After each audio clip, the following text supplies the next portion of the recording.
Respected Honorable Vice Chancellor, Sir, delegates, senior professors, student participants, a very good morning to one and all. Now I request Dr. Lakshmi Ma'am, Organizing Secretary, to come on to the dais, please. Miss Divya, please invite Ma'am with a bouquet. I request Professor G. Peddai, Sir, to come on to the dais. Miss Priya, now I request our beloved and Honorable Vice Chancellor, Professor PVGD Prasad Reddy Garu, Chief Guest of this inaugural function, to come on to the dais. Kalpana. Now, lighting up the lamp, I invite our Chief Guest and senior professors onto the dais, please.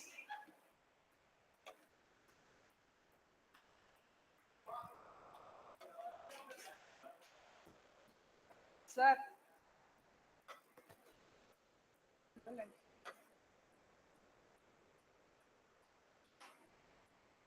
Sir, Janki Ram sir, Ratna Kumar sir, Sandhya Deepika ma'am, Sujata ma'am.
ఎందుకు ఇక్కడ నుంచి పోండి ఇక్కడ చేసి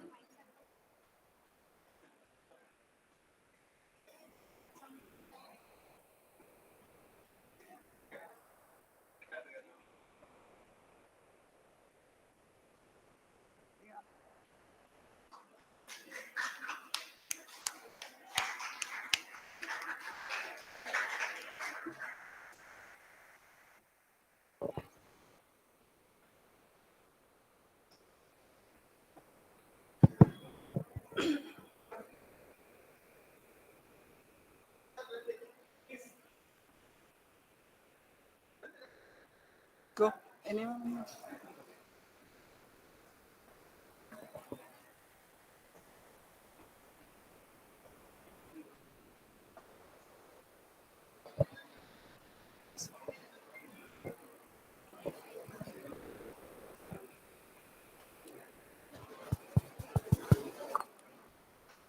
Now, prayer song by Miss Kalpana and Miss Divya.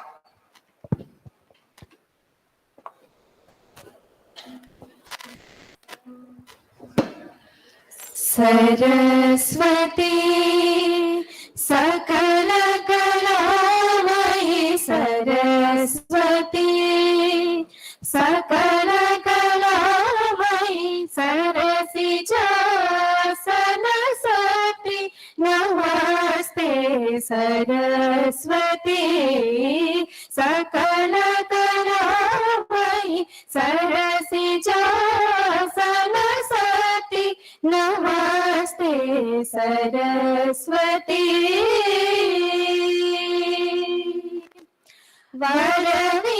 वरवीणाधरी वरवीणाधरी वाणी शारद वरवीणाधरी वाणी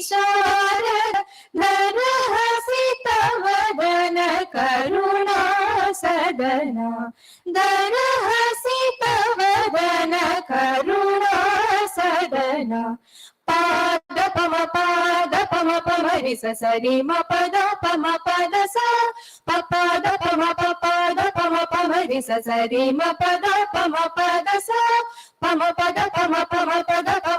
रि स रि म पद स द सरि सरि सरि सरि मरि सनि द रि सनि द प सनि द प मरि स सरस्वती सकल कलामयि सरसिजासन सती नमस्ते Saraswati.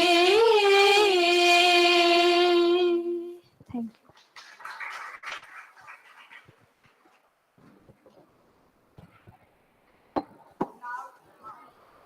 Now I hand over the proceedings to the organizing secretary, Dr. Lakshmi ma'am.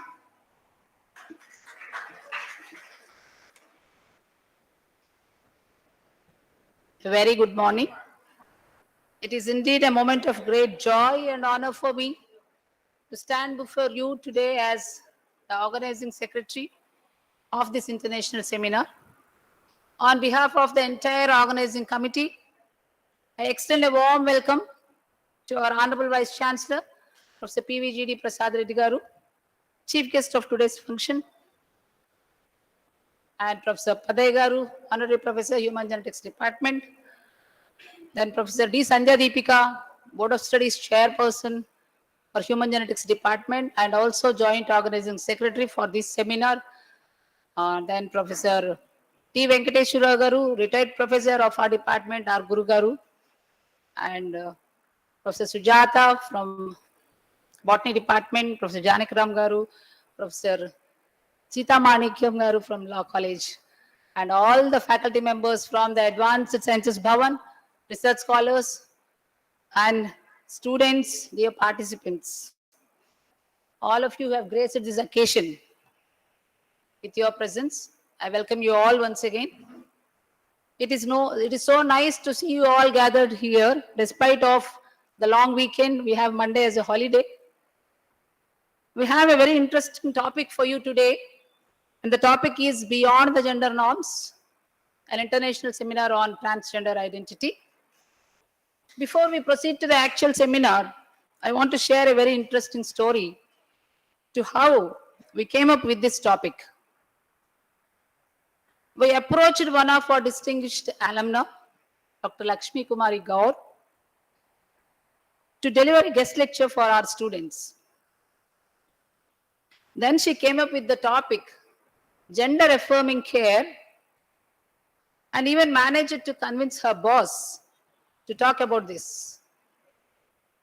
So it was something that started as a guest lecture for our PG students, but it quickly snowballed into a bigger seminar with international speakers. I thank Dr. Lakshmi Kumari and Dr. Deborah Nukutola for providing a wonderful opportunity to conduct a seminar, which is the need of hour due to the lack of awareness among the public regarding the gender and biological sex, transgender and intersex, so on. Immediately after the acceptance from Dr. Nukutola, I contacted the doctors who are on our board of studies, Dr. Ramaraj Garu, Dr. Sridhar, Dr. Radhika, and Dr. Chalapatra Garu for their help in our search for resource persons from India. And Dr. Sridhar, who being a reputed endocrinologist in our city, he responded and suggested Dr. Anirban Mukherjee, who is a professor of KPC Medical College and Hospital, Calcutta, and runs a clinic for transgenders. And Dr. Ramaraj Garu, he came forward to give one lecture, as he is also of the opinion that this kind of seminar is most sought of. I take this opportunity to thank all of them who are strong supporters of all the events conducted by the department, and also for their help in conducting our research by providing the samples and their valuable suggestions. I'll be failing in my duty if I do not mention the name of my best friend, Dr. Annie Hassan from Kamineni Hospitals, Hyderabad. The moment I seeked her help, she immediately arranged for an international speaker, Professor Sultana Faraz, who worked almost 20 years as a coordinator for multidisciplinary team on gender adjustment for intersex. Later, she also suggested to have a transgender activist and gave the details of Rachana Mudraboina, who is a founder member of several samitis and board member of several centers involved in transgender welfare.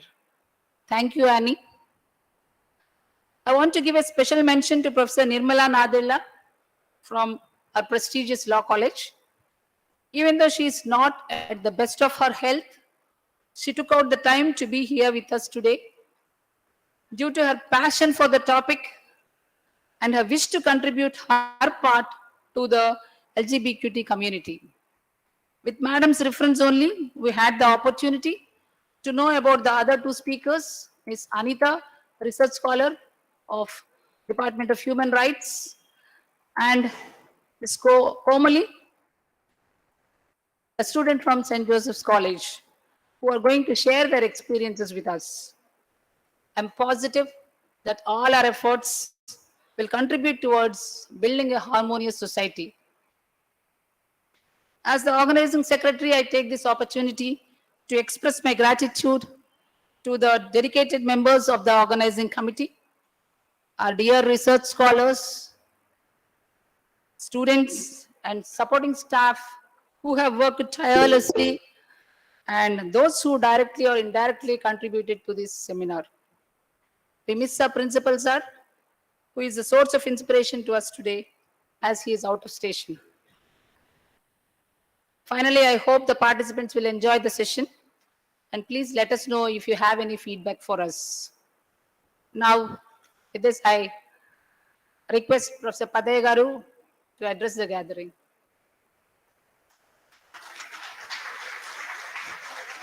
Thank you, Lakshmi Garu.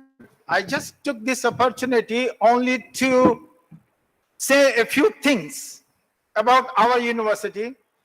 And we are all fortunate. In fact, the Andhra University itself is fortunate to have the Vice Chancellor, Professor Prasad Reddy Garu, as a visionary.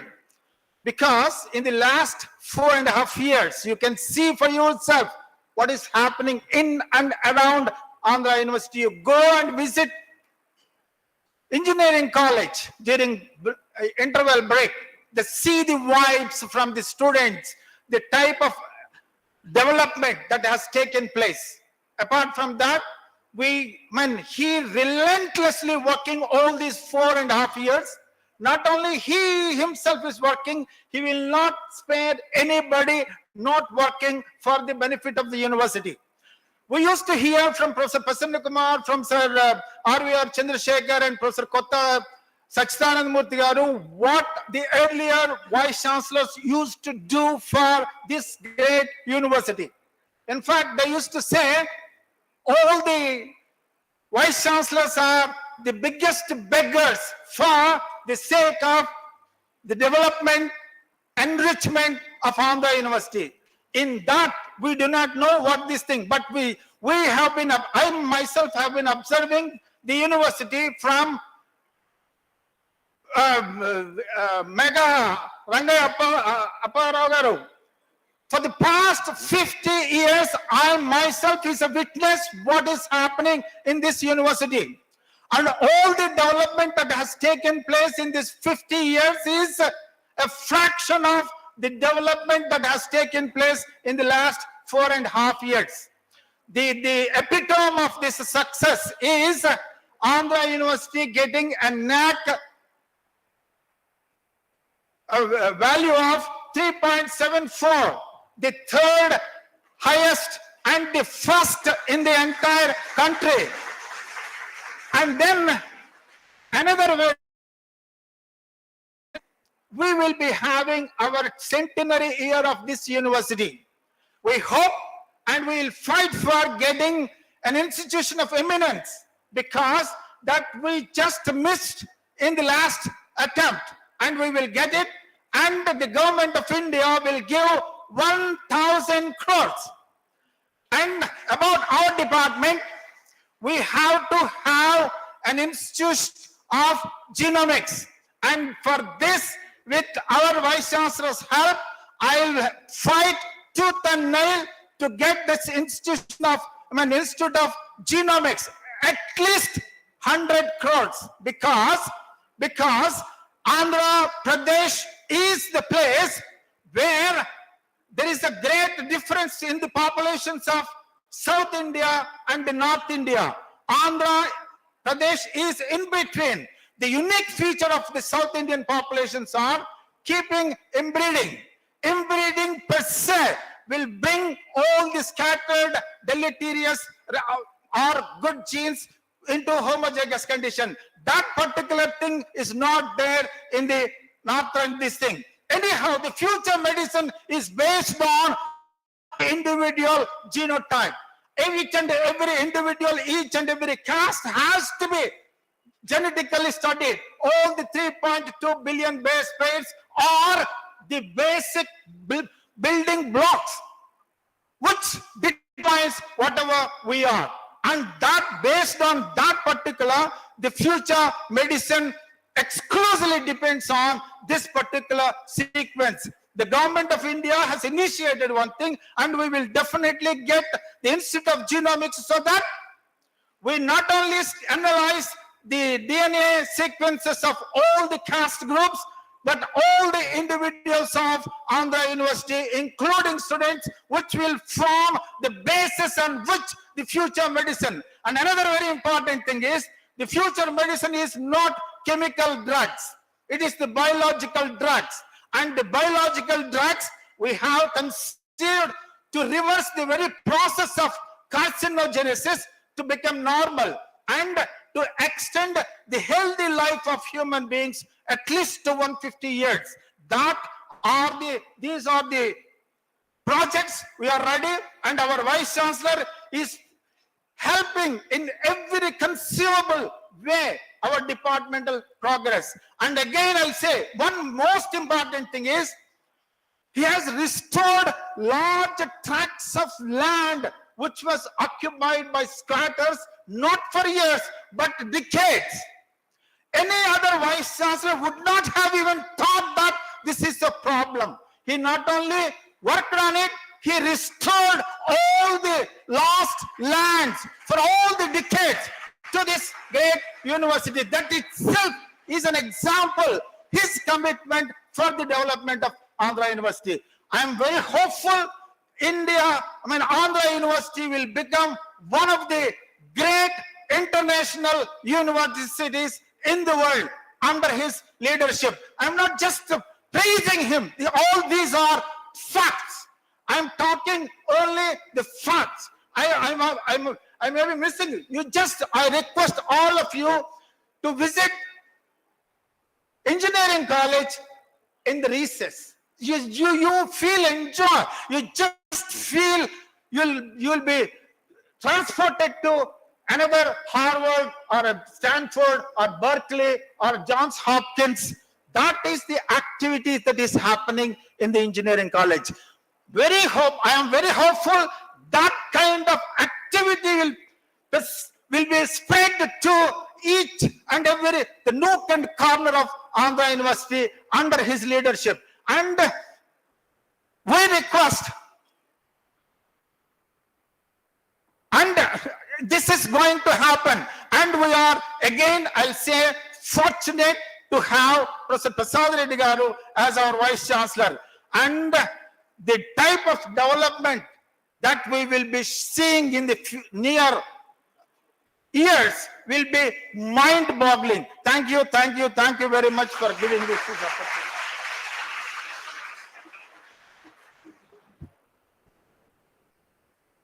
Now, without any ado, I would like to hand over the mic to our visionary Vice Chancellor, who is a great orator, mentor, and motivator. So I request you all to put your hands together for guiding force of this university, Professor PVGD Prasad Reddy garu.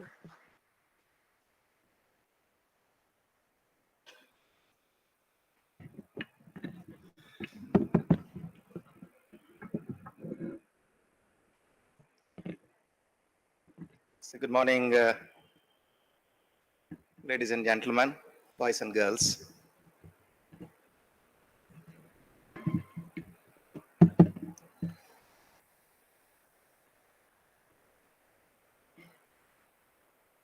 The head of the department, Professor Lakshmi Madam, and a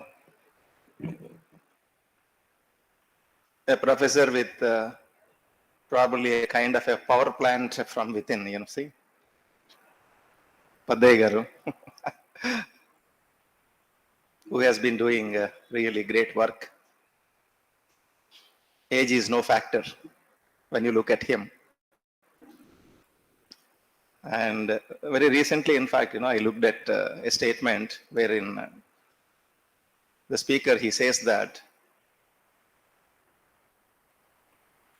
the energy is always just the energy, unless and otherwise you generate and transmit that into a powerful form, which is always possible for a human being. Taking energy from one form, convert that and transmit that into a higher form, which is possible for a human engine. That kind of an engine is Professor Padday garu.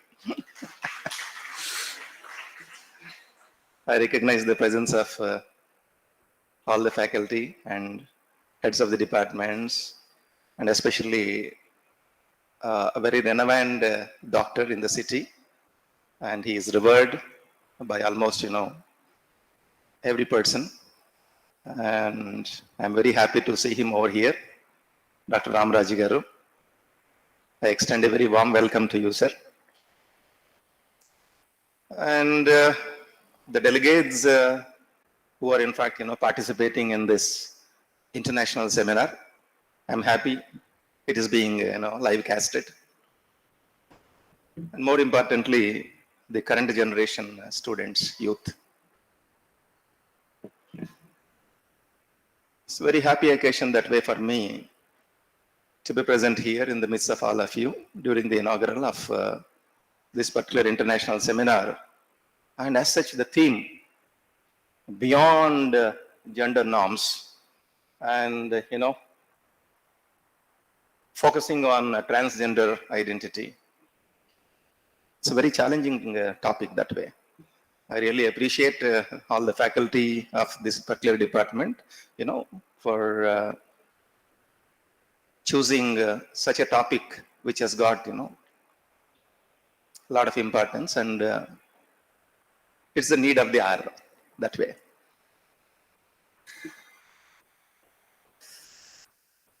I'm also told by Madam yesterday that throughout this day, in fact, scientists, professors, doctors, lawyers, social activists, all these people who have been doing, excellent work in their domains, they probably, I think, share their insights with all of you and trying to understand the issues, the challenges, the stigma, and the kind of support that is required, especially for, transgenders. This is going to be shared with all of you, and you as youngsters, very, very important, especially for you, because these things were not known to us when we were at that age. But these people are in fact, going to share this knowledge with all of you. So you are in fact going to start at this particular stage with all these, knowledge, skills, ability to handle so many issues in the future. There's a very great person by name A.D. Williams. A.D. Williams. A.D. Williams, he has once said, imagine what 7 billion people on this planet could accomplish. what 7 billion people on this planet could accomplish if they love each other, if they respect each other. When they love each other, when they respect each other, what this 7 billion people on the planet could accomplish when there was no greed, when there was no comparison, when everybody is treated equally. Imagine what 7 billion people could accomplish. Where every person is running his race, where every person is cheering the race of all the other persons.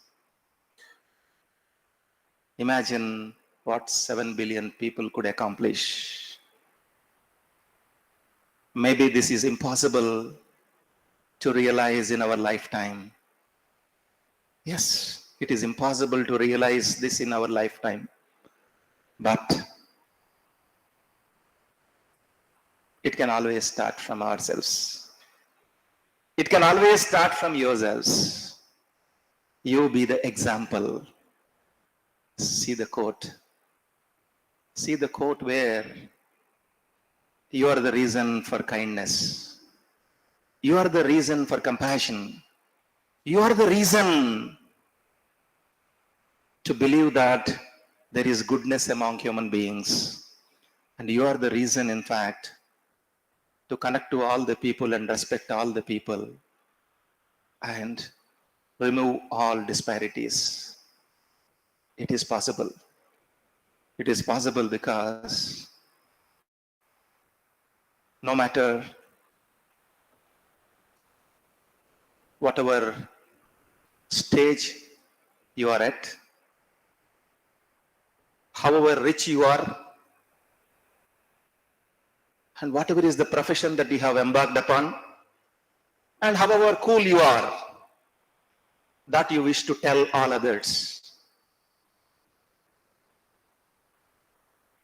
How you treat the people ultimately tells all. It's not your richness. How you are going to treat the people,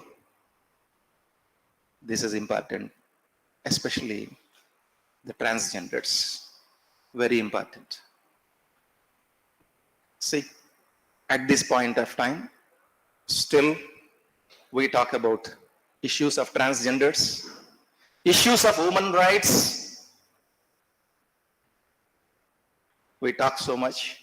We say that we have progressed to the tallest, and we talk about billions of dollars of economy. We talk about democracy. There is no rule for you, at least, the youngsters, to accept the world as it is. There is no rule that you have to accept the world as it is. You can always change it into the one that it should be or could be. You can always create new norms. See, you are in fact going to shape and shake the country. You are in fact the movers of the entire planet. You create new norms that is more fair, that's more equal. It's more, creating opportunities for all. And it is up to you to build the bridges among people rather than dividing people. Women, men, transgender, physically handicapped. The world is in fact going to count on you. We, the people in fact who claim that we have achieved so much in our lives, occupied wonderful positions. We crossed your age. We became adults. We got labels.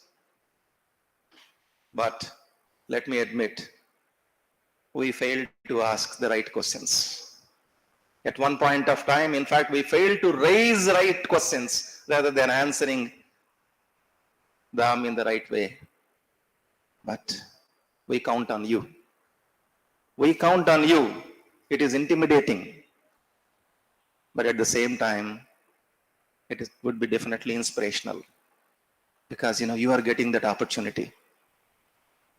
Imagine the role that you have to probably play. As such, if you go back to the history also, if you look at some of the proud moments of the history, the change has always changed for the simple reason that youth, they could dare to hope. So we have that kind of a hope. Never ever look for somebody or some probably I think some leader from the top to emerge and create hope. You get hope. You find hope and you try to spread hope to others. The whole world becomes a beautiful place. And you be the reason. Never look for somebody else to come and probably I think motivate you. You be the reason. You be the reason for kindness. You be the reason for compassion. You be the reason for getting equanimity. Today you are here listening to the talk. But what you carry from here, what you do from here onwards, from today onwards, get the change. You be the change that you wish this particular world or your country that you would prefer to have. You be the reason. Never think that if that thing happens, if I get that, if I am blessed by somebody else, then I wish to do this. If those circumstances happen, I can probably do this. No. That has become an obsolete theory. Totally obsolete. Each one of you, you can do wonders. That power is there. That power is there. Don't look for, some kind of support from outside. You have everything with you. Each one of you, in fact, you are a gift of God. You're a gift of God. You don't require somebody to pat on your back and say that, you be confident from today onwards. Just be confident from today onwards. Once this workshop is over, seminar is over, once you're leaving this hall, go with confidence. Yes. Today onwards, I can figure out anything. I have that kind of a confidence that I can do wonders from today onwards. Count on that. It is possible. When technology was not there, when, the so-called scientific intentions were not there, there were people, in fact, who had thought of, landing on the moon. It was not a smart goal. It's a moonshot goal. See? Mankind, they have this kind of, ability. You have that capacity. Provided you try to get that extra discipline from within. From within. Because that power is there within. We were not aware of all these things. We simply bumbled through the lives. 30, 40 years. Reached these positions. Nobody had told. But at least now we understood that, that power to become anything is always there, inside of you. And you have to go deep within and get that. You water that so that it blossoms out. It is possible. May not happen in a single day. Never ever think that, one single morning, maybe after 2 years or 3 years or 10 years or 50 years, you wake up as a great person. Every day, every morning, you have to bring that energy into it. What you wish to become. How you wish this entire world to be changed. In your hands. That's the reason why, to get that kind of extra discipline, you in fact go to the university. Going to the university does not mean probably attending to the lectures, copying the material, and probably throwing that material back in the examination sheets, getting marks. Anybody can do it.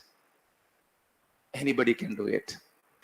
But today what is important is that skill, that extra confidence. And the diversity, you understand, different people over here, different feelings, different mentalities, different backgrounds, right? But you are with all these people. You have your own opinion. Others, they have their opinions. But you should know how to respect your opinion and cheer the opinions of others. This is important. What you are going to become or what you are going to do from today onwards is not important. Who are you going to be is very important. I tell you because in a social media world, who are you going to be is important than, what you are going to do. Tomorrow you can become a scientist, you can become a great teacher, probably you can start your own business and you can become a wonderful human genetic specialist. But issue is that practically world outside is going to hit you like anything. Always you will be subjected to pressure. Today you are in a beautiful world, university. Here something is taught and you are evaluated. But otherwise, practically when you go out, so many issues. Your boss may not like you. Tomorrow when you get married, after a couple of years, your spouse may not like you. The person who is next doors to you may not like you. Today, your close friend who is sitting by the side of you may not like you after 5 years and can become likely to become your probably, enemy. These things are there practically. How are you going to handle them? That's a great issue, which is not being taught in the academics. Which is not taught in the academics. You understand, these are the issues. Many youngsters who have got this wonderful IQ, they are unable to, in fact, cope up with all these challenges. They get, disappointed. They get distressed. So many issues. That's why, today, all these psychological counseling centers, even suicides, you find people they have everything. Whatever you probably, I think, look for, they have everything. But even then, when you speak to them, you understand that they are disappointed, discouraged in the life. What for? See how the life is going to be. Important from today onwards. Now that you are here, whatever be the issue, whether, big or small, whenever you fall down, that's not the end of it. You must always find a reason to get back. You can fall down any number of times, but still you should create a hope to come out. That's very important, especially for the youth. Transgenders, I understand, so many issues to them. They can't even share, their identity with others. They're not respected. Maybe, see, on the campus also today, we have one transgender student who is doing biochemistry, a wonderful student. She is one of the reasons, why Andhra University got 3.74 out of 4. Because the peer committee interacted with her. And she gave a wonderful feedback about the ecosystem which is built on the campus for everybody to survive and thrive. Talk to her, understand the problems. Tomorrow, probably, I think you will reach a particular position. From there, you will have to create a delivery mechanism to address them. Don't wait for tomorrow. Today is the day. And you have to probably, I think, start getting ready for today. Always stay ready, like a sports person, right? They are always ready. Something like, when you stay ready, you need not probably, I think, get ready for the examination. As simple as that. Of course, we did a different thing. 1 week before exams only we used to study, but not like that. Stay ready with the skill set, right? Wonderful opportunity today for each one of you to listen to Dr. Garu and, couple of lawyers as well as scientists. Listen to them. If I am there in your position, I take notes. Because this is not a movie hall, right? In a movie hall, probably I think you go there without pen and paper, you can listen, you can forget there, and you can go out. But this is a serious place, an academic center, where, a particular seminar is being organized. So look at the lectures. Whatever lecture probably I think is of interest to you, prepare notes, agenda points. Go back, spend some time on that. And like that, if you start taking things seriously, tomorrow you will be the reason for hope, which is really possible. And the whole world and all of us, in fact, we are going to count on you. And I believe that, our hopes are definitely going to be realized with all of you. Thank you so much for so patiently listening to me. I'm not a person who can probably, I think, talk more about this. But otherwise, with my experience, I've used some terms and all. But otherwise, You will have a lot of opportunities, so many opportunities to make this particular world a beautiful place. Play your role and do the best. Thank you so much. Congratulations to all of you. Wish you the best.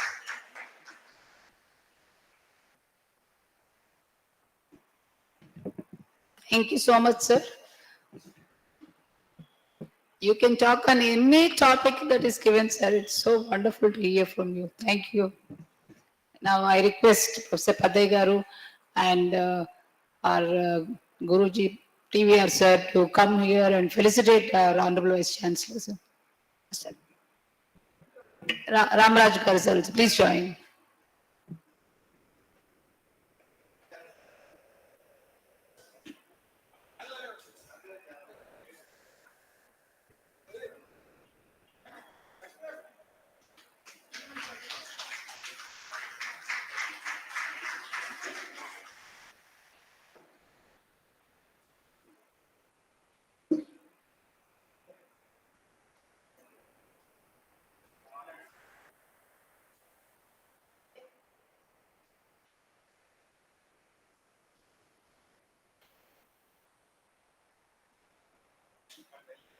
Now I request our Honorable Vice Chancellor, sir, to felicitate our resource person, Dr. Ramraj Garu.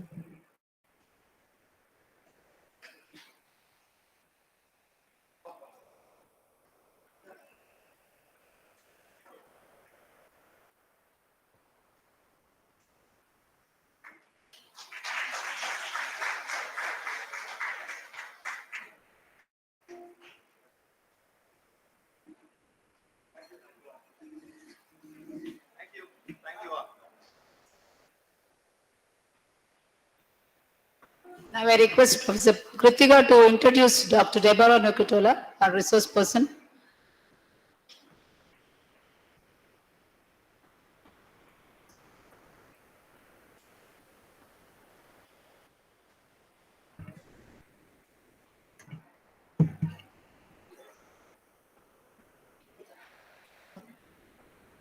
Okay.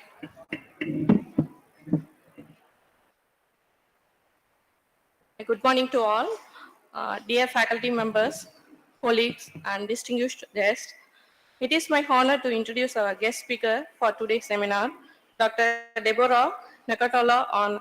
She is an obstetrician gynecologist with over 25 years of experience. Dr. Nakatola is a distinguished medical professional dedicated to advancing women's health and family planning. Currently serving as the Chief Medical Officer at Planned Parenthood, Great Northwest, Hawaii, Alaska, Indiana, Kentucky, and Director of Family Planning at Eden Surgical Center in Agora Hills, CA, and Senior Medical Advisor of Planned Parenthood Direct. Brings a wealth of expertise to our discussion today. With a background in obstetrics and gynecologist, including a fellowship in complex family planning at the University of Southern California, her contribution to the medical field are commendable. Dr. Nakatola commitment to clinical care extends across multiple locations, including Chicago, Illinois, and Los Angeles, California, where she actively engages in educating the medical students, residents, fellows, physicians, and advanced practice clinicians. Her dedication to advancing family planning research since 2002 underscores her unwavering commitment to improving women's health outcomes. We are incredibly grateful to Nakatola for accepting our invitation to speak to our students for faculty. Her topic, Gender Affirming Care, has inspired the focus of our seminar session, marking a pioneering initiative for the state of Andhra Pradesh. Thank you, Dr. Nakatola, for your invaluable contribution to this important discourse. Thank you so much. And I want to thank your distinguished alumna, Lakshmi, also for inviting me. It really is an honor to speak to all of you today about gender affirming care. And I'm truly impressed at all of your passion, your interest, and your support to put together an entire symposium to this today. So I'm going to try to share my slides. If I'm a little slow with the technology tonight, it is 11:30 Pacific time where I am at night. So just give me a few seconds to be patient here, and hopefully you can see my slides.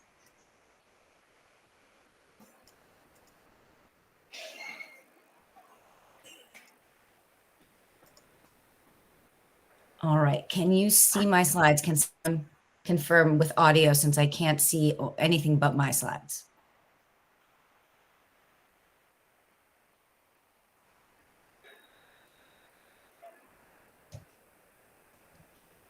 All right. Thanks, Lakshmi. So as you're all aware, I am Dr. Deborah Nucatola. I use she and her pronouns, and I'm the Chief Medical Officer at Planned Parenthood, Great Northwest, Hawaii, Alaska, Indiana, and Kentucky. And I'm really going to give you probably what's the most introductory lecture that you're going to get today on gender affirming care. Before we can really talk about gender affirming care, we need to be sure we're speaking a shared language. And the terminology and vocabulary that we use when we're talking about gender affirming care can be very fluid. It changes constantly. And we'll talk about that in a little bit. But there are some basic terms that are fundamental to the field.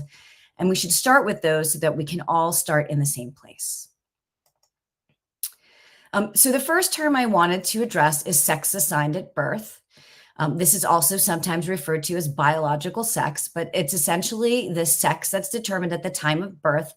And most often it's based on the anatomy or the external genital organs that are present. And so sex assigned at birth is usually female, male, or intersex. And obviously intersex is when the newborn has genitals of both a male and a female. Now, gender identity, which is something we're going to be talking a little bit about today, and I think you're going to be talking about it more after I depart, is more about how individuals perceive themselves and what they call themselves. And in fact, this is an area where the terminology is constantly changing. Some individuals identify as female. Some individuals identify as male. Some consider themselves a blend of both female and male, and some consider them neither female or male. And then there are other folks who consider themselves gender fluid, which is at any given day, at any given time, the gender identity that they're experiencing changes. Now, when someone believes their gender identity has a blend of both genders or neither gender, there's a variety of other words that are used to describe those. One of the most common ones we hear presently is non-binary, and we'll talk more about what binary refers to in a minute. But non-binary, genderqueer, gender expansive, these are all very similar terms dealing with folks who consider themselves neither male or female or some blend of both male and female in terms of their gender identity. Now, gender expression is how someone publicly expresses their gender.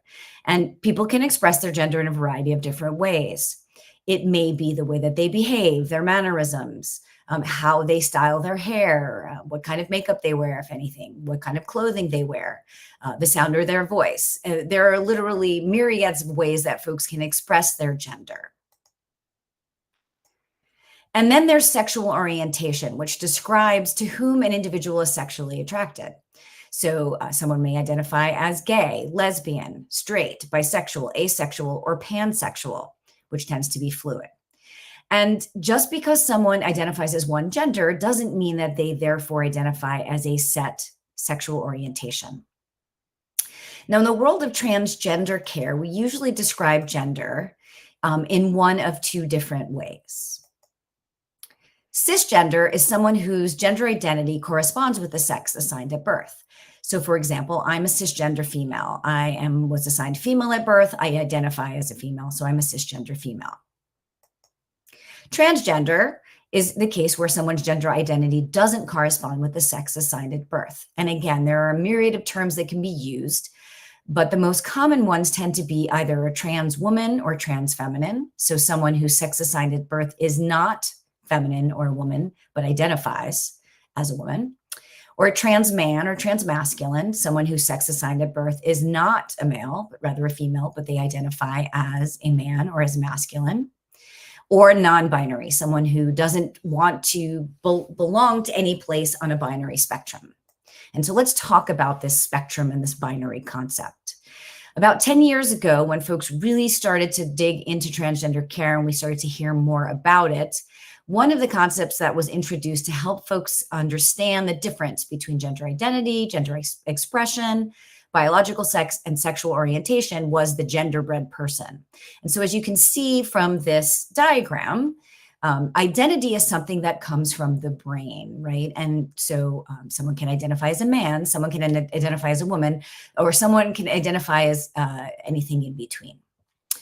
The second concept, gender expression, this is what you see on the outside of the individual. So you can see that dotted line outside of this genderbread person, which is how they're expressing themselves publicly. And someone can have a feminine gender expression, a masculine gender expression, an androgynous gender expression where they're not showing primary signs of being feminine or masculine. Biological sex, again, is sex assigned at birth. And so you can see in the genderbread person here, that is usually assigned at birth based on the genitals present, so male, female, or intersex.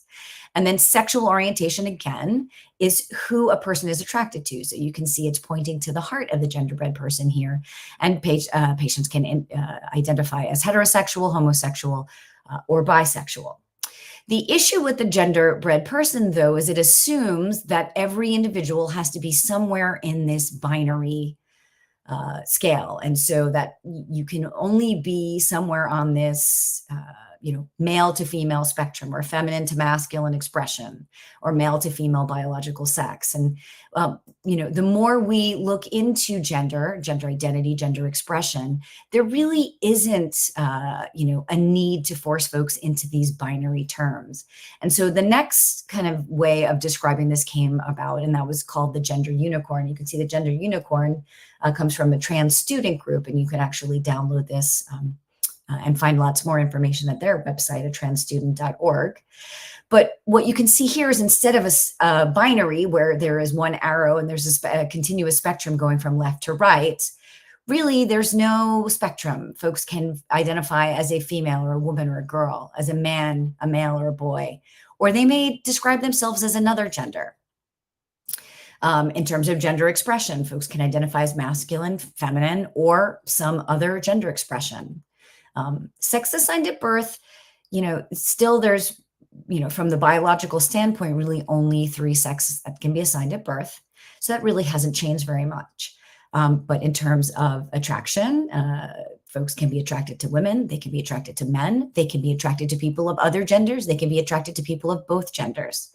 And then again, folks can be emotionally attracted to women, men, or people of a variety of genders, including all genders.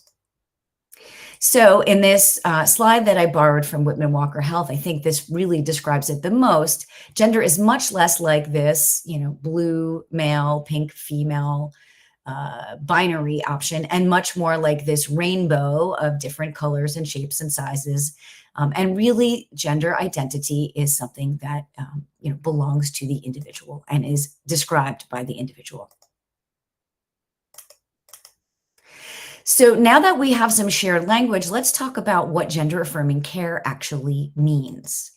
Because really, there are lots of pieces of providing gender affirming care. And the first thing that I want to talk about is really just creating a welcoming environment. Before anyone wants to really delve into providing gender affirming care, you really have to take a step back and say, have I created a place and a space where I'm going to welcome patients of different genders, and they are going to feel accepted and safe and want to get care. And so some of the things we consider, for example, when trying to create a welcoming environment, are have we created gender neutral restrooms, or are there just standard binary restrooms to choose from? Do we ask patients when we see them what pronouns they want us to use, or do we force them to choose between he and she, for example? And are all of our forms and materials that we use, that we provide to patients, that they can read on our website, are they in affirming language that welcomes folks of all genders? Another thing that's really important when you want to provide, culturally competent care to folks of all genders is you need to be open to feedback. As I mentioned earlier, the terminology is always changing. Patients may come in and use language, describe themselves in a gender identity that I've never heard before, and I need to be able and willing to learn from them and to apologize when I don't understand something, or when I say something that was not meant to be offensive to them, but ended up being that way. And are there signs of visible inclusion in your setting? So I'll give you an example of visible inclusion. The art in our health centers at Planned Parenthood show folks of all different genders having relationships with all different genders. folks of all different colors, races, religions, creeds. The more you can show that you acknowledge that these exist and they are welcome, the more our patients will feel included. So now that we've created a welcoming environment, what kind of care, what are the things we need to think about to provide the best care for these patients? So the first concept I want you all to understand is that gender affirming care isn't a single category of services. It's not one thing that you do to affirm someone's gender, but it's a whole range of services. Gender affirming care may require mental or behavioral health care. It certainly has components involved in medical care. And then there are social services components. For example, our patients often need to change their gender on their driver's license, we need to be able to support them in all of these arenas to truly help them affirm their gender. The other thing that I want to point out is that gender affirming care is medically necessary healthcare. There are lots of folks who want to say that, gender affirming care is harmful. It's not a thing. It's a phase. Gender affirming care is healthcare. And it's medically necessary healthcare for transgender and non-binary people who experience what is called gender dysphoria. And we'll talk about gender dysphoria now, but gender dysphoria is actually a diagnosis which is defined in the DSM-5. And the DSM-5, for those of you who don't know, stands for the Diagnostic and Statistical Manual of Mental Disorders. And it's the 5th edition, hence the -5. And it's the handbook that's used by healthcare professionals, both in the US and as much of the world. It's pretty much the authoritative guide to the diagnosis of mental health disorders. And so there is actually a diagnosis of gender dysphoria. And what it is defined as, it's distress that results from having one's gender identity not match their sex assigned at birth. So just think for a minute and imagine what it must feel like to feel that you are in a body that is not the right body for the gender that you identify. Clearly, I think you all can imagine that that can be very distressing to an individual, which is why gender affirming care is so critical, because we can treat that. It's medically necessary care just like any other form of healthcare, because it helps our transgender and non-binary patients live safe and healthy lives. And we know this. This has been proven now in study over study over study. One of the largest studies to be published as of late was a study on transgender identity and suicide attempts and mortality in Denmark. And so you probably know many Scandinavian countries have a nationalized health system. And so it's really a wonderful setting to do cohort studies because you have medical records of folks throughout their lifespan. And so this study that was published in JAMA just last year and authored by Erlingsen et al. Was a nationwide cohort study of more than 6.5 million Danish-born individuals. It followed those folks for more than 4 decades. And what they found, sadly, is that transgender individuals, when you compare them to non-transgender individuals, had significantly higher rates of suicide attempts. That adjusted incident rate ratio was 7.7 times higher. Suicide mortality, so dying from a suicide attempt, 3.5 times increased. Suicide unrelated mortality, so they had twice the risk of unrelated to suicide mortality. So it is harmful to their health. And then all-cause mortality matched suicide unrelated mortality about twice when you compare to non-transgender individuals. So when someone has gender dysphoria, we want to treat that gender dysphoria to decrease all of these risks and really provide life-saving healthcare. Another common myth is that, gender affirming care is not based in any evidence and folks are just being cowboys and prescribing hormones to patients with no, rhyme or reason to what their protocols are. But that is not the case at all ages, no matter how old a patient is when they present for gender affirming care. There are clear, well-established evidence-based standards of care, and those have existed for years. They outline who can access what form of gender affirming care and when they're eligible to receive it.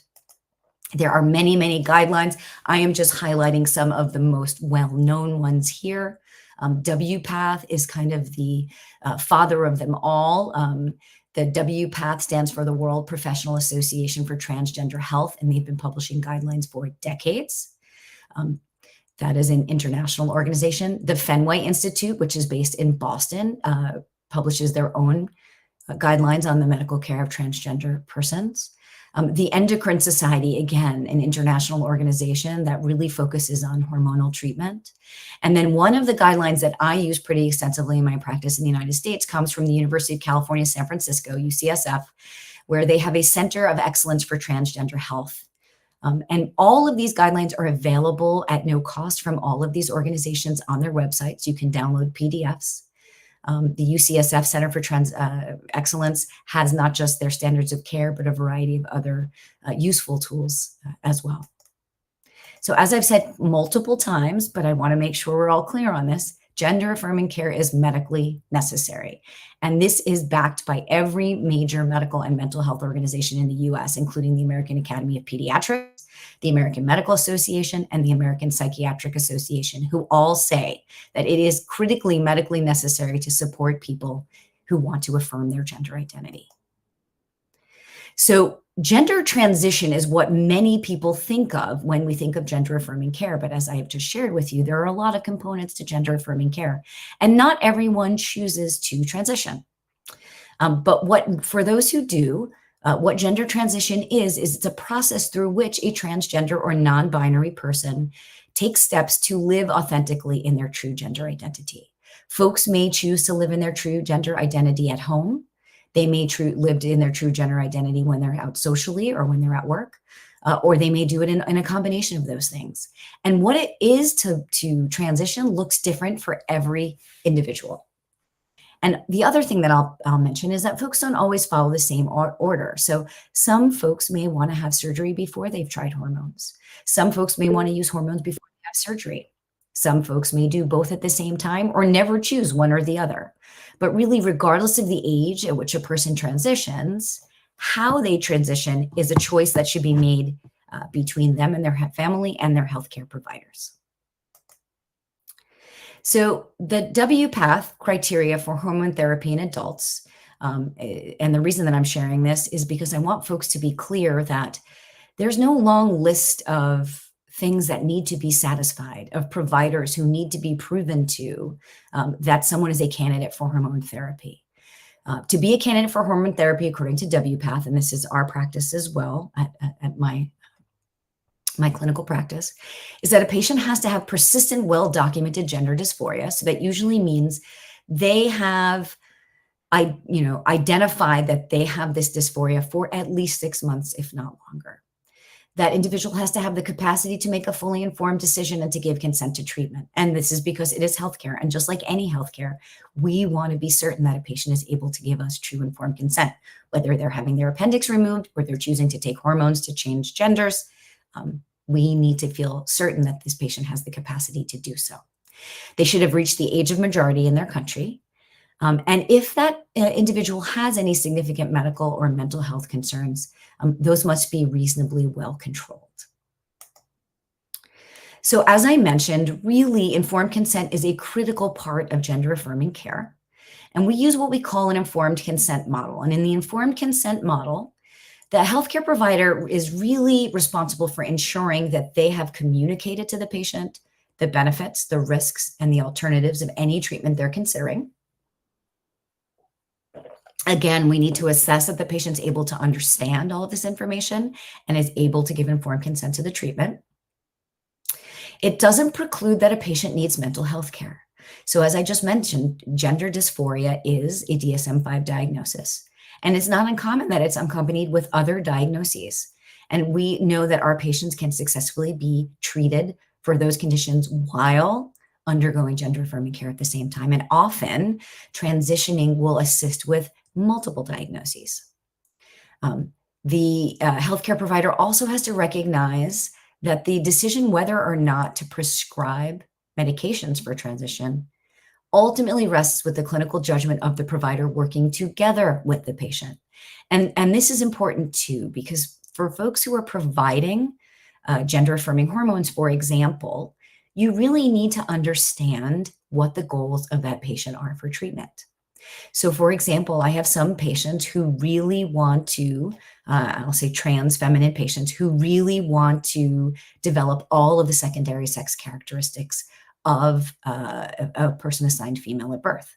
So we know that this is somebody that we're going to treat until the development of those characteristics gets to a level that that patient is comfortable with. There are others who really just want to block the effects of a hormone. For example, maybe they just want to block the effects of testosterone to be less masculine, but not to actually become more feminine. And the last thing that I want to remind you all is that informed consent is not the same thing as treatment on demand, right? So informed consent doesn't mean someone comes in and says, I want to take cross-sex hormones, and you say, great, and you've given a consent and it's done. It's a process. There is a lot of education involved. There's a lot of shared decision-making involved. So another way to look at this is that the informed consent process has 3 pieces. Informed means your patient has full knowledge and understanding, again, of the treatment options available, of the risks and benefits, of the alternatives. Consent means that that patient has made the decision to voluntarily accept and or provide permission for a treatment. And then last, it's an ongoing process. So there is a need for continuous ongoing consent. We see patients back to see how things are going, to see if they're happy with the changes they're experiencing, to see if they want to continue with the medications that they're on, if they feel that they're not having enough of an effect and want to increase the medications, if they feel comfortable with where they are and want to stay there. And there may be times where folks want to take a break for a while, and all of those are part of that process. So I've been talking a little bit about gender-affirming hormone therapy, but really, I wish I had much, much more time to talk to you about today, gender-affirming therapy with hormones, but I could probably talk for a whole day, and I know you have lots of other incredible speakers to listen to today. So I'm just going to give you a very high-level view. Gender-affirming hormone therapy, as I mentioned earlier, really falls into 2 buckets. What we used to call feminizing therapy is now considered more estrogen-based therapy. The term is preferred because patients may not want to appear feminine or may not like the term feminine. So we just refer to as estrogen-based therapy. In addition, spironolactone is often used to block the effects of endogenous testosterone. And then what was traditionally called masculinizing therapy is now referred to as testosterone-based therapy. When patients use these therapies, there are a variety of effects that they can experience, and they experience over a period of time. Often we have to explain to patients that just like natural puberty and folks assigned a particular sex at birth is a process that happens over many years, so is transgender puberty in a sense. We are trying to induce effects that take years to happen, and we want to do them in a safe and healthy way. So many of the feminizing effects we try to provide in patients who wish for them to happen are, body fat redistribution so that they have a feminine pattern. So more fat on their hips, for example, more curvy shape, decreased muscle mass and strength, softening of the skin, less oily skin, thinning and slowed growth of body and facial hair. And then some of the permanent effects that folks are looking for in many cases are the development of breasts, decreased testicular volume, and decreased sperm production and reduced fertility. In patients who are taking testosterone-based therapies, same thing. These effects take a period of time to happen. Some of them are reversible, some of them are permanent. And again, kind of reversal of many of the things that I just described if folks taking testosterone-based therapy. So folks who are taking testosterone-based therapy will get more of a body fat redistribution to a masculine pattern. So a little bit more of a broader in the shoulders, narrower in the waist. They will experience atrophy of the vagina because of the lack of estrogen. They will develop increased muscle mass and changes in libido because of the testosterone that they're on. And many of them wish to stop having menstrual periods. It can be distressing to folks who continue to have menses who do not want to identify with their sex assigned at birth.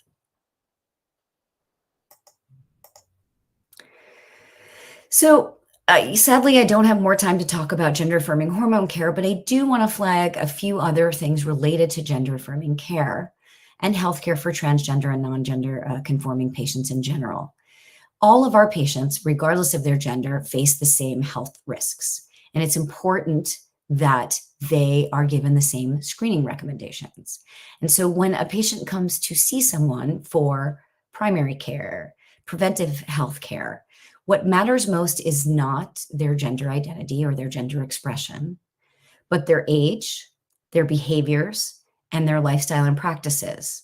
And then, of course, the organs that are present matter as well. So, for example, you may see someone presenting for care who identifies as a man but has a cervix, and we, are responsible for ensuring that that person gets appropriate cervical cancer screening.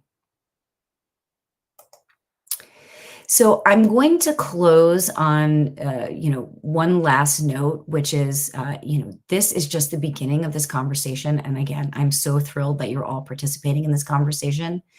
But to truly excel at providing cross-cultural care, it requires you to be aware of both your unconscious or conscious biases and your attitudes and feelings. So you're probably going to hear lots of things today that you're going to process for a period of time. And that's important.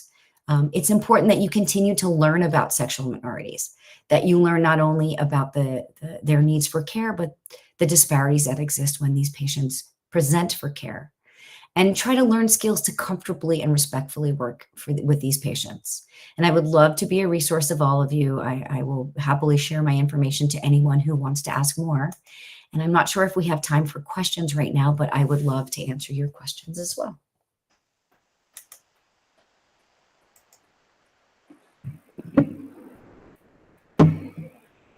Thank you, Dr. Nikotola. Your wonderful talk about gender things. And we got a new perspective about the explanation about gender identities very clearly you are explained for everyone. So thank you so much for that. So any questions from the floor or online?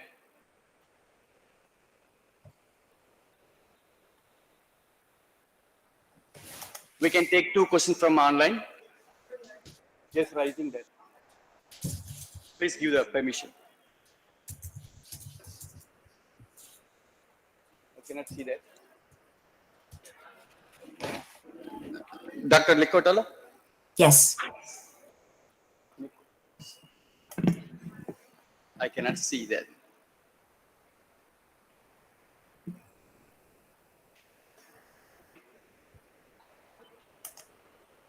Anybody's here? The floor? Yeah, please. Give the mic. Yeah, please come here. Hello, can I ask? Can I ask a question? Yeah. That was lovely, Deborah. I just wanted to ask you one question. How many times do you see a disparity in acceptance of a family and the individual? An individual who wants to consider themselves as a particular gender and the family not accepting it. Do you see that very often?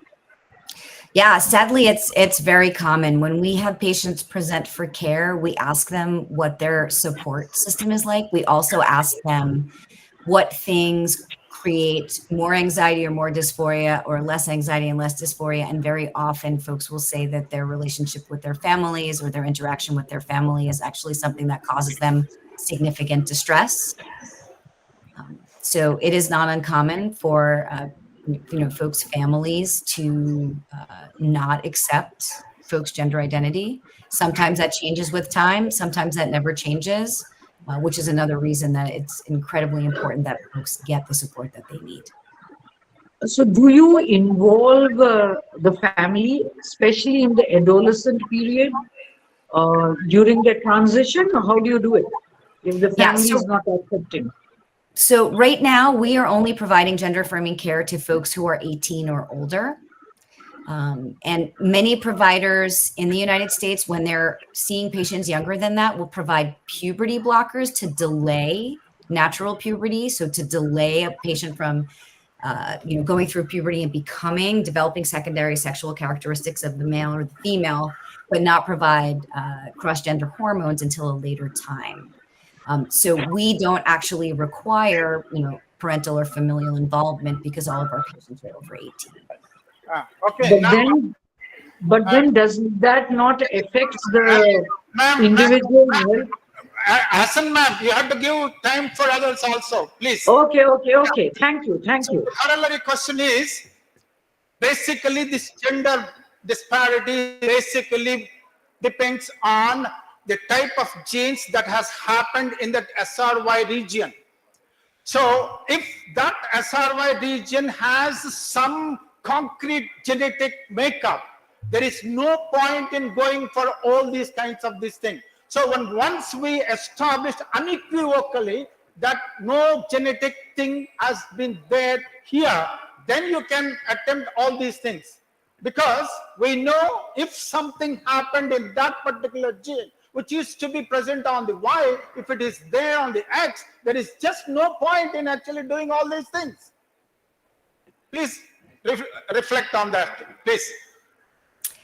Yeah, I'm much more of a clinician and not very much of a geneticist. So I don't actually have a lot of data on the genetics. I think folks find this a very interesting field and would love to have more, genetic information to, be able to, understand treatments and development. But I don't know that we're necessarily there yet in the field. And hopefully some of you there in the room will be the folks who have the breakthroughs to give us the information that we need.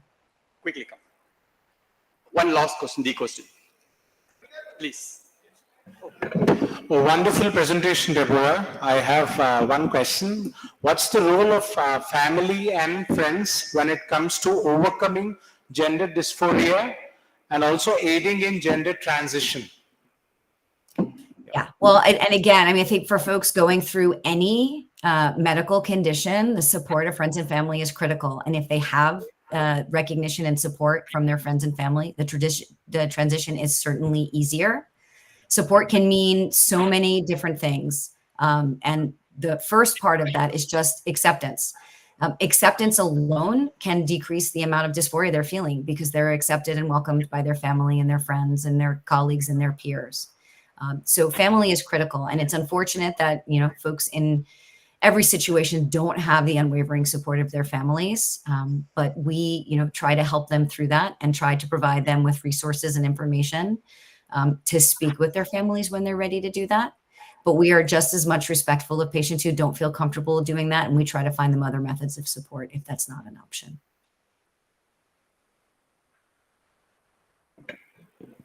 Hi, Deborah. That was a great talk. Definitely clarified a lot of things for the students. So I like the way how you opened up the talk by introducing to the restrooms. So in the United States, things are different, but coming to India where the culture is more conservative, how should a citizen going through this situation have a dialogue with the government of India? Can you shed some light on that? Yeah, I think unfortunately activism is the most important way, and activism in two ways. Number one, just talking about this. Nothing will ever change if folks are unable to have a difficult conversation, and the only way to have that conversation is to force it to the forefront. So yes, there may be struggles and there may be challenges, but I encourage everyone to have those conversations. And then the second piece that I will say about that is, again, we really need healthcare providers more than anyone who are trusted, scientific trained providers to emphasize that this is medically necessary care. This is a medical condition, just like any other medical condition we treat it, and it's irresponsible not to treat it that way. Thank you, Dr. Nikotola. Time's up. Okay. Thank you for having me. Yes, and those who are question us, and we'll give a big applause to the madam. Thank you so much. Thank you. Thank you. Go for the next talk.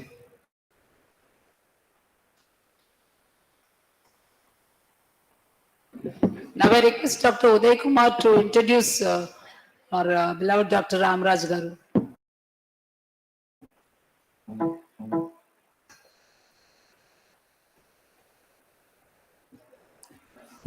And organizing committee, all members of the organizing committee, online delegates, and delegates, postdoctoral fellows, and each and everyone.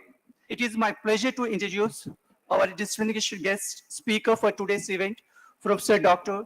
G. A. Ramaraj Garu is a leading eminent clinician in assisted reproductive domain for the past 28 years in Andhra Pradesh, and he is also famous throughout the India and the world also.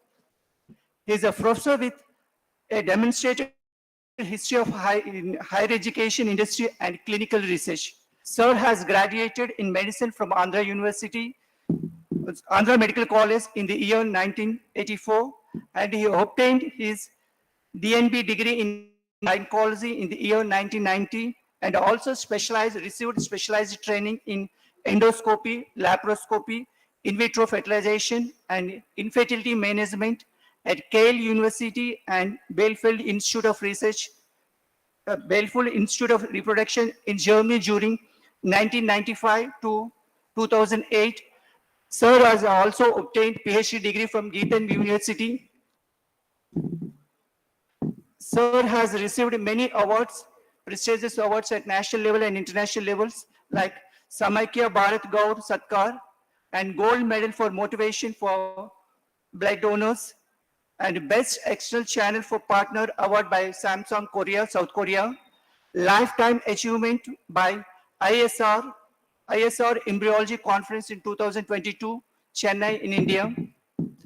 Sir holds many academic medical research positions at national and international levels like Advisory Committee, Advisory Board Chairman, Merck Mumbai, member of Asia Pacific Advisory Board, Merck Mumbai, Clinical Research Principal Investigator, Samsung South Korea, Secretary, Indian Red Cross Society, Visiting Professor to Department of Gynecology, Justus Heiberg University of Germany, works as a honorary professor in the Department of Human Genetics, Department of Biotechnology, Andhra University, works as an adjunct professor in the Department of Reproductive Medicine, Sri Ramchandra University, Chennai, Tamil Nadu, and also acts as a research guide, a research mentor for many research scholars. And he is also member of a board of studies in Department of Human Genetics, Department of Biotechnology, Andhra University. Sir has published more than 50 research papers and at national and international levels, and also authored books. Sir has also authored many newsletters.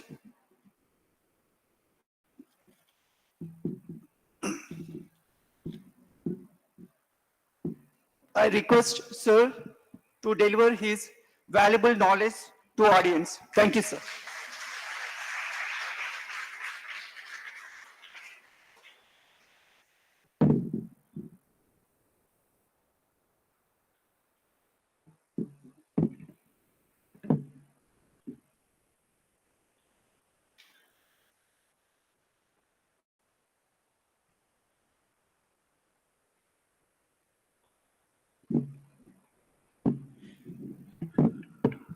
My grateful thanks to the Department of Human Genetics and the Andhra University and to the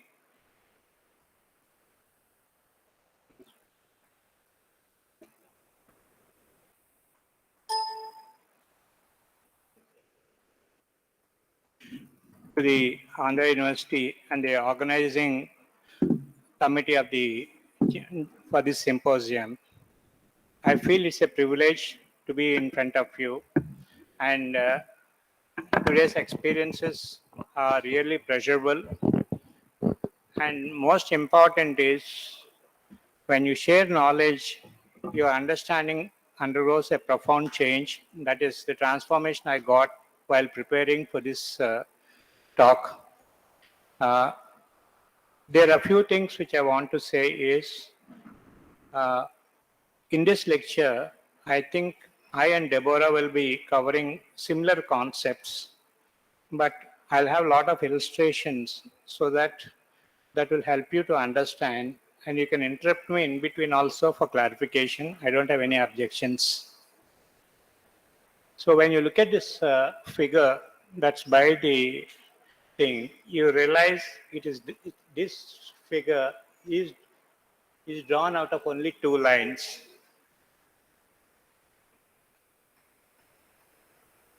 This figure is drawn out of two lines. And human body is not as simple as that. And if you look at this figure, this is one set of line diagram. And if you look at this diagram, this is the second line. But human body and human behavior is not as simple as that. And in this journey, I'm going to take you about what is biological sex, what is gender identity, which is questioning our fundamental understanding. A major milestone has happened in the WHO classification of disease in 2019. They separated gender identity from mental illness to a sexual health issue. So when you look at the year 2019, the whole change is 4 years. And we are confusing the terminology of 10 years back, 5 years back, and post-2019 terminology. And then we are using different terminology, not defining what the speaker is saying about the terminology and which year is the terminology coined. In the process, we're adding layers and layers of confusion. So a milestone in the transgender history occurred in 2019 when the WHO organization removed gender identity disorders from the chapter on mental illness in International Classification of Disease and replaced with a new diagnosis called gender incongruence in a new chapter on sexual health. This basis forms the foundation of understanding. And whenever we discuss anything, we should ask, is it pre-219 or post-219, so that we are all speaking about same language. As we look into history of science, a lot of times discoveries happen, but the technology may not be the same. In the process, a lot of valuable time is lost. And I feel this statement is of profound importance. In this outline, I'll be basically speaking about the biological sex, definition of sex, gender identity, basis for biological sex, how hormones and genetics play a role, which is really different from transgender female and male, and what is the correction mechanisms that happen. When you look at the prevalence of the whole system, the prevalence of transgenders is between 0.02 to 1%. That means when we look at a 2 billion, 7 billion population, you might have a huge number of people which are not identified. And surveys on transgender varies from 0.3 to 0.5% to all types of transgender to 4.5%. That's a huge number. But when we come into the actual population, we are not seeing that number. That means we are not identifying that group of problems. When you look at understanding, I ask one particular question in the audience. Is a person who's producing a sperm is a male? That is being fundamentally questioned now. Is a person that is producing an egg is a female? That is being fundamentally questioned in this concept. So are sperm producing persons male? Are egg producing persons female? This is a fundamental question we have to understand before we discuss about transgenders. Then when you come to the context, if you are looking at an XY embryo on day 5, that is a possibly male embryo, will it lead into a birth of a male child or a female transgender or an intersex? There is a long journey between the embryo to the development of the organ, to the birth assignment, and also to the gender assignment. We are losing clarity that our fundamental understanding should start here of sex and gender.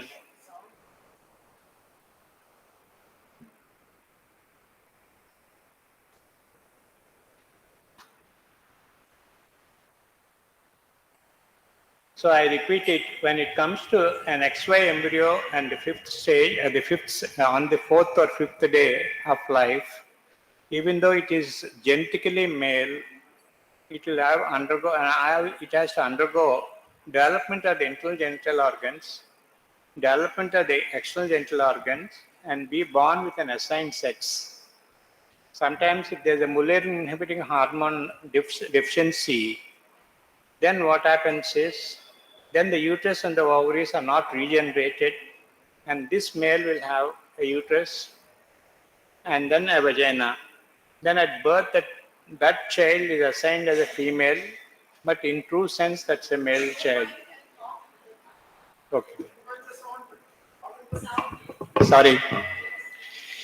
So when you look at an embryo, which is on the fifth day, an XY embryo, it is a male embryo, but it has to go through a transfer. Around 9 weeks of pregnancy, the female reproductive organs undergo regenesis through a hormone called Mullerian hormone.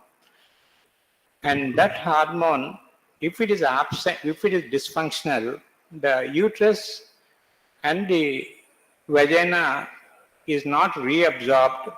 So even though genetically it's a male, it will have female genital organs. At birth, it is assigned as a female because it looks female. So when you look at the concept, biological sex, they never said genetic sex.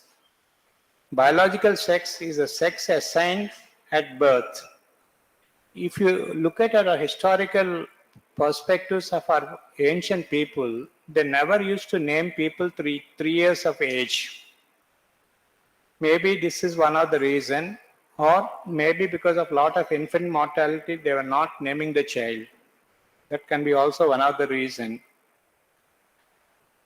Then the next thing is, a person's biological sex is determined on the chromosome status, the hormone status, the environment it lives, and finally the sex rearing of the child. And in this, you have one more concept of gender identity. Gender identity is radically different. It's how a person feels about his gender. It is nothing to do with the chromosomes. You can have a male body, male genetic male chromosome analysis, but that person might feel female. You see a lot of children wearing male clothes and female clothes at the age of 2 to 4 years.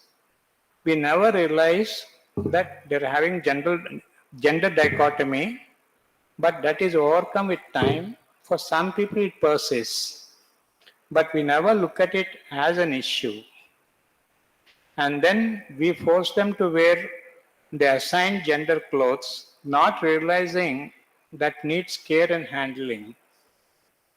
Lot of times, a girl child will say, I'll wear my brother's clothes. We laugh it off as a social event, not realizing it's a medical event.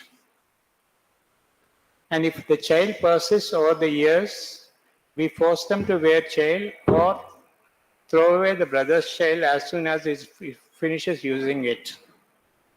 There we are missing a major point of context of an issue. Gender identity starts in a child as early as 2.5 years. By 4 years, they have a reasonably good amount of gender identity. And by 11 years, most of the gender identity is formed. But as physicians, we are not trained in that. Then how can we expect the public to be trained in that? It's a fact. And that is where I adore the Department of Human Genetics for this initiative. Because unless people are educated and aware of a problem, then only the problem can be solved or identified. When the medical provider is ignorant about the concept, then what will the public do? They're helpless. That's my personal opinion. A biological sex is again have another difference called intersex. Intersex is a particular problem which happens due to a hormonal or a genetic abnormality which is partial, so which in turn leads to an ambiguous genitalia. We confuse transgenders with intersex. One thing is intersex is different. That means a developmental sexual disorder, whereas a transgender is completely different. A transgender is an emotional feeling of that person's connect with their body and with their gender, whereas intersex is a sickness which needs management. And the sad part is it's a failure of the medical system to not to diagnose during the intrauterine pregnancy, at birth, and later. And we are glorifying it as a diagnosis when they become adolescent. That is a completely different from transgenders.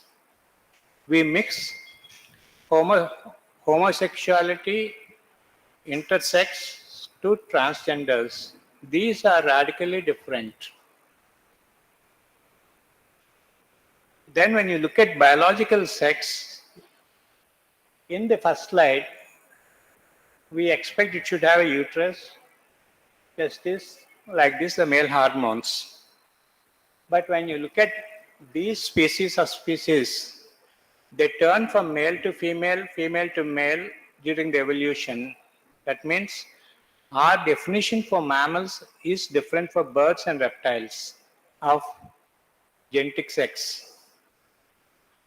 Because these guppies can transform into male and female, and similarly the seahorse can take care of different roles, and similarly some of these birds play a role. So what is mammalian sex which produces sperm and egg need not apply to reptiles and birds. So we should clarify when we speak about biological sex and gender identity. And in this, even though it's a particular gender, the environment in which it travels can change the sexual phenotypic appearance, that is the male and the female sexual organs. These are the fundamental understandings we should understand. To give an example, at 6th week, everything looks alike, the male and the female. From 9th week onwards, the whole changes occurs to transform into a male and to transform into a female. And any environment, chemicals or medication can alter this change, and then it turns into a different thing, which is more a medical problem rather than a gender problem. This is where we get confused. For the sex, there is a predominant role of genetics and hormones, and based on this thing, we assign sex at birth, and we never train the obstetrician to take time to assign the sex. They just deliver the baby, and the nurse tells based on the testis or the vagina, male or female, and the doctor writes it, but never makes an effort to really examine the genitalia. That's a commonplace, and the pediatrician does it, and sometimes 6 hours later they realize there was a communication error of an abnormality, and then send the investigation. As physicians, we are not trained. Then how can we expect the society to be trained? That's a fundamental gap in the whole world about this problem. That's my personal opinion, and that's my experience.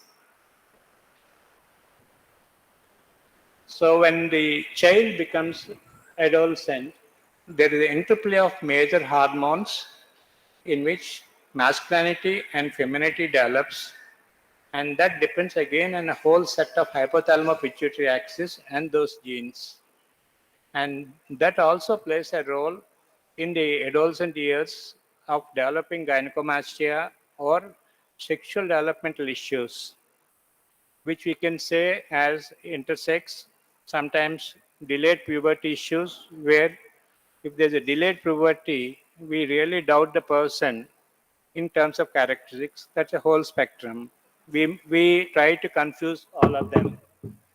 And again, there is another thing where A gonadal failure can come because of injury during in the childhood, or there's an undescended testis and the doctor does not identify, and there's a testicular failure. Sorry.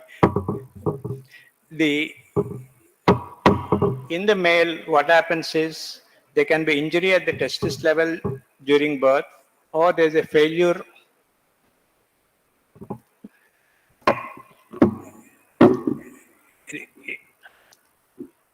Apologize.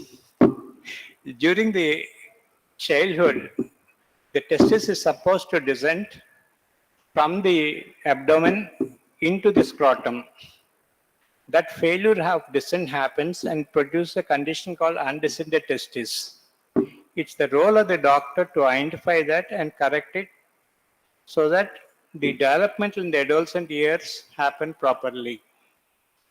So that we confuse as disorders of sex development, but it's actually a failure of the medical system to identify it. In medicine, we confuse between physiology and failure of system and club them as both. So similarly,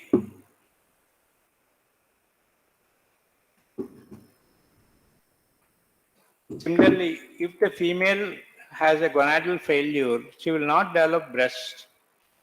And when she does not develop breast, her emotions of sexual activity may not develop properly. Then we assign them as independent sex, which may not be right.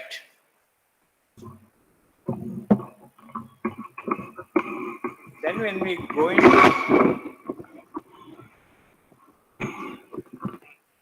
go into the gender identity is that person's image, whether that person considers as male or a female, irrespective of its sex. If that person for lifetime feels one particular sex, then they're called true transgenders. There are other group who feel sometimes male, sometimes female. That is what Dr. Deborah was speaking in the slide. And the other group is transitory, which for some time they feel that pattern, but they revert back. That is called transgender dysphoria, which is again a psychiatric problem. So a normal transgender is not a psychiatric problem, but fluctuating thought process of male and female is a psychological problem, and in them the suicide rate is very high. That is what she was speaking in one of the slides. So when you look at transgender male, we assume something different, which I'm going to show an image, and a female, so that we have clarity, because in the name of censorship, when you search for transgender male image, the Google and the Bing are not producing sexual images because they're filtering it as offensive content. Sometimes science is being thought as offensive.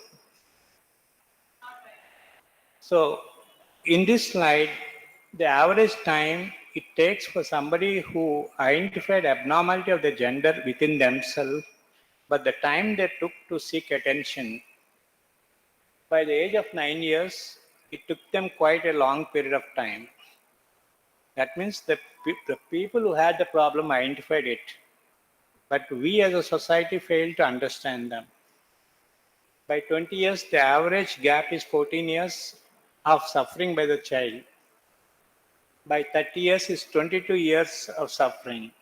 That means that person is emotionally destroyed, socially destroyed, and familial bonds are also destroyed because the doctor does not understand, the parents does not understand. So that's the crux of the issue. So here is a transgender male. This person underwent hysterectomy to remove the uterus. Then the ovaries are removed. Then and then a penis is reconstructed. and then a testicular implant is pressed in the scrotum. So this is transgender male. That means a person who's feeling he's a male has been corrected to look like a male. But what we see outside, somebody with a beard need not be a transgender male or vice versa. Our perceptions of intersex and hormonal disturbances is sometimes being confused. Then when you look at the next slide, this is a transgender female who has a normal penis and a testis, for which the penis is removed, the testis is removed, then a vagina is created, and then hormones are given. So your understanding of transgender male or female is you have to look at not the sexual organs but their emotional feelings. And that emotional feelings should be firm for life, they should not be wavering. They identify themselves, and based on that, they take the support of the treatment. So we assume transgender female as like this, but a transgender female does not have the ability to reproduce. We should have this fundamental clarity before we go forwards. That's the reason I took these images so that I produce clarity. Then finally, there are medical interventions, what Deborah has spoken, surgical intervention. Finally, one thing is, if there's any carry-home message in this is, identifying gender identity and biological sex, first by the medical community, then by the scientific community, then by the society at large, will solve the problem. Till then, it will remain an enigma. Thank you, one and all.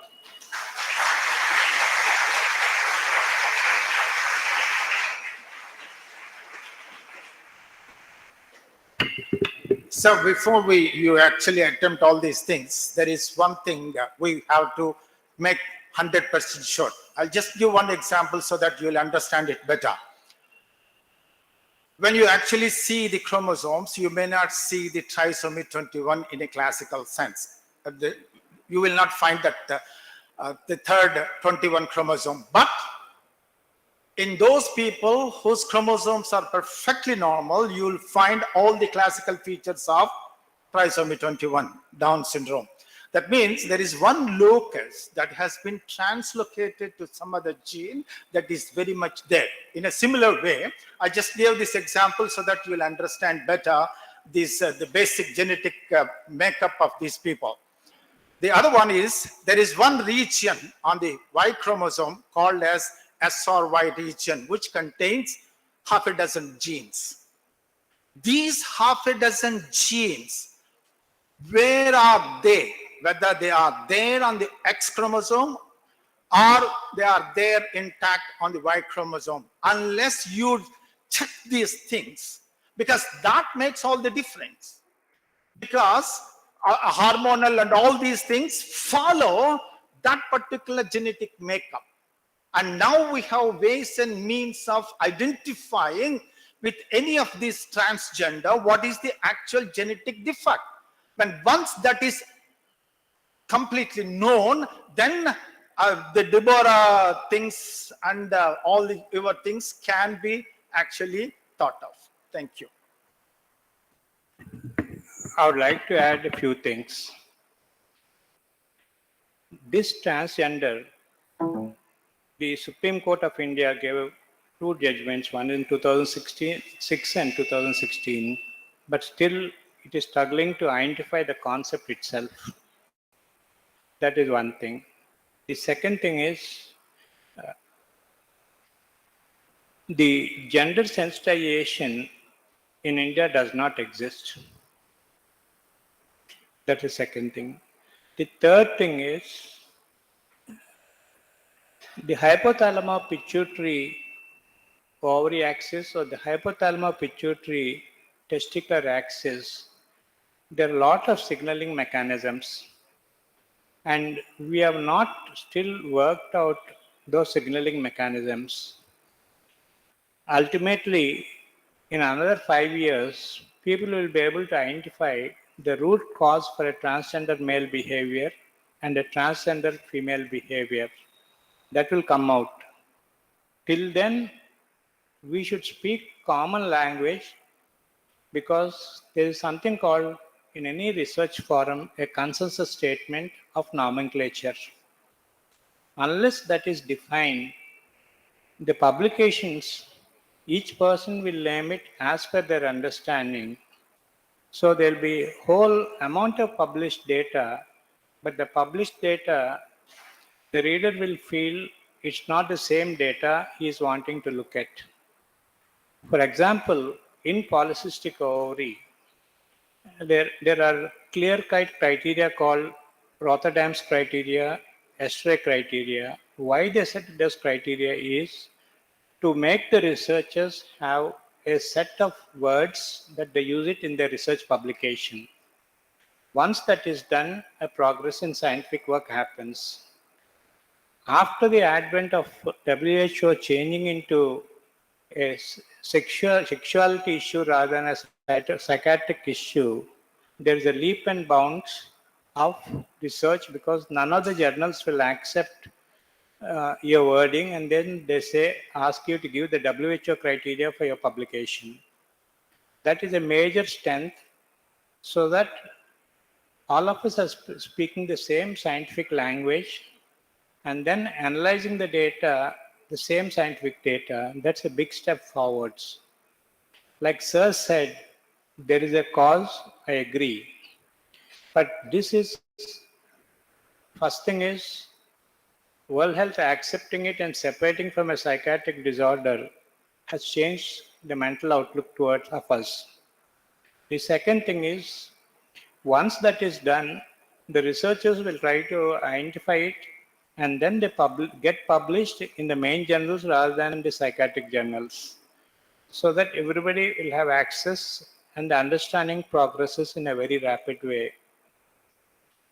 So I would prefer at the end of the meeting, a consensus of at least 6 words should be defined and spread to each of the members, so that this is what we meant by the term using the WHO classification of the transgender and the various words that are used, so that any publication that happens should include those words from this part of the country. That's my humble request.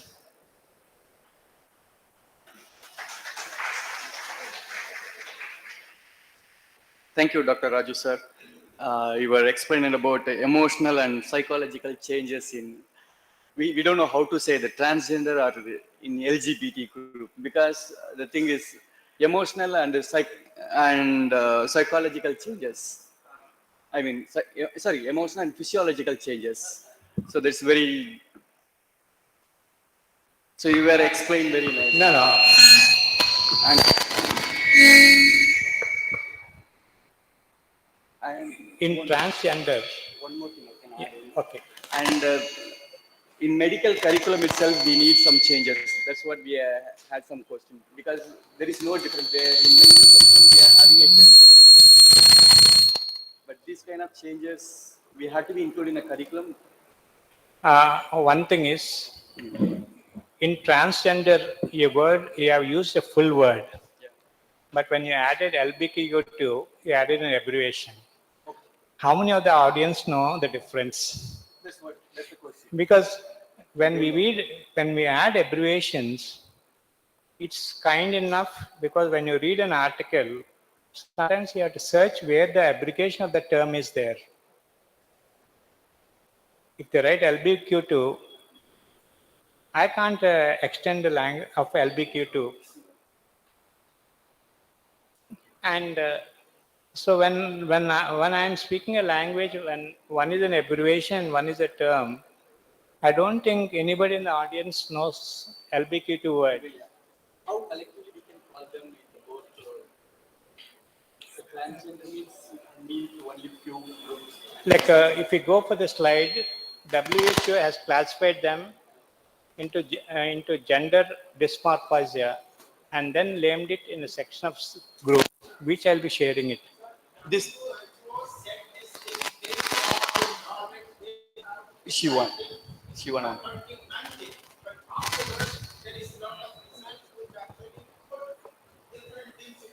Because what happens is every 5 years they give a classification. Every 5 years they give a classification. At some point we should start.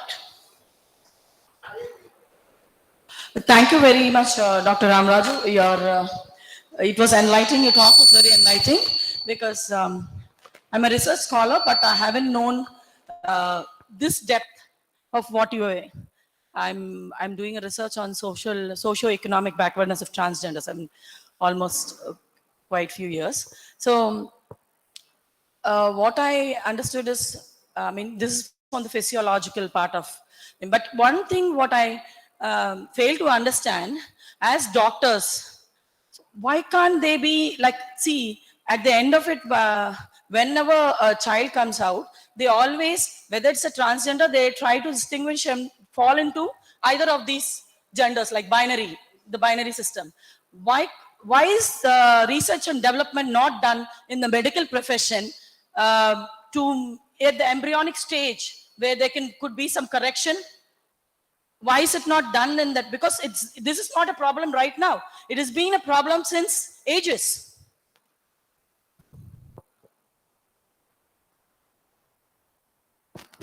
Can I give an optimistic view or a pessimistic view? Whatever the public. I have shared this link to the Society Fraternity of Obstetrics and Gynecology of Visakhapatnam. I have also shared this to whole of Andhra Pradesh reproductive medicine specialists, and I don't think very few people have logged in. That's sad. So that answers a lot of things. Thank you. Madam was kind enough to give the link, and here is a knowledge where it's at the transition, and as clinicians we are supposed to understand the changing trends of thought process of society, and this is a classic example where system failure is there. And I will further go ahead and do one more thing to solve this issue. Okay. I'm not stopping here. I raised a question. Good. Because this has been worrying me. Why is the medical profession not doing anything about it? It's just not a problem right now. No, I'll be putting all these videos into the website with Madam's permission. Not in my website, in the group. Okay. So that at least that is there for some time, and at least few people will browse through. Yes. Because it's wrong. Thank you so much. It's wrong to question the system, provide solutions. That's my belief. Yes. Thank you. You can take one even.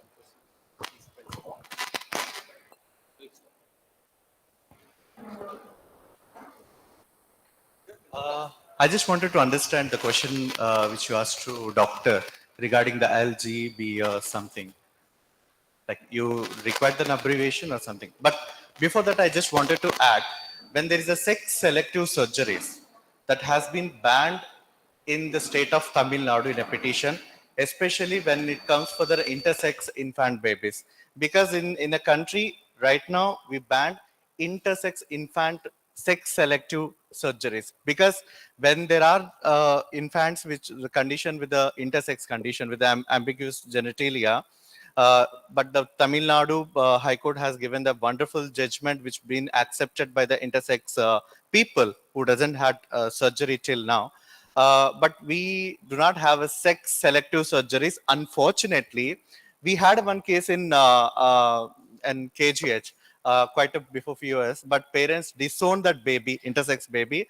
Then later, they just wanted to throw the baby in somewhere else, but later they hand over to our local trans hijra community, and the baby is right now is risen by the trans hijra community. But my question and the challenge is, but still it's a carried of the same cishet patriarchy by the transgender persons also from their forefathers. Still, how the infant or intersex baby is raised in a certain way that the rights has given to the infant of the intersex person, that there is a right to privacy and right to determine the intersex person of their own gender identity. Ah. Ah. She did her research on this LGBTQ. You just go and get that Yeah. It's not a critical question. Thank you so much. Thank you, sir.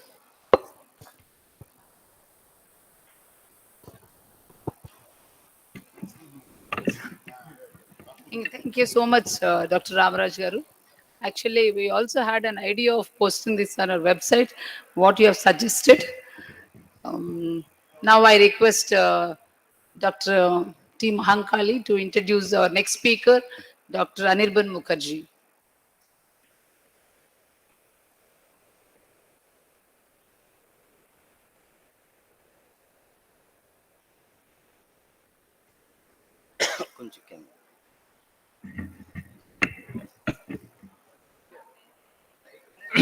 కనిపిస్తుందా?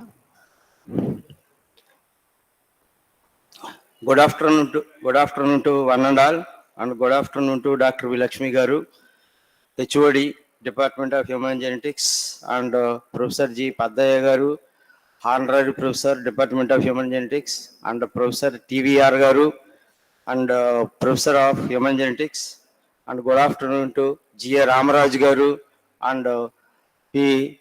C.H. Ramakrishna Garu, Professor, Sir, and all other dignitaries and dignitaries of the dais. And here I am stand before you to introduce Dr. Anirban Muzumdar. Dr. Anirban Muzumdar, it is my distinct pleasure to introduce our esteemed guest speaker for today's seminar. And Dr. Anirban Muzumdar is a distinguished medical professional with an impressive array of qualifications and achievements. Dr. Muzumdar holds the prestigious titles of MD, DM, FACE, FRCP London, and serves as professor at KPC Medical College and Hospital in Kolkata. Additionally, he holds the position of conjoint professor at the School of Medicine and Public Health at the University of Newcastle, Australia. His commitment to academic excellence is further evidenced by his fellowship of Indian College of Physicians, FICP, and his role as regional faculty for the certificate in evidence-based diabetes management, CEBDM, of the Public Health Foundation of India, New Delhi. Dr. Mazumdar's contributions to the field of endocrinology have been recognized with the Subhash Mukherjee Oration Award by the Endocrine Society of India in 2021. Furthermore, his research endeavors have resulted in numerous publications in both national and international journals, totaling an impressive 66 articles. Accordingly, additionally, Dr. Muzumdar has served as the principal investigator of phase 3 clinical research in 6 studies.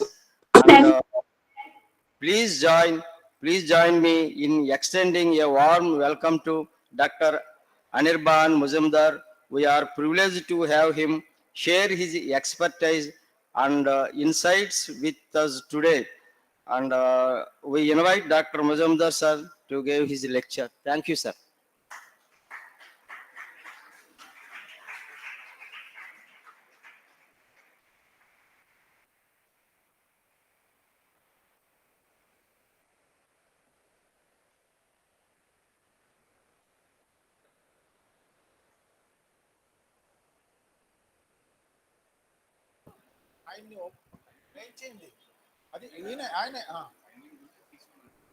Sir, you are under mute. You have to remove that mute, please.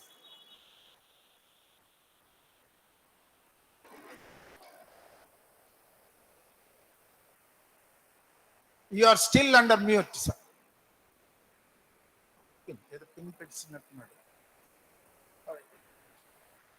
No, you are still. You have to just click on that mute icon. Right. Yeah, am I audible?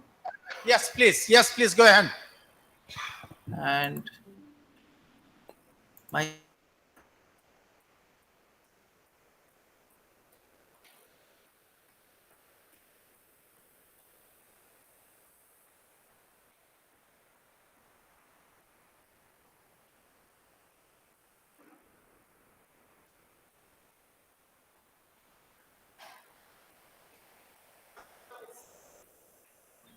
is my slide visible?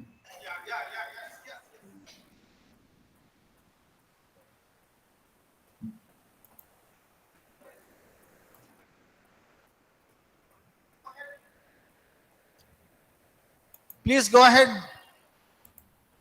Majum. So, okay, thank you. So, am I audible now? Yes, please. Yes. Okay. So, I am going to talk on the gender incongruence and our experience from this part of the country. And we have actually established the first transgender clinic in the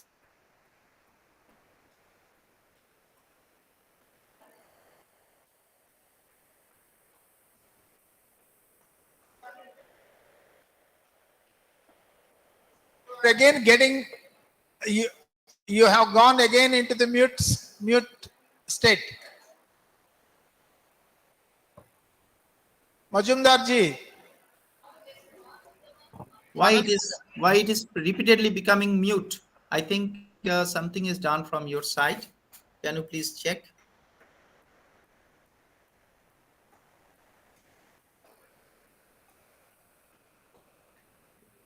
Okay. So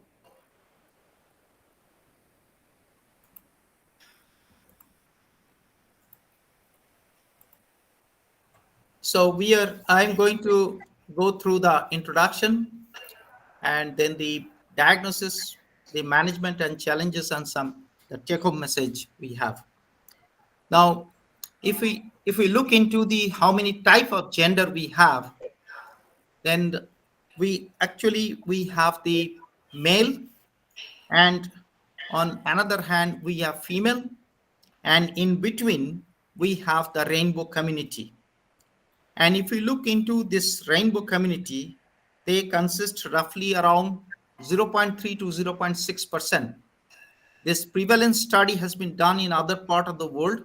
We don't have any prevalence study in our country. And if we look into this prevalence of 0.6, it's roughly around 50 lakh people in our country having this condition or they are in this third gender group. So the third gender, they are not an homogeneous people. There are varieties of people. Now there are hijras who are officially recognized third gender community in India. There are gender queer, means anyone who is not heterosexual or cisgender are considered under the heading of gender queer. Then the LGBT, which you are talking about few minutes back, the lesbian, gay, bisexual, and transgender. But there are many more. There are Q, the questioning group, whom we cannot place them under the heading of anyone. And then we call it under the heading of questioning group. Then we have LGBTQ2. The abbreviation has extended further.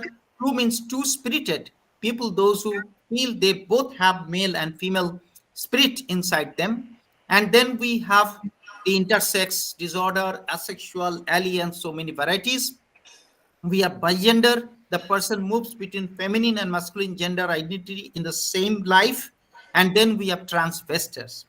So you can see that the third gender community, or this rainbow community, is not just transgender.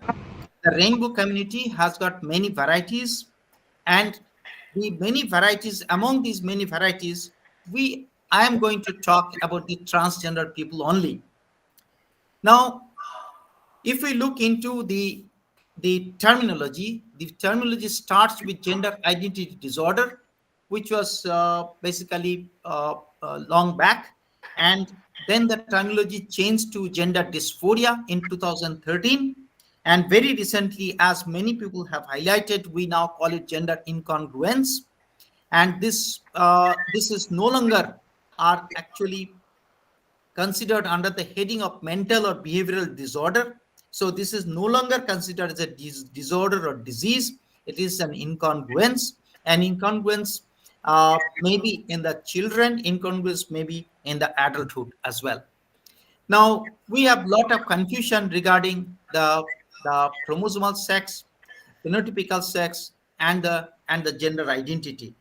As you can see from here, that the chromosomal sex may be XY, and there is a testis, there is male genitalia. But if the gender identity is different, female, then we call them trans women. Please remember that these people do not have any problem at the level of the chromosome. So many people has this concept that there must be something in the chromosome. Till today, we don't have any idea that whether there is any chromosomal defect or not. Nobody has found any chromosomal defect till date. So there is no problem at the level of the chromosome. You have to understand that the chromosomal sex disorder result in two important conditions. One is Klinefelter and another is Turner. The second important is the gonadal sex. They don't have any problem in the gonadal sex, the XY testes, XX ovaries. So no problem at the level of the gonadal sex. And gonadal sex disorder we considered under the heading of gonadal dysgenesis. That is an entirely separate discipline. And third is a phenotypical sex. These people don't have any problem in the phenotypical sex. The phenotypical sex is aligned with that of the chromosomal sex and gonadal sex in both this side and also on that side. So there is no any issue in the phenotypical sex. The phenotypical sex disorder is considered under the heading of ambiguous genitalia, and majority of the patient are basically either pseudo hermaphrodite, male pseudo hermaphrodite, or female pseudo hermaphrodite. So this is phenotypical sex abnormality is different disease. It is considered as you can also consider it as a pseudo hermaphroditism or intersex disorder. But the gender incongruence develops because of the incongruity in the identity and the biological sex. Biological sex means the sex with which the patient are born. So we have people with XX, with ovaries, with female genitalia, but the identity is different, the male gender role, and we call them trans man. So this is the introduction, and let me talk a little bit about the diagnosis. So term of gender incongruence refers to a person whose sex assigned at birth, that is the sex assigned by a physician at birth or by the family members, is basically based on external genitalia, does not match their gender identity, that is one's experienced gender or the psychological sense of their gender. And some of these people, not all, some of these people may suffer from gender dysphoria. And the diagnosis should be made with the help of a mental health professional or clinical psychologist. This is what we have published a few years back as far as our consensus statement on the gender incongruence. Now, and a previous speaker has already spoken about DSM-5. I think all of you are aware the diagnosis is basically based on DSM-5 criteria. You can go through it, and if you find a person, please identify whether they satisfy the criteria of DSM-5 or not before you make a diagnosis. This is our experience, which we have published about 10 years back. We have found that at that point of time we have 73 patients in our clinic. So we have found mostly they are trans feminine. So almost 2/3 of them are trans feminine, or 3/4 of them trans feminine, and only 1/4 of them are actually trans masculine. This is sharp contrast to the Western literature, because in Western countries, both trans feminine and trans masculine are almost equal in proportion. The second is that the age of presentation, as you can see, then in the Western world, the age of presentation is 13, 14, 15, 16. Here we have found majority of our patient presents between 20 to 30 years age. And then we will talk a little bit about the management and what we have experienced as far as management is concerned. Now, as the first speaker has already shown, that we have a lot of guidelines. You have the guideline from the Endocrine Society. This is USA guideline. We have guideline from the WPATH. This is an international guideline. We have guidelines from the UK. We have guidelines from Canada. We have guidelines from Australia. Very recently, we have developed this trans guideline, India specific, that is Indian standard of care. So this we have published in 2020. So whatever maybe it is, you have to follow at least one guideline. Please read one guideline and follow one guideline. But any guideline we can follow, but it is better always to follow the India specific guideline, because we highlighted some of the difficulties to follow the Western guideline, and we have suggested some of the options we have, alternate options we have, while we treat our Indian subset of patients.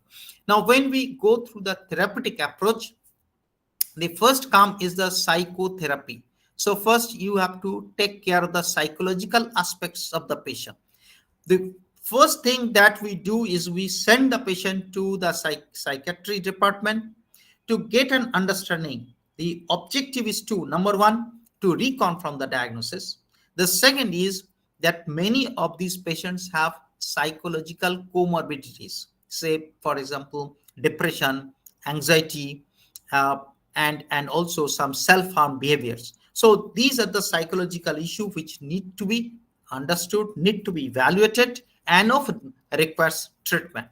The second is change in gender role. The patient is advised to leave a part-time or full-time in another gender role to understand whether he or she is compatible to spend time in another gender role by wearing the dresses.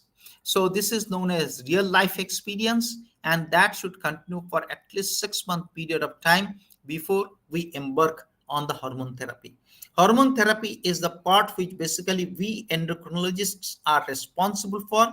We give hormone to feminize or masculinize the body depending on the situation. And then come the surgery.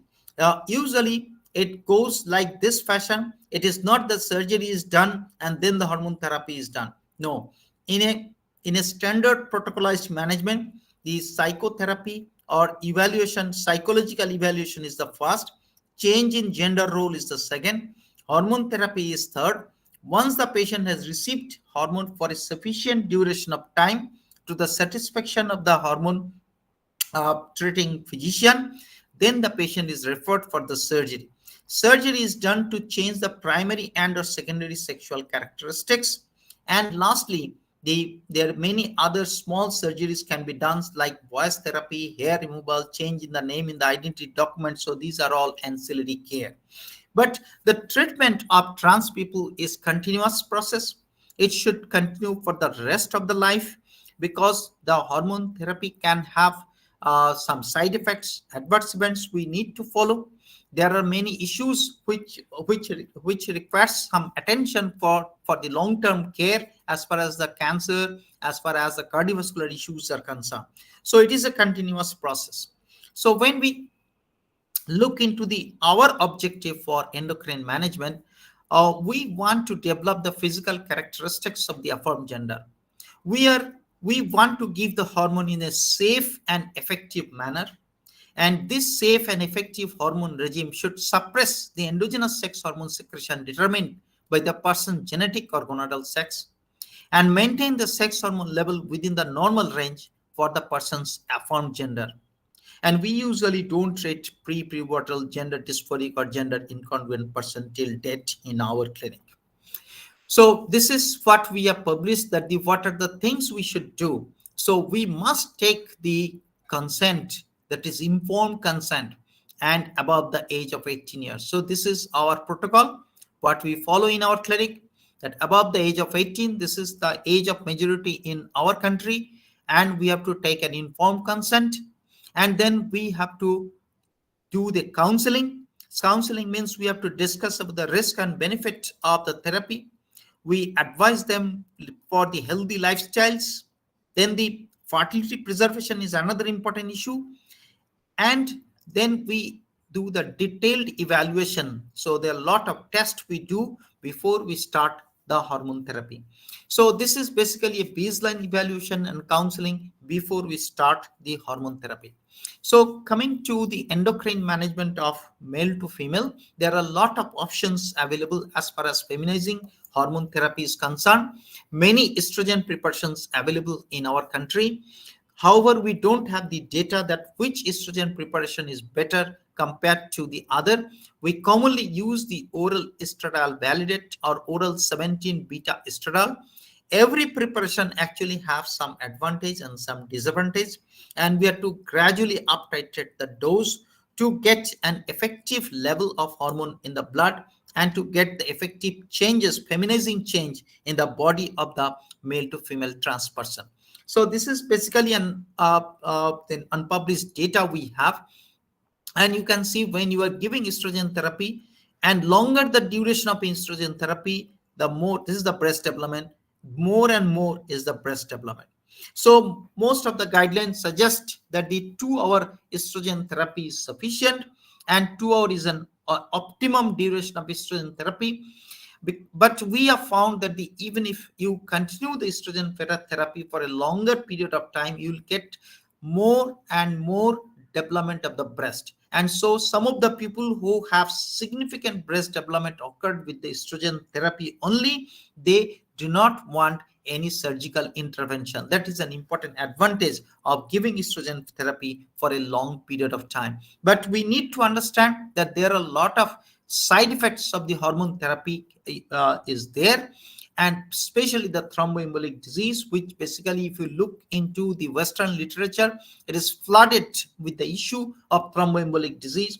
But we need to understand that the evidence of thromboembolic disease with the use of estrogen therapy mostly came from the postmenopausal estrogen hormone therapy. Here we are treating young persons with the hormone, and therefore the possibility of thromboembolic disease is much less. In my experience, in the last 15 years period of time, we are yet to see a single case of thromboembolic disease among my cohort of the patient who developed this thromboembolic disease because of the estrogen therapy. Now, we at the same time want to minimize the androgen effect in the male to female subjects.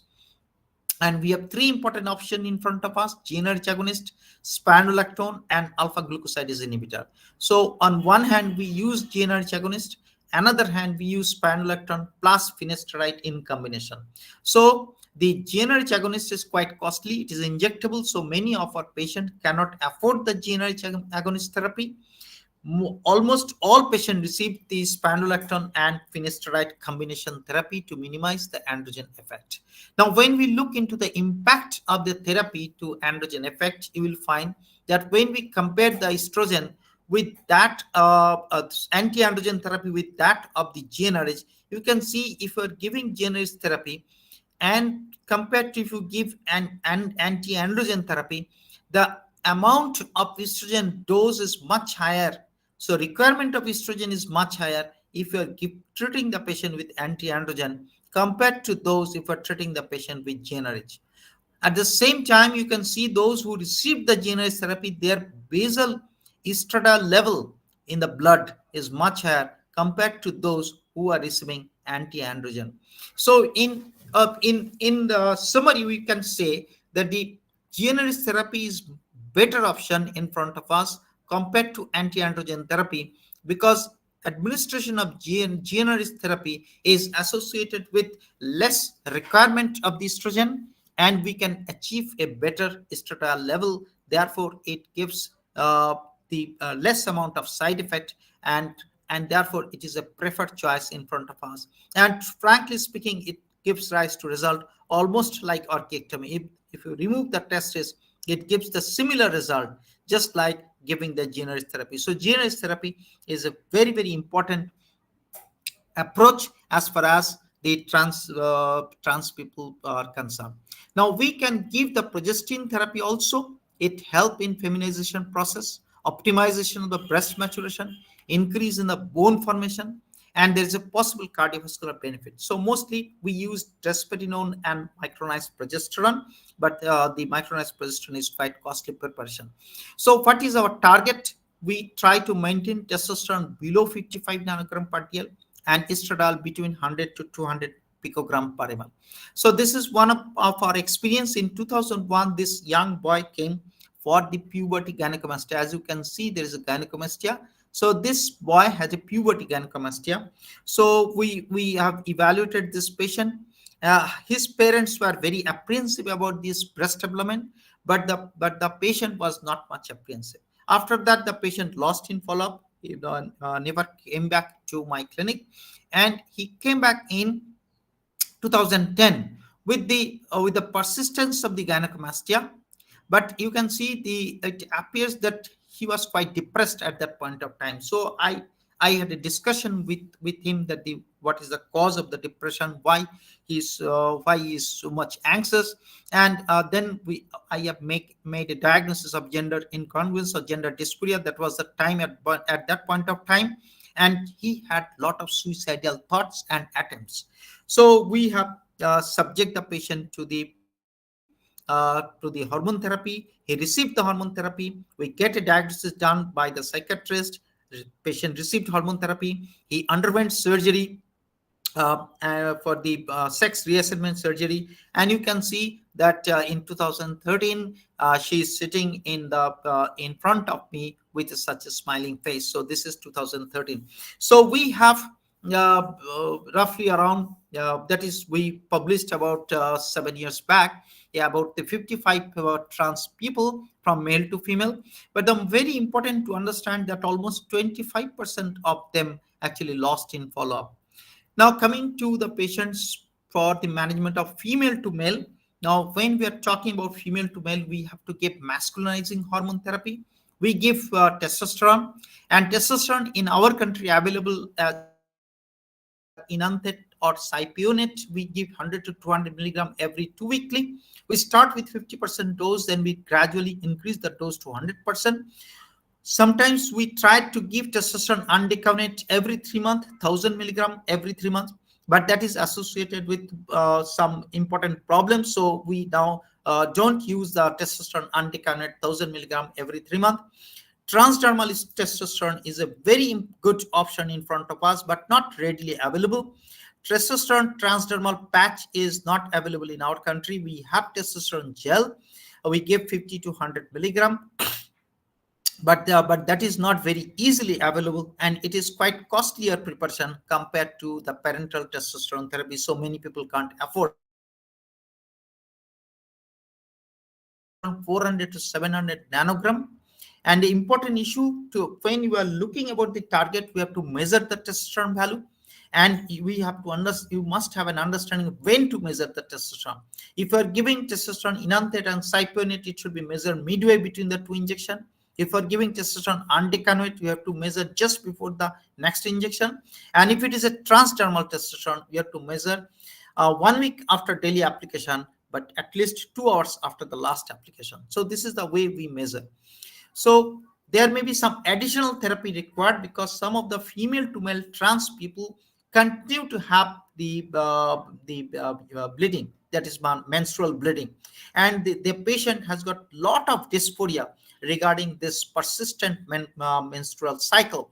So we use oral progestational agents or depo-petroxyprogesterone, GnRH analog, or endometrial ablation. So we basically have 4 options in front of us, but mostly we use the oral progestational agent or we use the depo-metroxyprogesterone.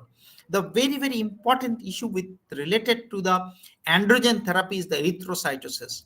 In most of the patients, we find erythrocytosis a common happening, and therefore we need to follow the hematocrit of our patients, and we have to decrease the dose of testosterone, or we have to shift the patient to transdermal testosterone when the hematocrit value goes more than 55%.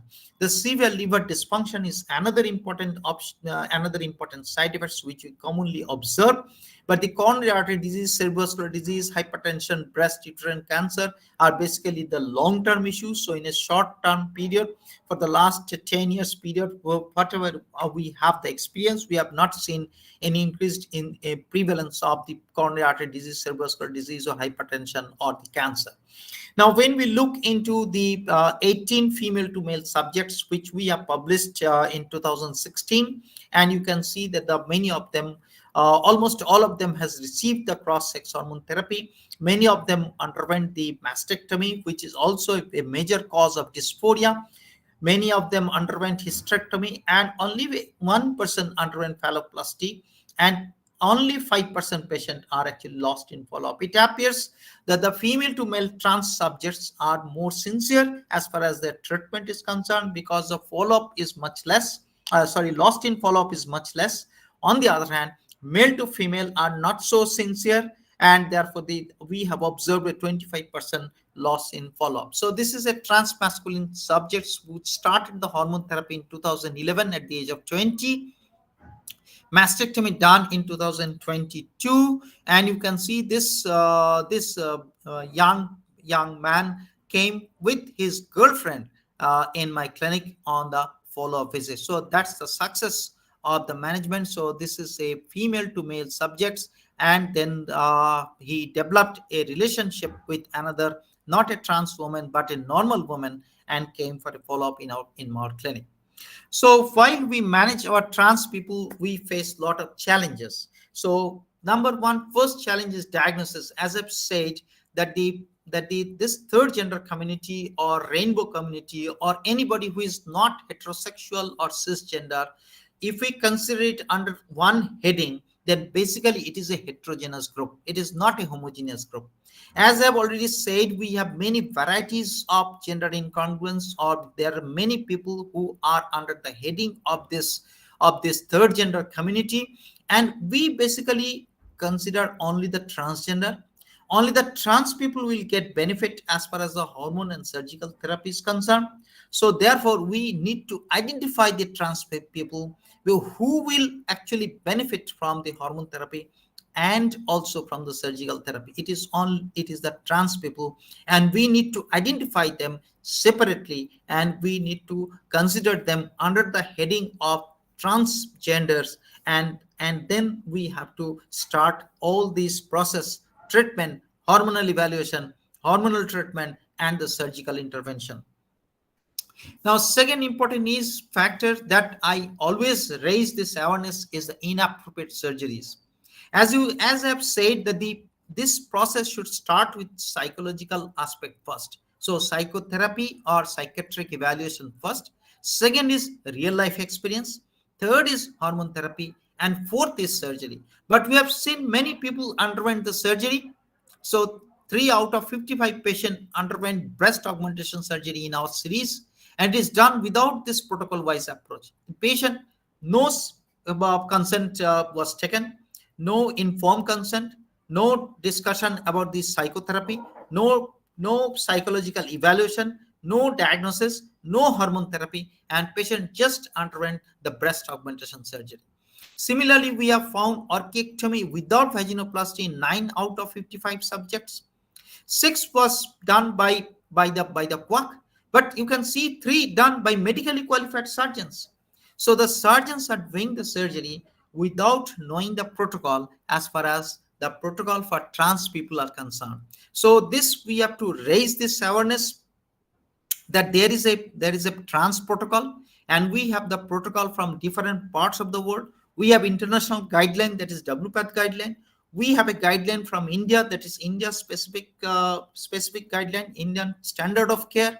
So we have to follow a protocol. We have to follow a path through which we can treat our patient, and then we get the best benefit or best outcome as far as the trans care is concerned. We have reported this very recent publication from our side, the 3 cases of castration in Hijra transgender community, and you can see this is basically, there is no any it was not a surgery, it was just removal of the external genitalia, and the reconstructive surgery was not done, and it is mostly done by the quack in our country.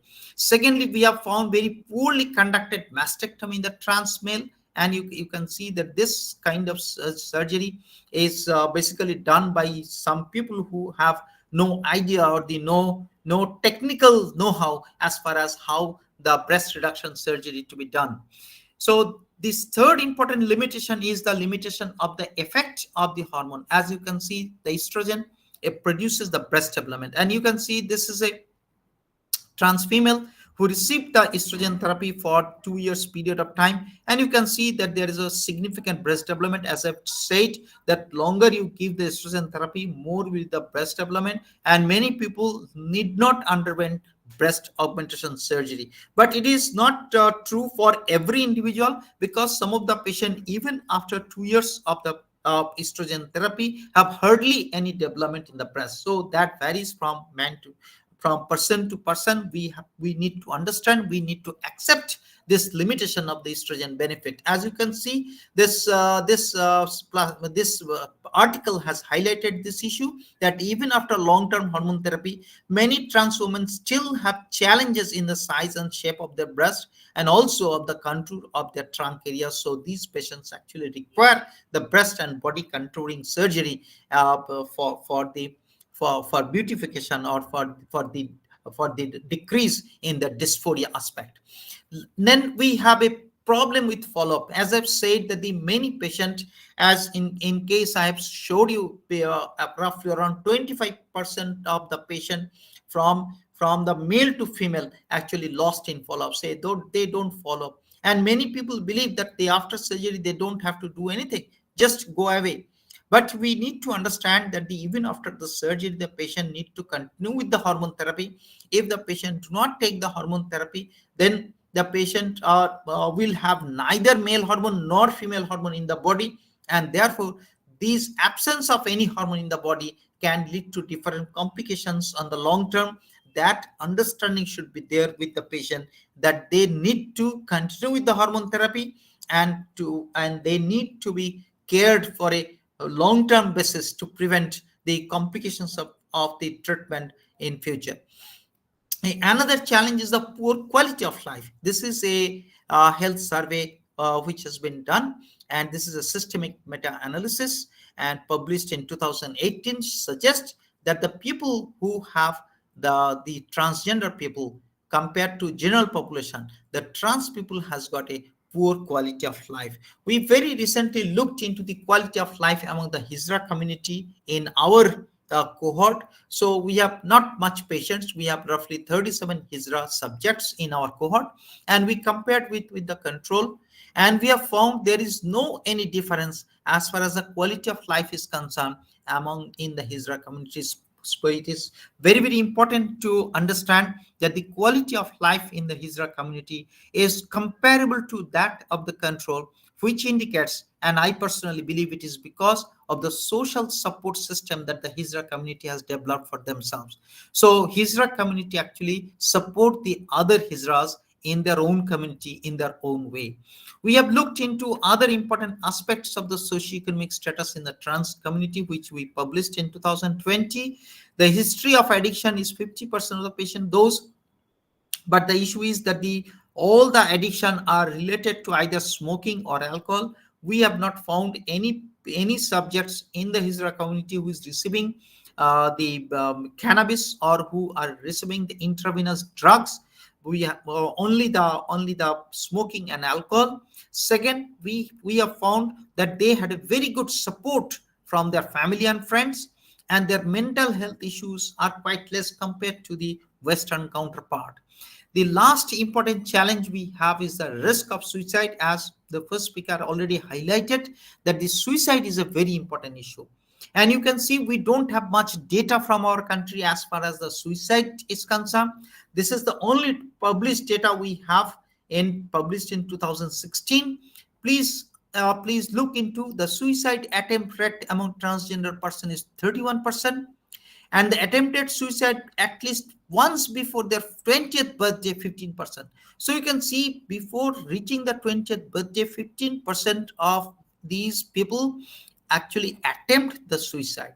So it is a very important to understand that these people are very, very vulnerable to suicidal attempt.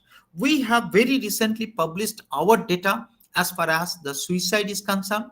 Please, and we have found that the first suicidal attempt is around the age of 16 years. Just imagine that a 16-year-old girl or boy are actually attempting suicide because of this gender dysphoria, because the family don't accept them, because the society don't accept them, because the educational institute don't accept them, and they are committing suicide at such a tender age. And both suicidal thoughts and attempts in 25% of the people. And how many of them actually committed suicide every year? We don't have data. Please remember that these 120 subjects whom we have made the survey are basically those who are survived from the suicide, who came to our clinic, are getting treatment. Those who are getting treatment, among them we have made the survey. So those who have committed the suicide and already dead, they are not under our care. So we don't know how many trans people actually commit suicide per year, and we don't have data in our country. So my take-home message is gender incongruent identity should be recognized. This is number one. Number two, lack of information and awareness among many health personnel often leads to risky procedures and inappropriate handling of people seeking transition. And the treatment is available to assist people with gender dysphoria and to find a gender role that is compatible for them. And hormone therapy must be individualized based on patient's goal, because you can see some of the patient don't need to undergo through all cares. Some of the patient receives only the hormone therapy. Some of the patient do only the breast surgery. They do not want the sex reassignment surgery. Some people want only the voice surgery. So the need of every individual is different, and our goal of management is also different for different people. We should create a welcoming clinical environment for non-binary genderqueer people, not only for the trans, but also all the varieties who are non-binary, who are not heterosexual or cisgender. So these people should be considered on the heading of the rainbow community, and we must have a welcoming clinical environment for all of them. And thank you very much, and greetings from the city of Kolkata.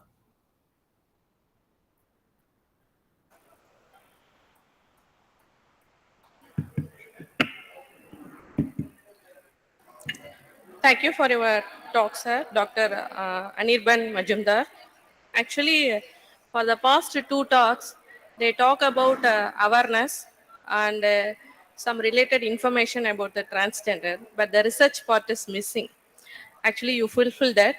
And then I'm really happy about your research, because it not only cover only a one part, you cover entirely the diagnosis part, and then therapeutic approach, the endocrine management, also the impact of therapy, risk assessment, challenges, also how the socio-economic status of the transgender people. Okay, this is really a very good approach. This is we call is as a holistic approach, not a part by part. It is a holistic approach. This is really needed for the society, current society. And I also very feel sad and bad about the quality of life, especially the risk of suicide attempt is increased for the transgender people is really alarming for the institution like us. So we have to take a social responsibility of this kind of seminars or conference and talk we need to arrange.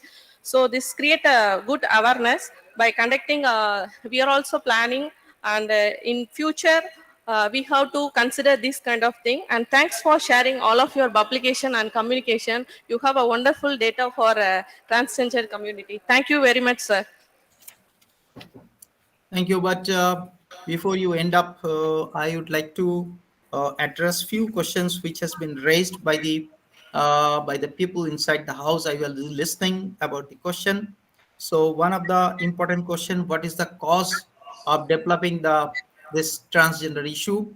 And let me tell you that the no chromosomal defect has yet been identified, and there are a lot of you know explanation for the development of the trans mindset, but we are yet to know the exact cause of development of transgender issue or gender incongruity. If you ask me directly, I don't know. However, environmental issue has a very, very important role, because nowadays we talk about the endocrine disruptors, And let me tell you, endocrine disrupting chemicals are there everywhere. Say, for example, the lipstick you are using, there is an endocrine disrupting chemicals. The water you are taking from the plastics, there is phthalates which comes inside the water. So in your soap, in your say perfumes, in the all kinds of upholstery, in the color, and the chemicals in the food, and then in the fertilizer, and your color in the food, say for artificial color in the food, and the food preservative. So everywhere there is endocrine disruptor. So if you see the data from USA, we don't have the data, but in USA data suggests that there is a progressive increase in the gender incongruence prevalence. So why the gender incongruent prevalence is increasing for the last 20 years? One of the explanation is because of the increased exposure of the human being towards the endocrine disrupting chemical. Those who are interested, you can go in the net and look into it.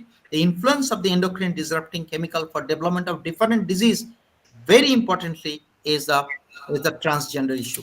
The second important question which people has asked regarding that in Tamil Nadu they have said that the surgery to the intersex should be banned. Number one, this forum, or that this I must be very clear that this is basically forum for transgender issue or gender incongruent issue. It is not intersex. Intersex is entirely different ballgame. I have showed you in the initial slide that the intersex is a disorder which occurs of the phenotypical sex, and the gonadal dysgenesis occurs because of the problem in the gonadal sex. And chromosomal sex disorder is basically Klinefelter and Turner. So chromosome sex disorder is different, gonadal sex disorder is different, phenotypical sex different, phenotypical sex disorder, that is intersex, is entirely different. So don't confuse. So we are not talking about intersex disorder. We are talking about those patients who do not have problem in the chromosome, who do not have problem in the gonad, who do not have problem in the phenotypical sex, but they have problem in the psychological sex. So this is the group which we are talking about. The third important question another person asks, that the why we can't make a diagnosis in the intrauterine life and intervene. The question is that the many diseases we cannot diagnose in the intrauterine life. It is not that the transgender issue. So there are lots of diseases which we cannot diagnose in the intrauterine life, and transgender is another important issue which we can't diagnose in the intrauterine life. Because that, let me tell you that how much changes in the hormone actually have an impact on the brain, which transform it to male orientation and female orientation. It is the serum testosterone value of 1 billionth rise or 1 billionth less is basically have an impact on the brain and the hormone which transform it to male orientation and female orientation.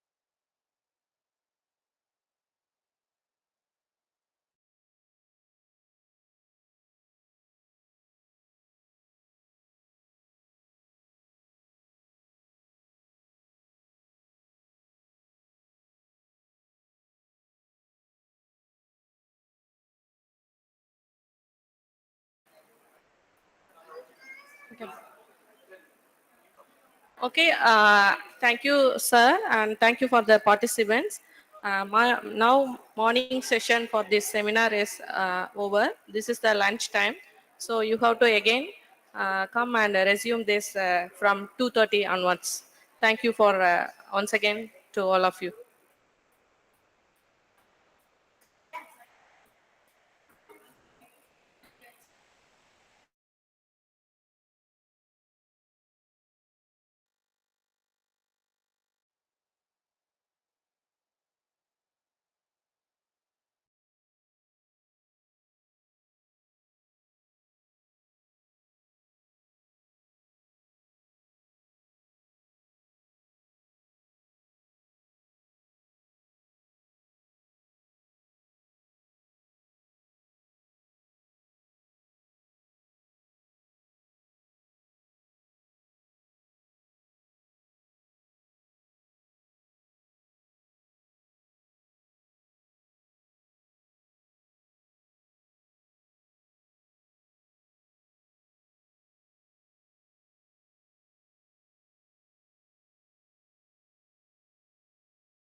I request all the participants to join the sessions. Hope all of you enjoyed the morning session.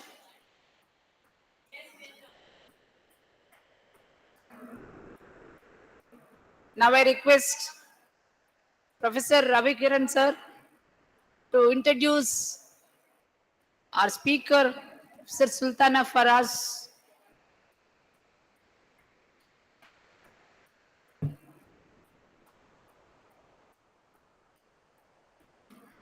Good afternoon, all. Welcome to the afternoon session. Today, now we have an eminent speaker joining us from Jakarta, Indonesia. Her name is Professor Sultana Faraz. She has very impressive credentials and contributions to the field of human genetics. Truly esteemed figure in the genetics community. So currently, she is affiliated with the YRC University in Jakarta, Indonesia. She previously held the position of professor in Diponegoro University and served as the president of the Indonesian Society of Genetic Counselors. Additionally, she worked as a genetic counselor at Prodia Genomic in Jakarta and Tolegorijo Hospital in Semarang. Professor Sultana has also held leadership roles such as head of genomic lab and the genetic counseling at YRC University and coordinator of gender team at the Dr. Karyadi Hospital from 2006 to 2021. Her influence extends globally through involvement in various international organizations such as the Educational Committee for Genetic Counseling of the Human Genome Organization, HUGO, the Asia Pacific Society of Human Genetics, and the Transnational Alliance for Genetic Counseling. Additionally, she has served as the country representative of the Professional Society of Genetic Counselors in Asia. Professor Sultana has made significant contributions to research with over 100 publications published as papers and an impressive H-index of 24 that reflects the impact and the significance of the work that she has done in the field. So without any further delay, I would extend my warm welcome to Professor Sultana to please join us and enlighten us with more knowledge. Thank you, madam.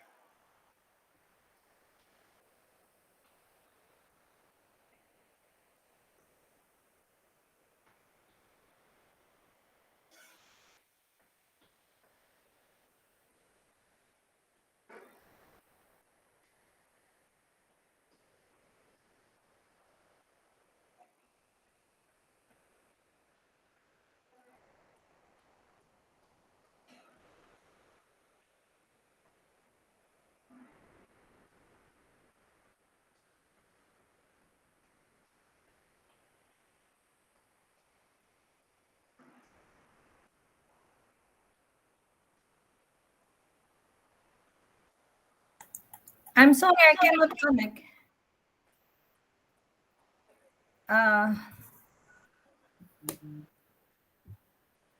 Would you mind please help me?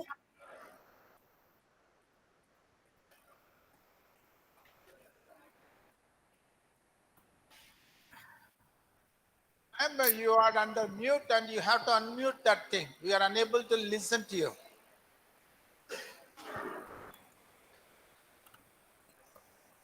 Could you please help me?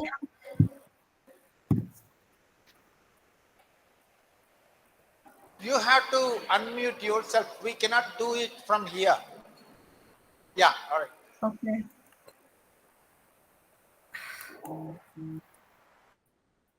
Yeah.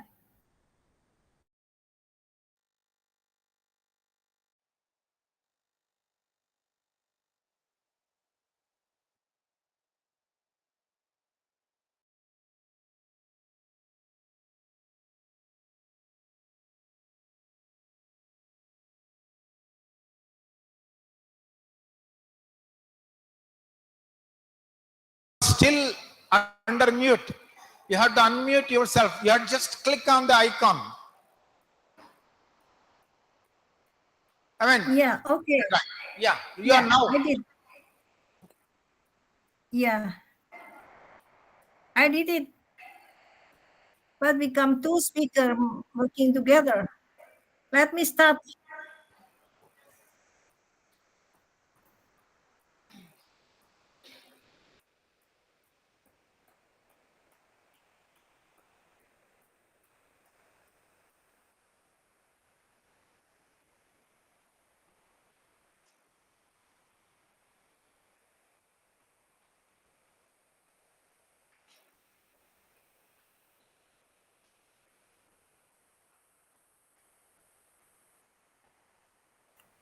I didn't join. How to share the slide? I don't know.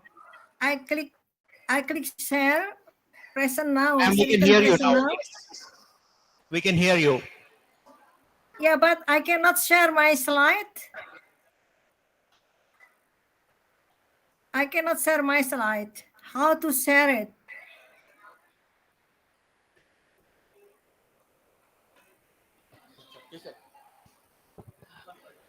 Madam, you can click the icon present now. Yeah, I do it. Yeah. And which one should we choose? You can click that. Yes. Yeah, already. And which one? You can go Which to one? entire screen after that. Entire screen. Yeah. In here, there are many choices. WhatsApp, Meet, and I choose That is Meet. the three option is there, ma'am. Chrome Yeah, tab. there are many options, not just three. Meet above, rearing children. You just go Which to one? the present now. For fifth, you can fifth icon, ma'am. You can see there. Which one? Present now. You can go there. Fifth icon. The icon you send to Ma'am, where? can you please open that arrow? Click that arrow, the fifth one. It's upside. The arrow is upside. There is a Upside. the Window or arrow? Window. square is there inside the entire screen. Can you No, click? there is no arrow. Select a tab to share, but I press it cannot change. Ma'am, please follow the this one, please. Fifth icon, there is a rectangle box inside the arrow is there, right?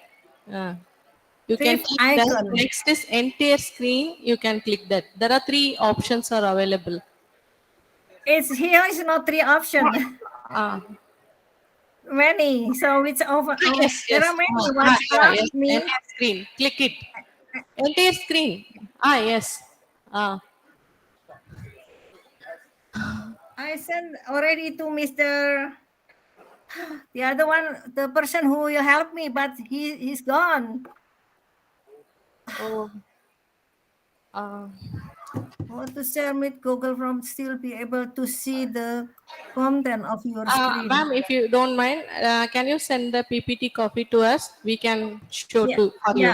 Yeah. How to send it by WhatsApp or by? You can share in the WhatsApp itself. WhatsApp to Professor, WhatsApp. Head of the department. Yeah, to Dr. Dr. Lashmi. Yeah. You can send WhatsApp of your PPT. We will show. Yeah.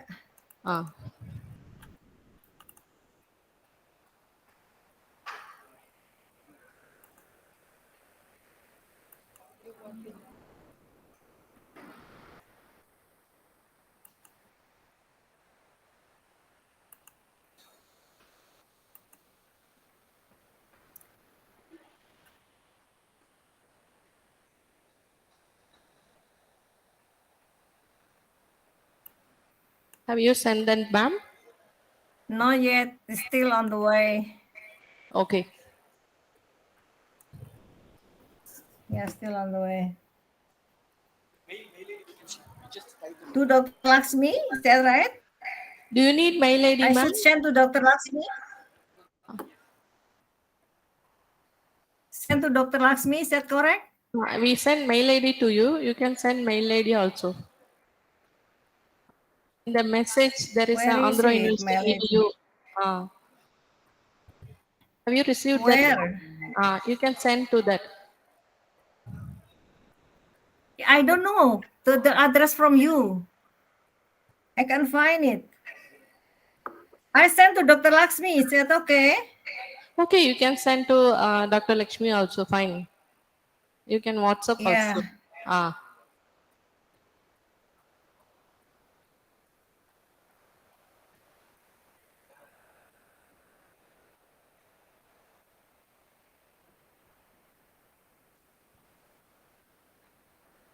Already sent to Dr. Lakshmi.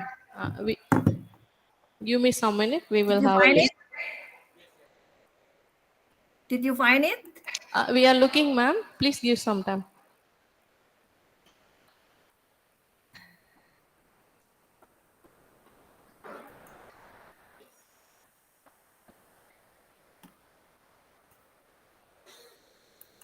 Maybe forward to Andhra University.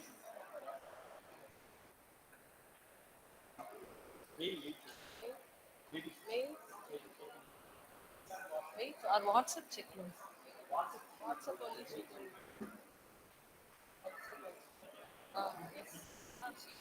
Yeah, we received you, ma'am.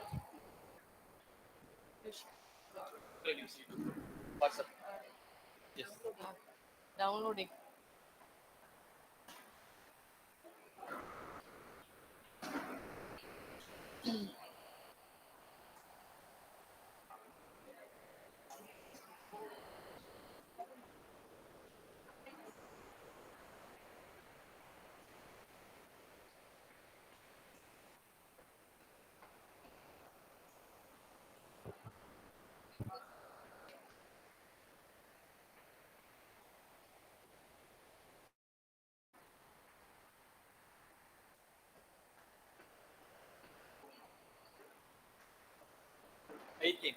Same, we are transferring to the system.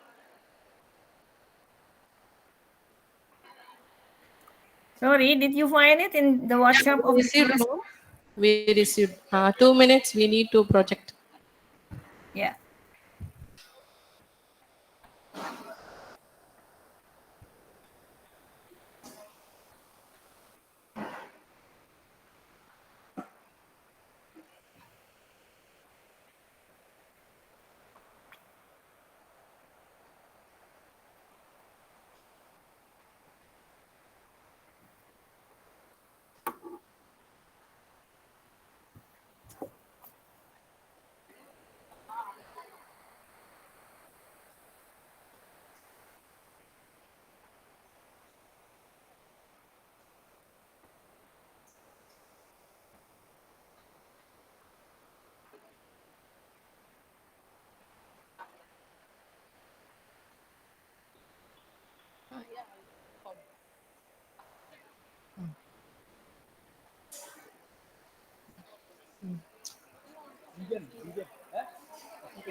Ma'am, can you see the slides?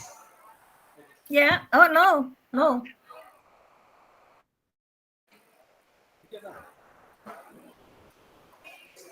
Yes, yes. Thank you. Still the screen. We are sharing, ma'am. Yeah.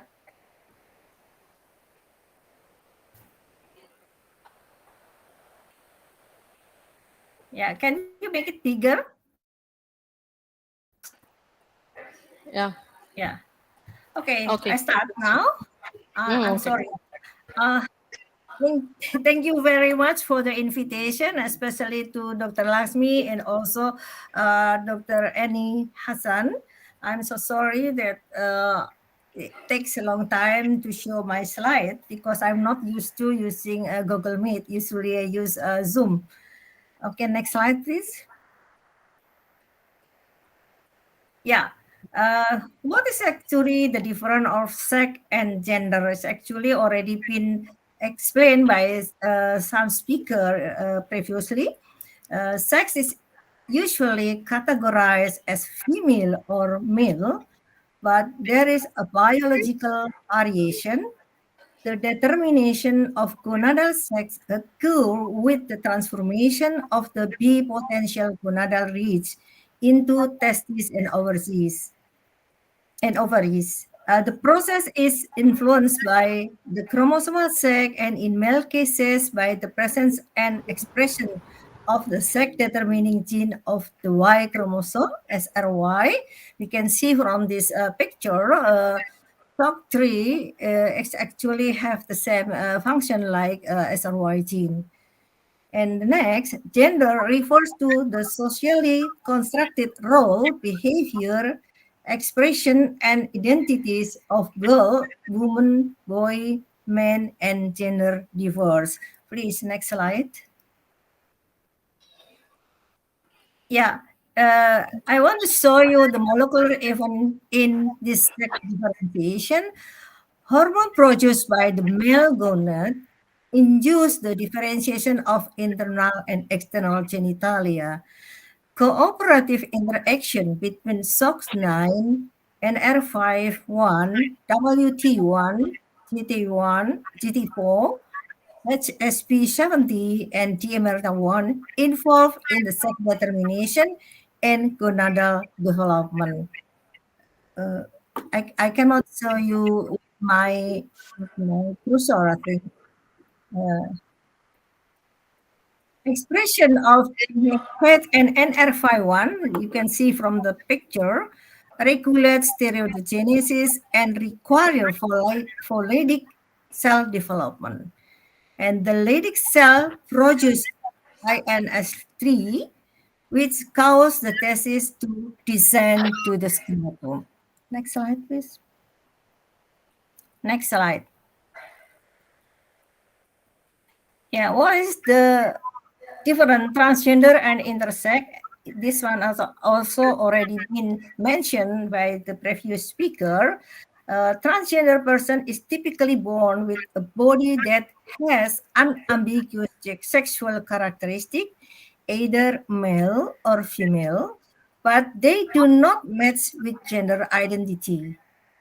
Intersex, with the new name, is disorder of sex development inborn with a body that is not clearly male and female, still atypical or ambiguous. Yeah. Now we use the term of atypical instead of ambiguous. Next. Next slide. The new term for the intersex is actually disorders of sex development or differences of sex development. This DSD is a group of congenital condition associated with atypical development of internal and external genital structure involving gene, hormone, and reproductive organ, including genital. Now, the term intersex or hermaphrodite is no longer used. Next. Yeah, I just want to show you the three group of DSD, chromosomal DSD as an example here, the Klinefelter syndrome. I show you the picture also. And then 46XY DSD, disorder of testicular development or androgen synthesis. I show you one of the picture of androgen insensitivity syndrome. And the last one is 46XX DSD, disorder of ovarian development, androgen excess. As an example is congenital adrenal hyperplasia, and I show you the picture this is a 46XX, but the genital resemble like a boy. Next. Yeah. Let me tell one by one for these three groups. For the group 1, chromosomal DHD, I take one of the example is mosaicism of 46XX and 46XY. Next. Yeah, we have patient at that time 6-month boy, and his karyotype 46XX and 46XY mosaicism with 46XY only 15%. And the gonad in the right, we found very small, only 1 ml in the inguinal region. but the left one absent. And the phallus, or the length of penis, is quite small also, 3.3 centimeter. And he has hypospadia, and their diagnosis was ovotestis DSD, or now the new term OTDSD.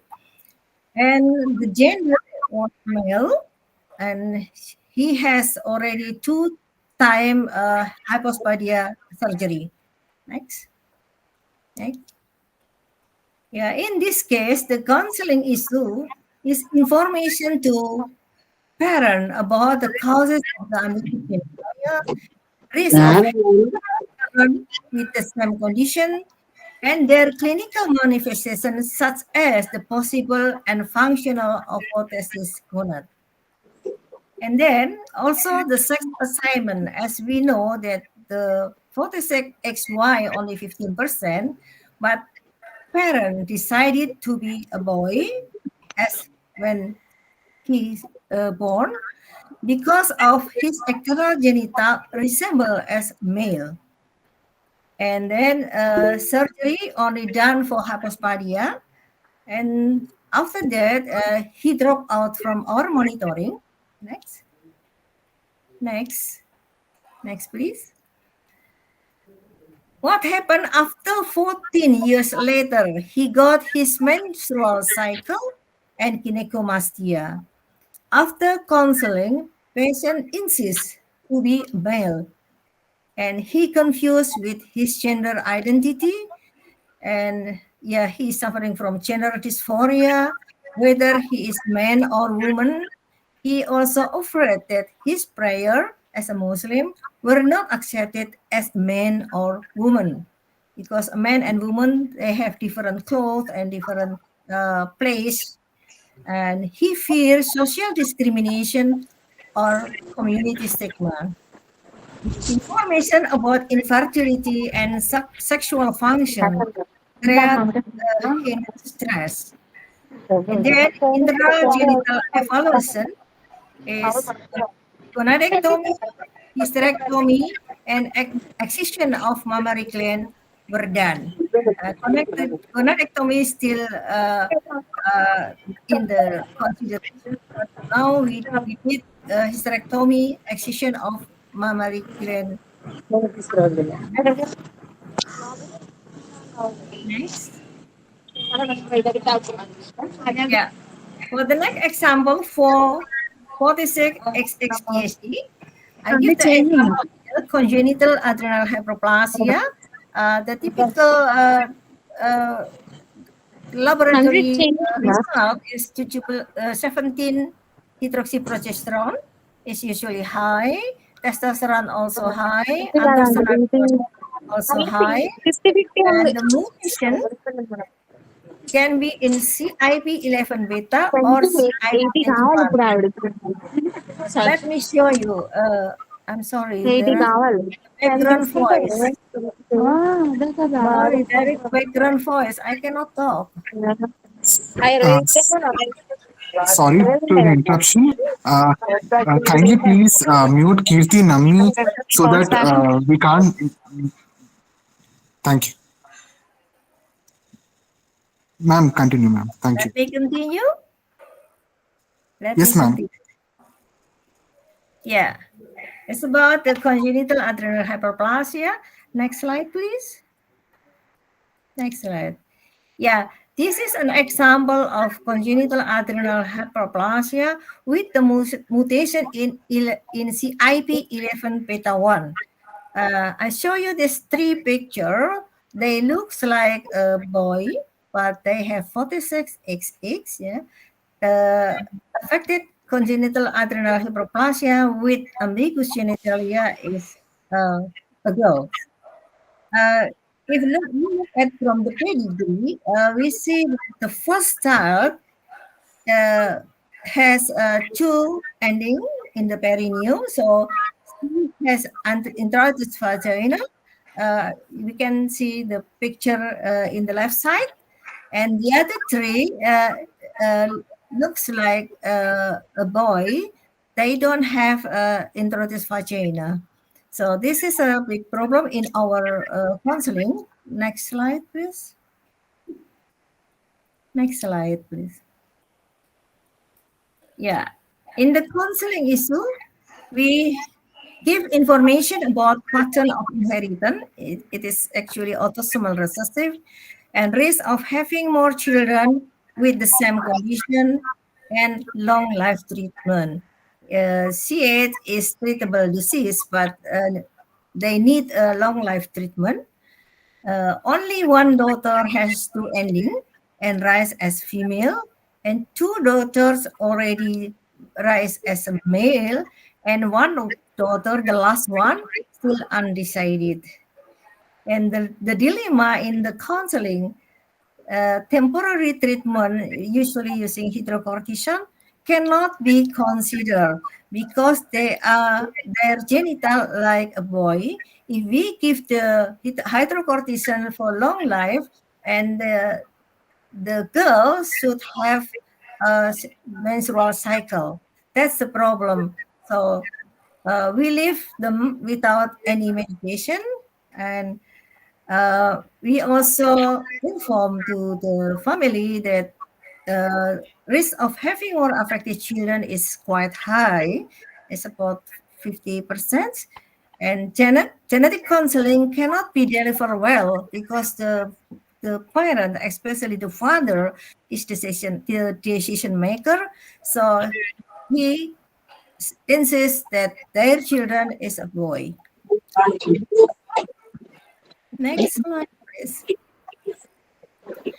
The next one is still same, congenital adrenal hyperplasia, but in this case, they have a different mutation. The mutation is actually in the CIP21 mutation. And they come very late condition. So they grown up already as a boy. We look at from the pedigree, two boys. And then the last one is the girls, actually come still a small girl. And when we inform them that they have inherited congenital adrenal hyperplasia, but they also do not want to get any medication because their gender already changed to male.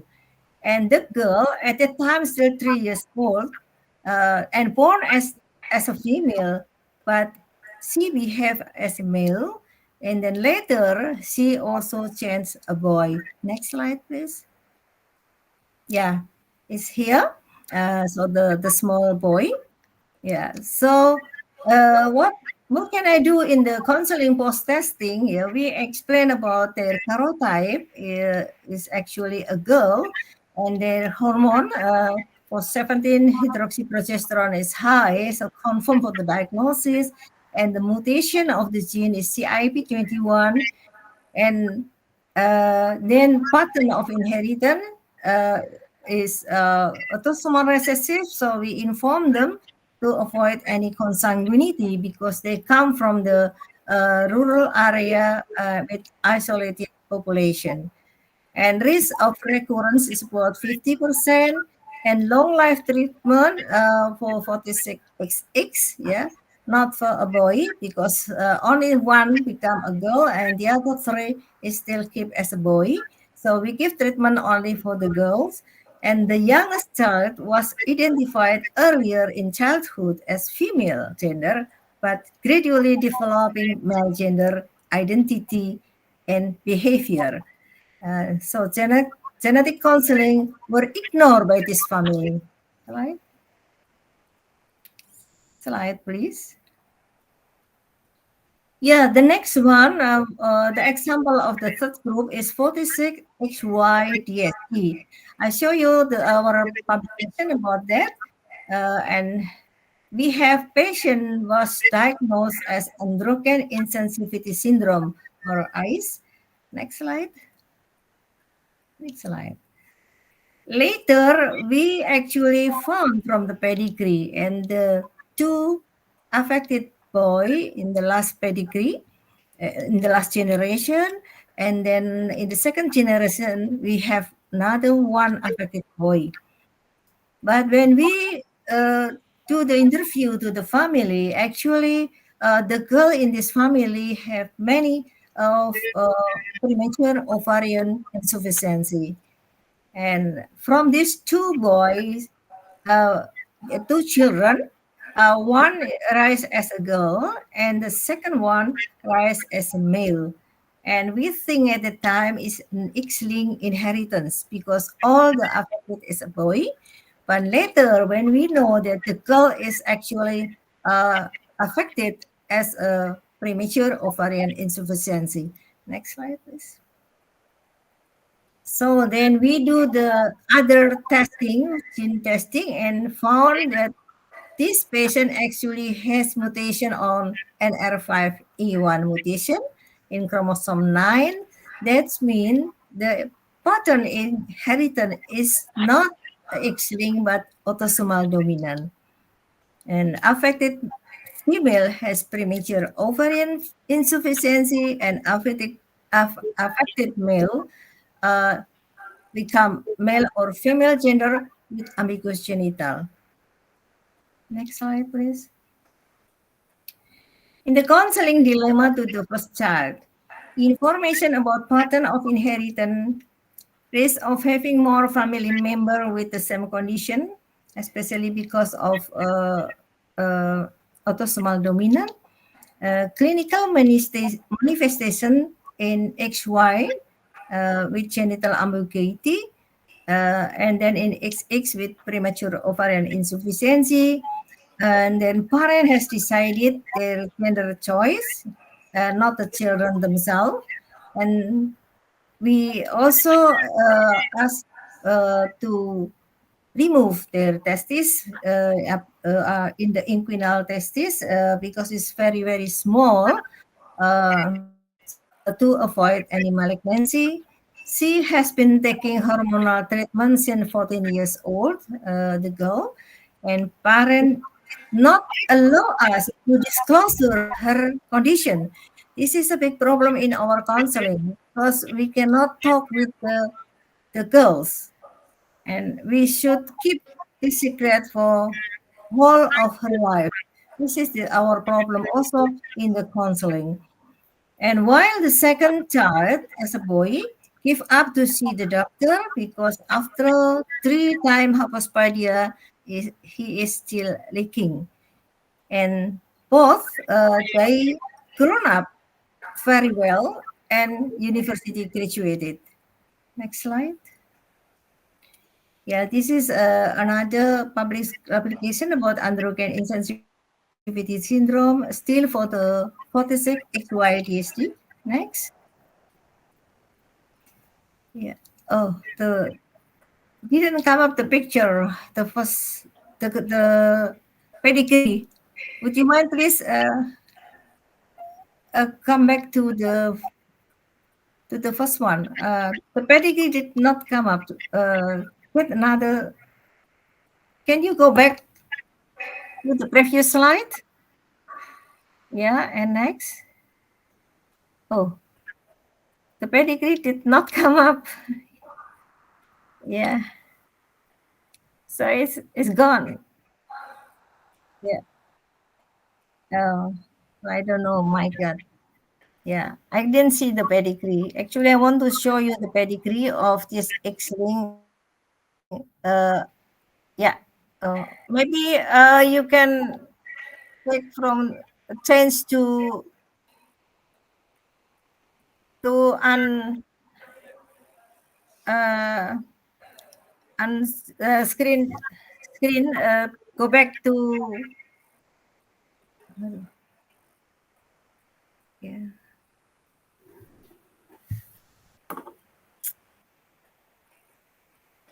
Yeah, I can see now. Yeah, this is the X-linked inheritance. So we can see here most of the affected are boy. And then the abnormality of the gene we call ER gene, androgen receptor gene, and located in the XQ chromosome. And the patient has a 46Y, and confirm the diagnosis with ER gene mutation, and they have feminization in external genitalia and also in the breast. Yeah.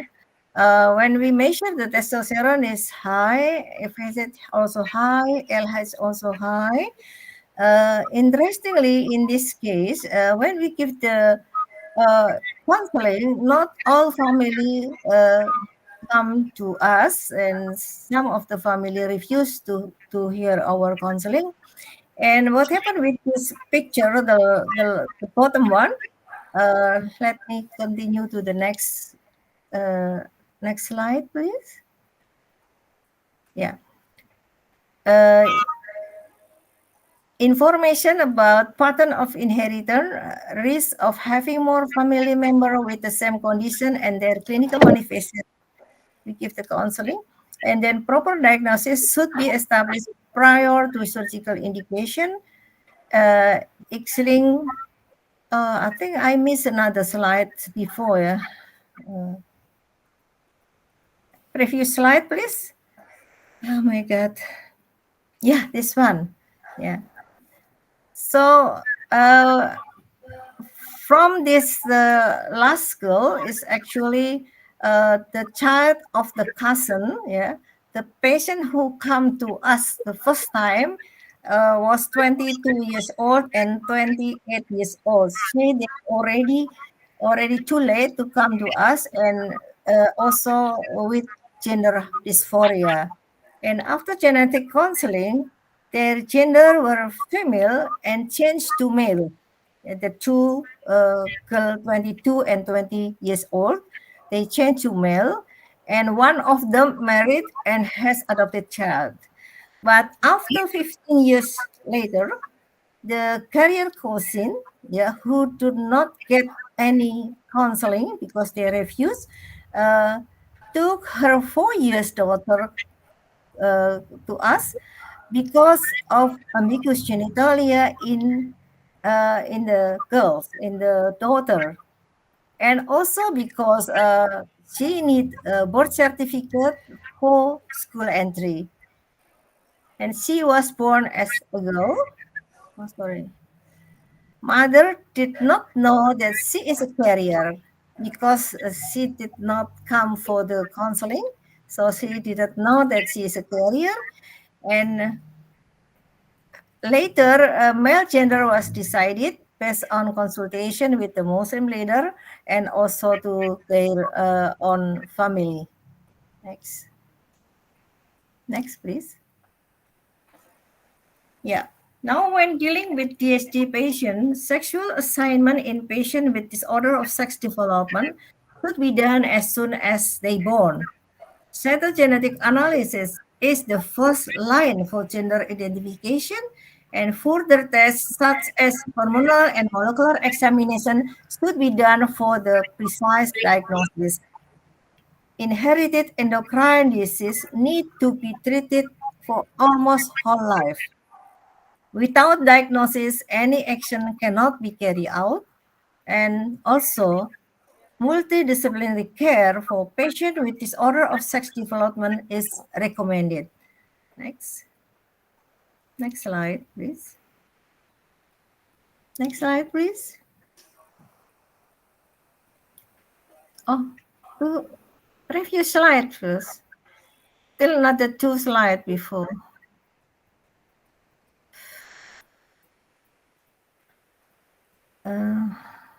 Yeah.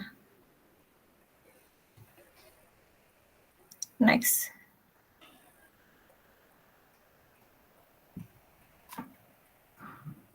The dilemma in the genetic counseling of DSD cases, sexual assignment must be done as soon as possible to avoid gender dysphoria and late detection in some of our cases because of ignorance and taboo, and also because of financial burden, and also awareness of medical personnel.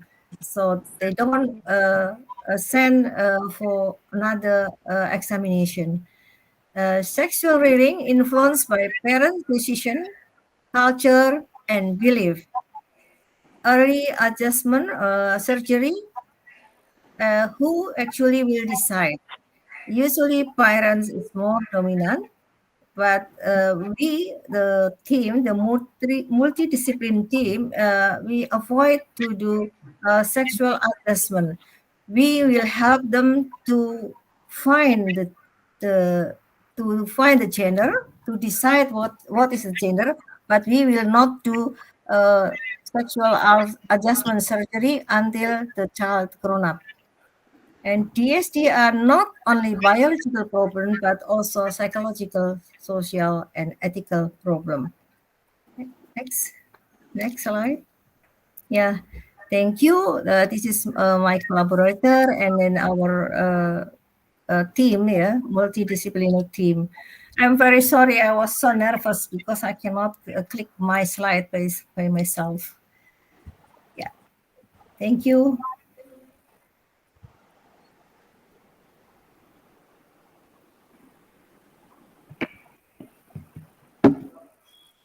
Okay, thank you, Dr. Professor Sultana. Your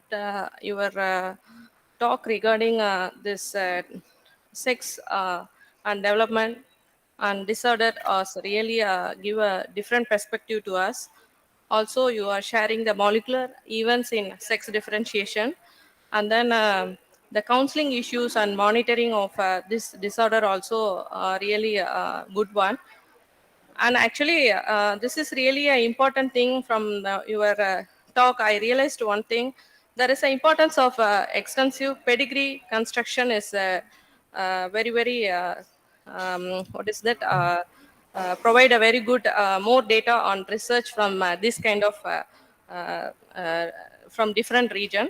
So I think this pedigree construction from a different region and in this area, especially the disorder of sexual development, will remove the dilemma in sexual counseling. So also you highlight the parent decision, culture and belief regarding that. Thank you so much for your wonderful talk. Now, any question is there, you can pose for any two questions.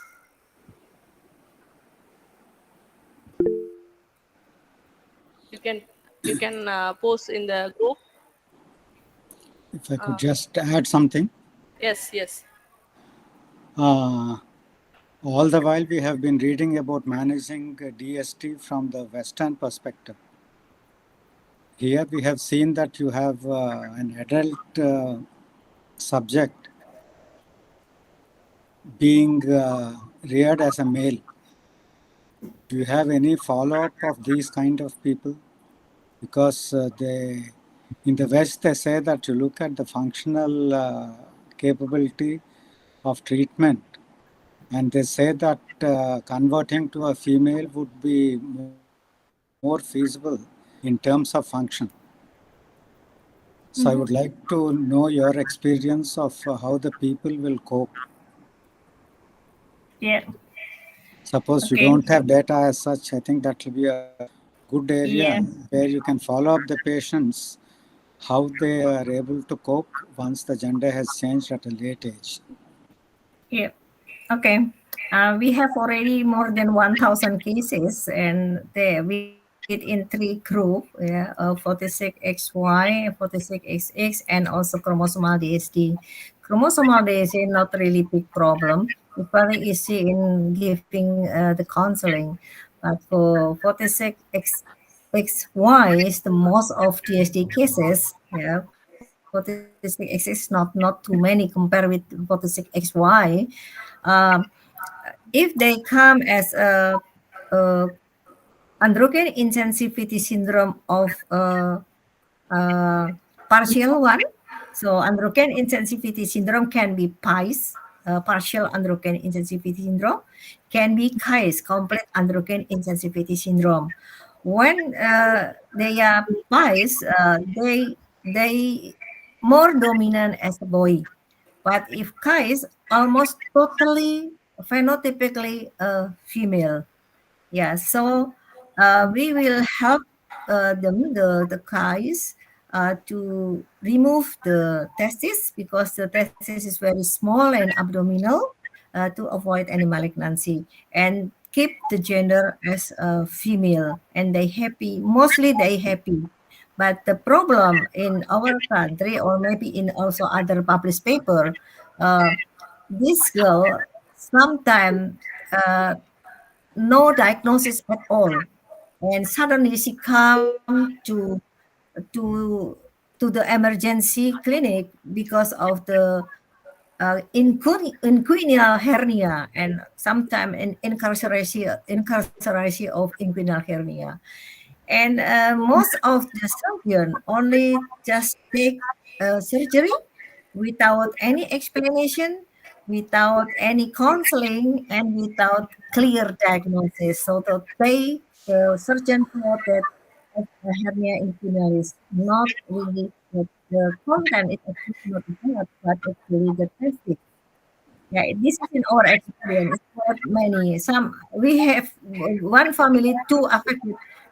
Both uh, got the surgery, but no explanation. But later, when they grown up, when become adult, they come to us because of primary amenorrhea, and then we found it because we did the cytogenetic analysis. Actually, they have 46XY. Yeah, this is for the guys. For the guys, like one the big family in the pedigree I saw you.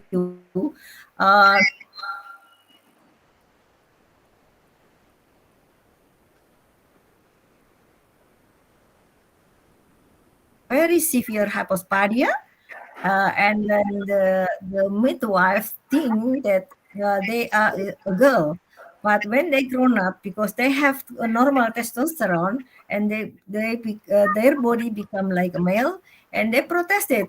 That's why the patient who come to me is 22 years old, 27 years old. It's already too late. Yeah, and then they have gender dysphoria. They want to make sure actually I'm male or a woman. And then we found that they have XY, and suddenly they want to change as a male, and then we help them to manage the breast, yeah, to take uh, the fat, yeah, and then the fat and the gland, so become not become bigger anymore. And then for the hypospadia, we help them to do operation, but mostly very difficult because it's very severe hypospadia. So it's a little bit leaking, and their testis is normal, normal size, I mean, but the penis usually small. The problem for us, to them, we cannot give any testosterone treatment to make the penis bigger because they have normal testosterone, but the receptor is not working, so the testosterone cannot be used. Yeah, this is for the pies. Another problem for the 46XA, like congenital adrenal hyperplasia. There are two types of congenital adrenal hyperplasia, one with salt wasting and one with non-salt wasting. Usually the salt wasting one, if no diagnosis in the early newborn, they will die earlier because no treatment. But for the non-salt wasting, they will come to us because of the genital abnormality, because of ambiguous genitalia, and then we will see them like, and the parents usually think that it's a boy, yeah, and also the midwife think it's a boy. So we will do the first thing, karyotype. If karyotype we found 46XX, and then usually the genital also has hyperpigmentation, and also has also interest vagina. Yeah, they Actually, have time to move interest to the like next penis, question. but they have interest vagina, and then we. Actually, now it's a time to move to the next session. Is it possible to make your answer a bit short?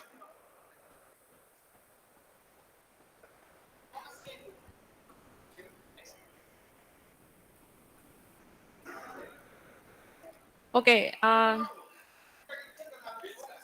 Okay. We can start the next speaker.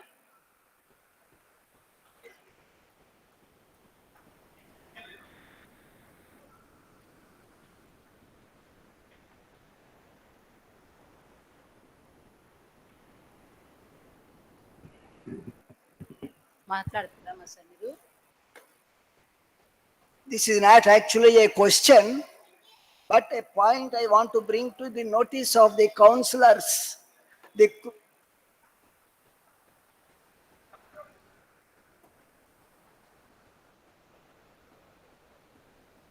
chromosomal sex is not the final indicator of the sex to which a patient with ambiguous genitalia should be assigned. Much more important factors in the decision are the presenting phenotype and the sex of rearing.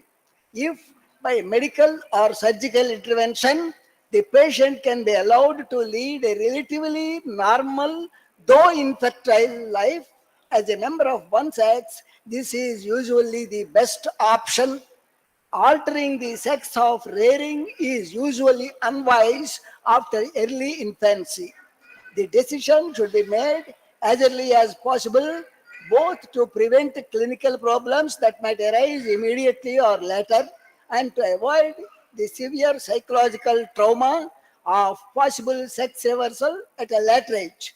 These disorders cause great concern and embarrassment to the family, and the concern is intensified if the disorder is one that might recur in subsequent child. Thus, these cases must be handled promptly and with tact and good judgment. This is nothing but the text from the Genetics in Medicine from Thompson and Thompson. Just I brought it to the notice of the counselors to use in future. Thank you.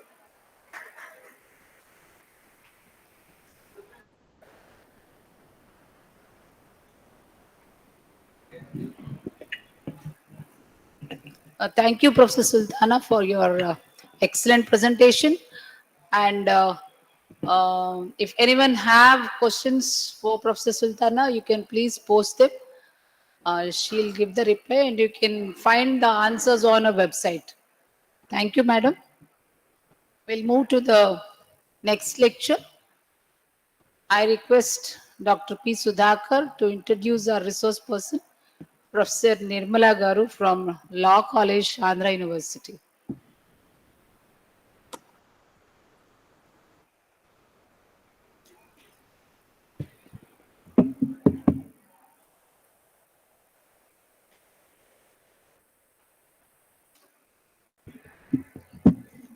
Dignitaries of the dais, professors, faculty, research scholars, students, and present media. Good evening, all. It gives me immense pleasure to introduce Professor N. Nirmala Madam. She joined in Andhra University in 1986 and retired in 2019 April. And she served 33 years for Andhra University. And she guided 12 PhD scholars on minority rights, alternative dispute resolution. And she guided 75 Master of Law scholars for their dissertation and project works in the areas of labor law, family law, and criminal law. She's written articles in various national and international journals on various areas like women's rights, human rights, labor issues, criminal justice system. She attended and presented more than 60 national and international seminars related to human rights, intellectual property rights, labor and economic reforms. She served as a resource person for a number of refresher orientation courses conducted by academic staff college. And she served as a resource person for Andhra Pradesh Judicial Academy. She served as a resource person for Police Academy of Visakhapatnam. She served as a resource person for Women's Study Center. And she conducted various seminars and roundtable conferences on various topics related to women. She associated with various committees of Andhra University, and she served as guest faculty for Sri Padmavati Viswavidyalayam and AP Study Circle, and delivered various lectures in various fora like Research Forum and for ONGC Rajahmundry and for Vizag Steel Plant. She associated with a project conducted by Andhra Pradesh Academy of Rural Development. She written 2 books, presently running on online digital magazine covering issues on economic, social, cultural, legal and human rights under a big entitled Bonafide Voices. With this brief introduction, I request Professor N. Nirmala, Law College, Andhra University, Visakhapatnam, to deliver talk on LGBT persons, issues, concerns and judicial response. Thank you.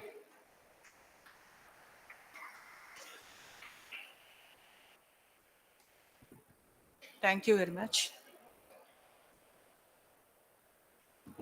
At the outset, let me congratulate and thank Ms. Lakshmi, the director of this seminar, international seminar, because it is a very good venture of taking up this issue, which is very sensitive, in fact, very sensitive issue, where the focus, yes, where we need to focus much, but they are not getting. So that's why I definitely congratulate, and I'm happy to see my old colleagues, retired colleagues. In fact, after 2 years, this is my first address to the gathering due to health reasons, whatever it is, So today, actually, my topic is, there are certain, first let me, I think morning, somebody might have actually dealt about the definition of these different LGBTQ people. Now it is LGBTQI plus. So it may, I think, increase also. It may expand because different, keeping in view of the different variant thinking and emerging sociological and psychological changes that are occurring throughout the world at the global level and at also the local level. So my topic is actually LGBT persons, issues, concerns, and judicial response. In fact, it's this is the only section from the legal point of view. Actually, there is a distinction between transgender and, even though it is an umbrella, like, and all these terms are, from the judicial point of view, only transgender section only is taken into consideration, and they are being given certain rights were assigned by the courts. In fact, they made the distinction and they have excluded lesbians and gays. In fact, that point many people get confused. In fact, they think that all these rights which are available to transgender are also available to these 2 sections also. Even bisexual, they have excluded. This is clarified by the courts very twice, a number of occasions also. So that point I would like to tell you. And as you know, morning, this intersex persons also, maybe they have, because they are scientific people and medical people, they might have explained it. So actually that is they produce 2 organs, in fact, that is reproducing organs, eggs and also sperm. So that, intersex people, bisexual, asexual, and queer people, and all these things. In fact, actually, I'm interested in this topic because actually one of my scholars, Anita, she's here now. In fact, she took up that issue. She was really an activist and she worked for their rights, in fact. She has gone to them and involved in them, but unfortunately she also, for some reasons, she could not continue it. In fact, it was in 2014 one Miss Shanti, I think, from engineering college. She's a transgender. And we all, I mean, they brought one 2014 act for the sake of bill, and we discussed and at length, and we tried to send it to the national level also. So in that way, now she's continuing again. I think she brought some people also here. So I'm happy to see her also here. So now, as all of you know that these LGBT people are, they're facing a lot of, harassment and what you call a lot of, especially we can use this word, technical word, homophobia and transphobia. I think you might know that is what you call prejudice against the gay culture or homosexuality and those people who hate. So transgenders, they are known as, that word is known as transphobia. So this attitude actually is spread throughout the world, in fact, it is very much visible in Western countries. Here, till now, the transgender, they try to conceal their identity. Still, that stigma is going on. For that, I feel very bad, In spite of that, in Western country, they have become vocal. Even in our country, lesbians and gays, to some extent, they are struggling, and they are actually, we know, some of the movements, struggles are going on. And they have become vocal also. There are advocates, intellectuals, social activists among this group. That way, that is why courts also, and sometimes governments, they call them as elite section, urban and elite section. Why should we take into consideration this, like that, they used to. But it is not correct, actually. The transgender as such, they are like, what you call depressed in this section, the minute section itself, this minority section itself. They are more depressed, they are more harassed and suppressed. That point we have to understand, which includes, as you might know, Hijras, Kinnaras, Aravanis, and all these sections, all is, in a word, we can say that transgender is, they identify with a gender which does not mismatch with the gender at their birth. That all of you know that. So which includes all this. And also, this asexual people also. So here actually, mostly they are fighting for the legal protection. In fact, for the last 2 decades, they are struggling global level and inter-level, the national level also, against the discrimination on the grounds of sexual orientation and gender identity. You try to understand that at the international level, most of the international documents, the basic, see, we all enjoy the basic human rights. In fact, international documents, whether it is right to life or right to equality or right to what you call free discrimination, right not to get discriminated on the basis of different factors, whatever it is, nationality or whatever it is, which includes also sex.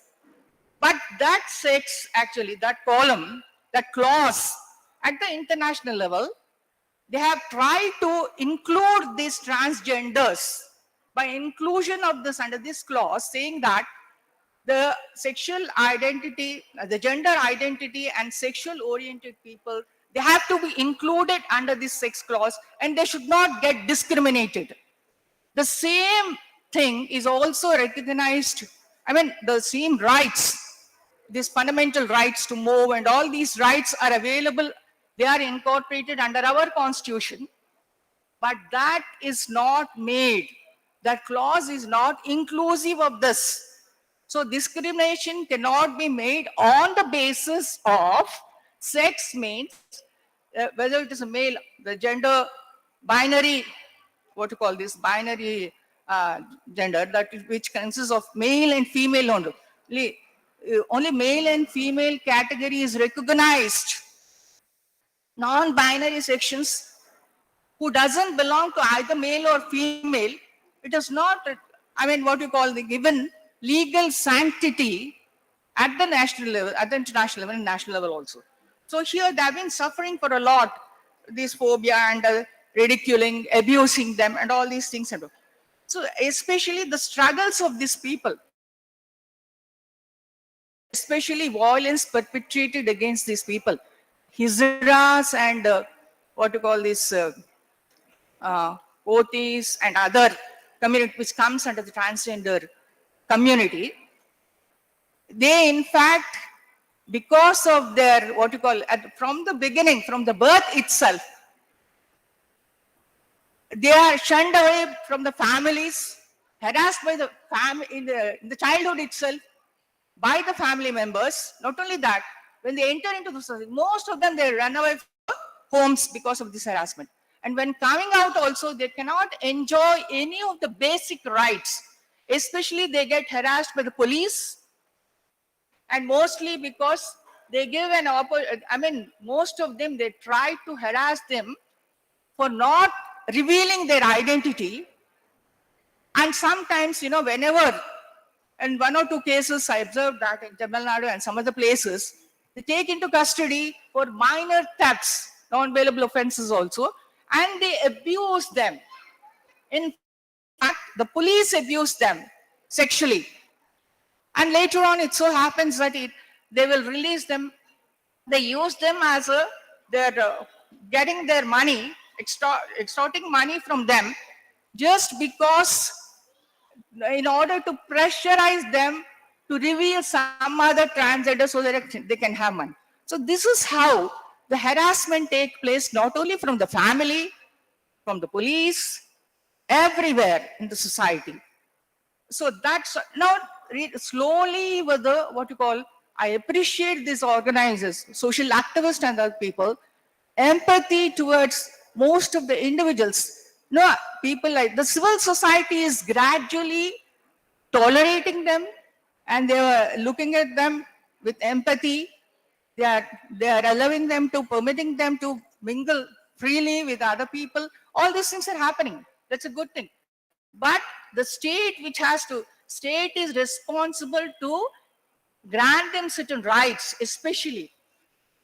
So that we will discuss, mostly their struggle revolves around three important aspects, That is, one is harassment and threat of persecution by public officials under section 377 of IPC. Long back, it was actually incorporated in the year 1860 during the British period. That actually criminalizes sexual acts which are against the nature. That means we can say that, anal sex, oral sex, and naturally homosexuals, they indulge in such things. So here, this particular section criminalizes especially homosexuals. So even if there is consensual sex among the adults, whether they are homosexuals or heterosexuals, whatever it is, that is, only when it is, they particularly, there's a presumption sexual acts are, in fact, they are unnatural offenses. In that way, this section, which was incorporated long back in 1860, it has been used by the, what you call, these people, police, especially the police is using, threatening them with this punishing under this section, which punishment extends up to 10 years of imprisonment, in fact. So using this particular weapon, they are seeing that actually it is very extensively used for the last few years. So there's a long battle throughout, right from, for the last 3 decades regarding this particular aspect. So to actually decriminalize the homosexuality, many social activists, they come forward, but the first time this is one aspect which we will discuss at length. So here in 2009, Supreme Court for the first time, Delhi High Court, for the first time, it has what you call decriminalized the homosexuality or the sexual acts which takes place with consensus between adults, consensual, consenting parties. That is how it has actually, and said that to the extent 377 punishes these people, To that extent, it is unconstitutional. So 2000 NAS in the foundation case, the Delhi High Court has pronounced it like that. So there were a lot of celebrations after this because it has legalized homosexuality, sexual acts between the consenting parties. So that was actually a stepping stone, and throughout the world, the entire world is looking at the Indian judiciary, which has taken a good step. A landmark decision has been given by the High Court. So after this, lot of celebrations for that also, you find that many religious heads, in fact, even the government, I don't want to name any government for that matter, I'll use government, central government, is of the view that actually they were also against this particular decision, decriminalizing the homosexuality and saying that actually it says that it is unnatural, it is against the nature, so it has to be reviewed, and they have to, again, they said that it has to be criminalized, invalidate. It is unconstitutional, like that they said. And many, especially Ramdev Baba and some other, all these Maulvis and all these people, they opposed this particular decision, which has been celebrated throughout the world by not only by the homosexuals or transgender community, but the entire intellectuals and social activists and NGO organization who are in support of this cause, their cause. So everybody supported it. But you look at this government stand and other, what you call religious traditionalists stand was like that, in that particular. And then later on, within no time, by 2013, you observe that when a dynamic decision comes out of the lower courts also, it will be overturned by the Supreme Court sometimes. It happens. I don't want to criticize, but that's what happens. On what factors also we have to, that is, I don't want to discuss all those things. But the Supreme Court in Suresh Kumar's case in 2013, again it criminalized. Again, it held that Section 377 is unconstitutional. Sorry. Constitutionality of 377 was upheld by this section. That means then onwards, what you call, it has become again, they started criminalizing homosexuality. So that in that case actually, then a lot of what you call revolt especially has come, opposition, some 8 review petitions from the social activists, NAS Foundation, and also Sham Benegal, the director, famous director, and other academics, also they petitioned, which was actually dismissed by the Supreme Court in that particular case. And later on, the government, central government, initially it has actually opposed 2009 case, but when at global level, the momentum is picking up, then it changed its stand and it said that, no, we'll take this, no, I think some home minister, somebody, they say that it's no error, actually we have to legalize section, make this what you call, decriminalize the sexual homosexuals. So in that way, it has till that a lot of opposition and all these things, misuse has been done, and ultimately, what happened in the process actually, after that, in 2000, I think 18, a positive judgment has come with 5-judge bench has constituted. In this case, it has said that to the extent 377 criminalizes the homosexuality, to that extent, it is actually, yes, nullified and it is unconstitutional to that extent only. But 377 is also useful for, in fact, non-consensual sex activities. Especially this happens in the case of non-virginal sex, in fact, it is used, whatever you call it, that those acts will be done by normal people, heterogeneous people also, heterosexual people also. And even the minors, they perpetrate such acts against the minors. That is why to that extent they have retained it. And in fact, they have directed the central government and the government to see that a proper legislation, instead of whether they repeal it or whatever they do it, they have to actually, what you call this, regarding this particular section, they have to take a decision. So they have just thrown the ball in the parliament. So in that way, it was so. By 18, again, it is said that 5-judge bench, it has actually, the constitutionality of section 377 was upheld. So in that way, now it is clear, the ball is in the parliament, whether to repeal it or not. In this case also, child rights activists, they say that section 377 shall not be actually made, it cannot be repealed. The reason being, most of the children are getting abused. That is the reason they said that it cannot be. It has to be retained. But there is some of the activists, they say that, in fact, more stringent legislation has come into vogue. POCSO, protection of, children against the severe offenses. So that gives actually more severe punishment than that particular section. So why should we repeal it completely? That is one version. Whatever it is, now the ball is in the court of the, as far as now it is decriminalized, homosexuality is decriminalized. That much is clear. So later on, how the court reacts, how the parliament reacts, that we have to see, whether it completely repeals it. But, the court also says that actually, in 2013 case, it said that for the last 150 years, only 200 people were persecuted under this particular section. And 587 arrests were made. So why should we unnecessarily repeal it? It violates, court also said that this particular criminalization of the homosexuality among the adults, actually consenting adults, it is not unconstitutional. So it violates their fundamental right to equality.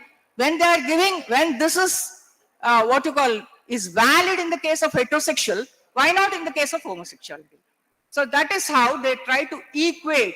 It violates their fundamental right of equality.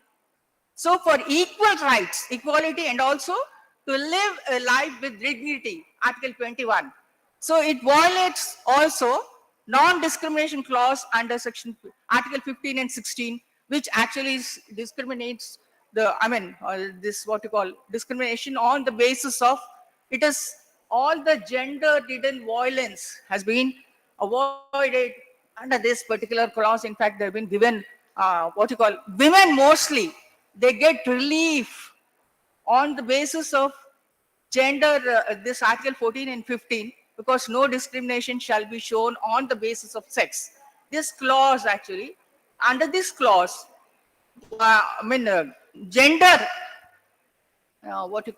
gender-based violence is also getting prohibited. That's why, it has come to the, similarly, even for transgender also, if it is included in this, then in that case, they'll get some relief. That is how both at the global level and the national level also, the social activists on behalf of this transgender community, they are fighting. It is very, interesting to note that even the courts, they are using 3 different words: transgender community, transgender people, transgender persons. Why I use transgender persons? In the sense that actually, if you take into consideration a person, most of the international rights and the national, our constitutional rights, they are available to the state, ensures the rights to all the persons, all the citizens. So which includes also the transgender community. You have to understand this particular term at the international level and the national level, so it comes into that slot. So in that way, we have to understand that.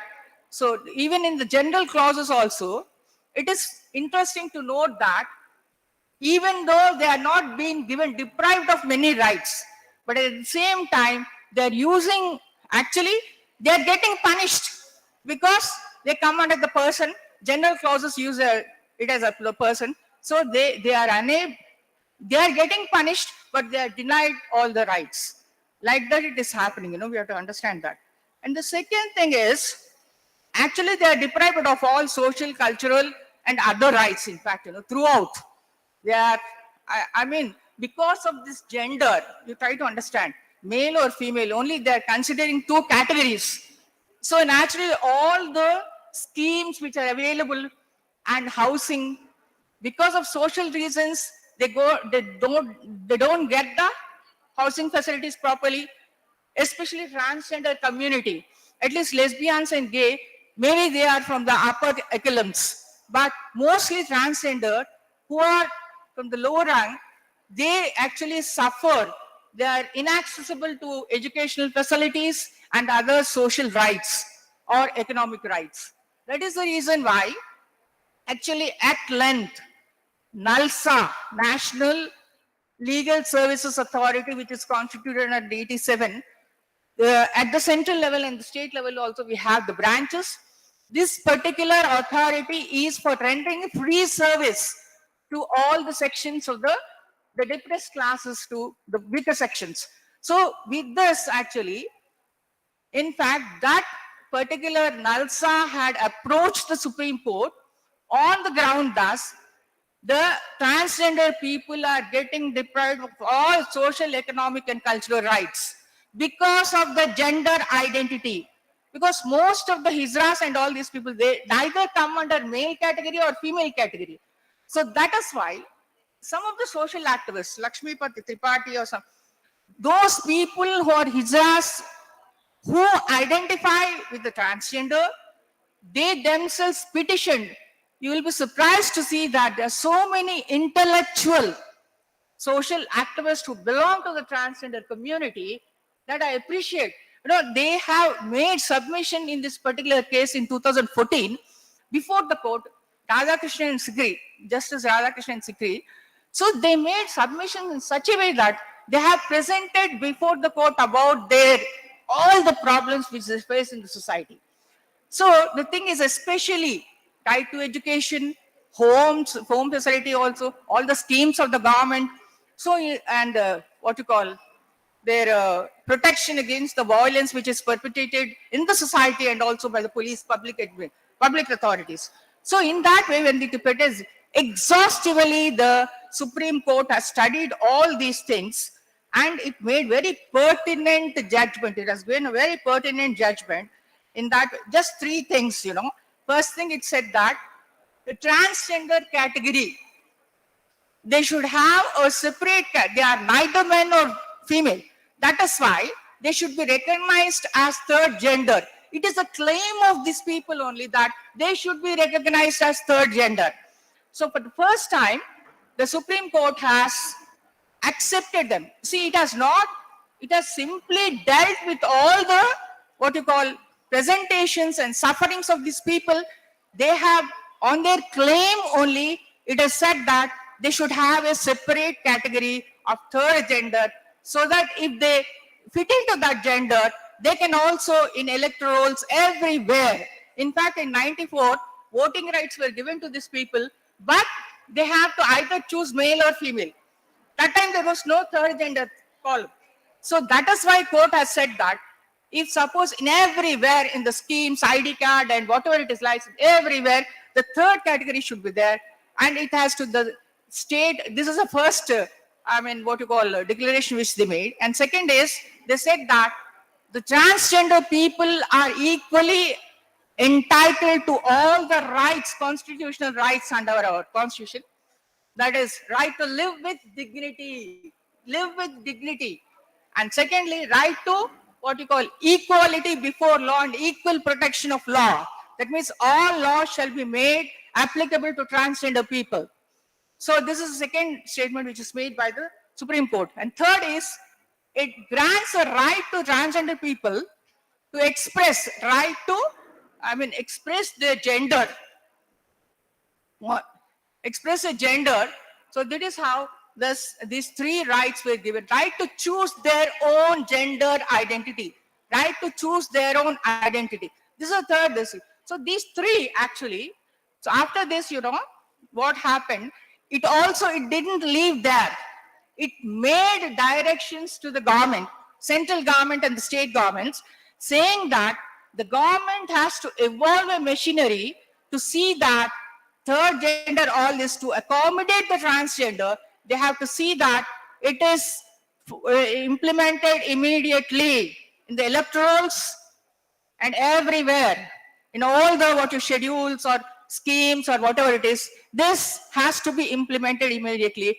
And it directly actually directed all the given directions to the central government and the state government to see that it didn't live there. So the court has, Supreme Court has made very clear to the state government to see that the rights, equality rights of the transgender people shall be protected. And see that society does not, even in the society, civil society also, everybody has to see that they have given dignity and dignified living must be accorded to them on par with the other heterosexuals or other non-binary category. That is how they have. So NALSA is a very, that actually after that, lot of what you call encouragement, and they're motivated, and accordingly in 2000, in fact, 2011, so after this elections, they have, in 2011 census, I think, they have made a column in the voting rights, third column, but they have used the word others, male, female, and others. For that, these people got very humiliated, Why should they use others? Why can't they name transgender? That they have not. So here, in that way, and some people criticize, why should they have the voting right? Let them identify either as male or female. Why should they do it?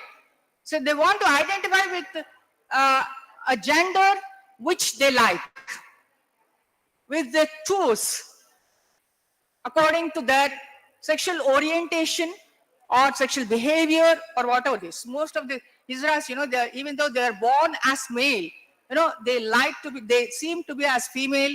So naturally, even though they don't possess the procreative organs, naturally they like to choose the gender of their choice, that should be given as a right. So here, after this actually, there are a lot of celebrations, and even the court has made it very clear. So this is, as far as the gender rights are concerned, a dynamic decision is given by categorizing a third gender, by ordering to see that everywhere a third gender has to be, as per the claim of this transgender community and other social activists as well. This is a second aspect on which the entire focus of the judiciary. And the third thing is, especially, there's a lot of fight with regard to the same-sex marriages. Same-sex marriage, actually, mostly it happens, the lesbians and the gays, they're interested in same-sex marriage. They want to get married, because unless they get married, when they are maintaining this relationship, naturally, in the initial stage, they used to maintain this, they used to hide their identity, and they used to do in private, the sexual activity or whatever it is, they used to live together. So they said that when living relationship is permitted now, you all know that living relationship is permitted, even though it has not been, some rights may not be there, then But on par with the living relationship, why don't you recognize our marriage so that we can get certain rights which are attendant to this marriage? Whether it is, most of them, they are suffering because they want to adopt the children. They can't procreate, the reason you all know. So naturally, they want to adopt child and bring up the children. And so naturally, when those children has to inherit the property of either the father or mother, whomever they demarcate like that, so identify themselves. So naturally, it is not possible. So that is why they also demanded property inheritance, adoption, and other, insurance policies, and all these things are there, all attendant benefits. So this same-sex marriage also, actually, it is not legalized anywhere. To some extent, in 2001, Gurgaon, one local court has bold enough in allowing, validating the same-sex marriage. In fact, that's what happened, after that, two girls, they got married, but they were, their own relatives and villagers, they have harassed and, they were meted out so much violence from their own villagers. they wanted to have this car panchayat. Mostly in villages, they won't allow such things, they are not like, so naturally they would impose punishments also. In fact, violence perpetrated on the children also, sir. We know, especially in the lower classes. The higher classes, at least, they are very, now an advocate is there who has petitioned this Nalsa case, same-sex marriage case, that very leading advocate, gay. They got married, in fact, when this happened, this decision. So now they were waiting for, in 23, the Supreme Court, Chief Justice, 5-judge bench. The Chief Justice of India, Y.V. Chandrachud, and another man, Kaul, they were in the minority. And 3 other judges, Narsimham, and one lady was also Hima Kohli, and some Ravindra Bhatt, they are majority. So majority that unanimously they have not accepted validating, giving legal recognition to same-sex marriage. That is very clear. But Chandrachud was given a different, he had made certain observation saying that at least civil union and domestic relationship has to be recognized. So let them, nobody shall disturb the privacy of civil union. They can, because living concept, when living together concept is there, why should these people get disturbed because of their civil union and domestic relationship? So in that way, what happened, these two, this relationship actually, Chandrachud was progressive, very progressive in fact, in that case, you can, if you have time, you can read that also. Very brief note will come in the internet also, you find it.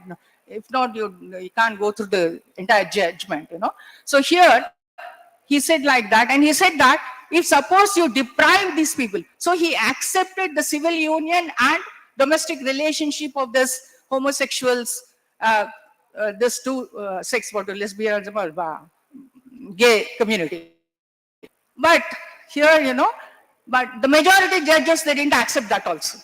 They didn't accept that civil union also. So Chandrachud was for, even for adoption. He said that if you deprive this consenting adults marriage, it so happened they will deprive of many benefits marriage. So he was so soft, and he said that he has given strict direction to the central government and all the state government, saying that they have to think about it and make a legislation legalizing the same-sex marriage, and also giving them all the benefits. They have to evolve a mechanism. So the state is, in all these cases, we can say that the judiciary is very particular in directing the state to see that the transgender rights are protected. That is how actually, in fact, they did it. So anyway, this same-sex marriage also celebrations were made, but partially. So these two lawyers, one lawyer and one businessman, they both got married. They wanted to exchange their rings before the court, protesting against the decision given by the majority. So in that way, the courts, because it is not legalized. But if you look at the global level, Greece, very orthodox Christian, country, which has legalized in 23 itself the same-sex marriage. Thailand,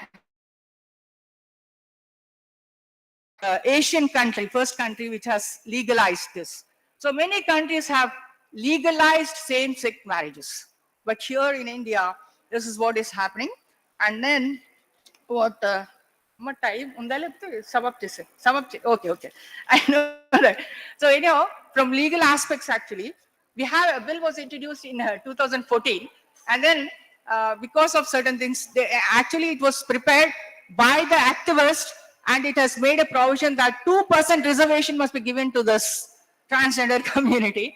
So naturally, and some other also very good suggestions. In fact, many Shashi Tharoor has introduced 2 bills which were rejected. Ultimately, the central government has come out with an act in 2019, but which has not given reservation, which has not given many rights, which has made the offenses against these transgender very lesser punishments is awarded, not severe punishment like any other thing. So this is in brief about what I wanted to deal with, how the judiciary has acted. So judiciary was, in fact, it's not conservative, it's progressive in many aspects, but only certain aspects, they were very, because it has to be left to the central government, parliament to legislate upon. And finally, I would like to just sum up by saying that just a message to the civil society, the state, and the transgender people. Transgender community, they should not shy up. They should come out, they should have motivation, they should mingle with all the people. There are so many people who are in support of you. The civil society, the NGO organization, social activists, the intellectuals, everybody are with you. So you should come out, and then even the civil society. And just conducting these seminars is not enough.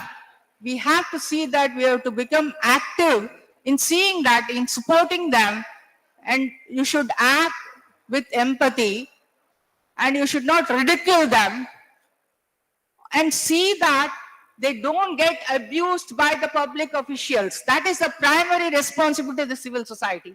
And finally, to the state, I would like to say that the state has to take the responsibility, because it is not only at the global level, the responsibility lies on the nation states. That is, every state which ratifies the international documents which prescribe the minimum human rights, they have a responsibility. Here under the constitution also, the state has a responsibility to protect the equal rights of all, which includes the transgender community.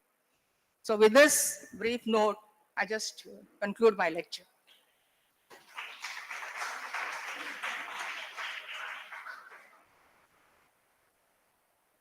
Within normal males, within normal females, there is a spectrum of difference. So is the case among transgender. They have to be identified as individuals. There is no, many of our Supreme Court judges, we know how they got appointment there as judges, and some of 90% of them are conservative to the core. And these people, like any other individual, these people are individuals. That's with some genetic differences. Within the normal people also, there are some differences. So is the case there. They have to be recognized, and we have to take a resolution to that extent. Thank you.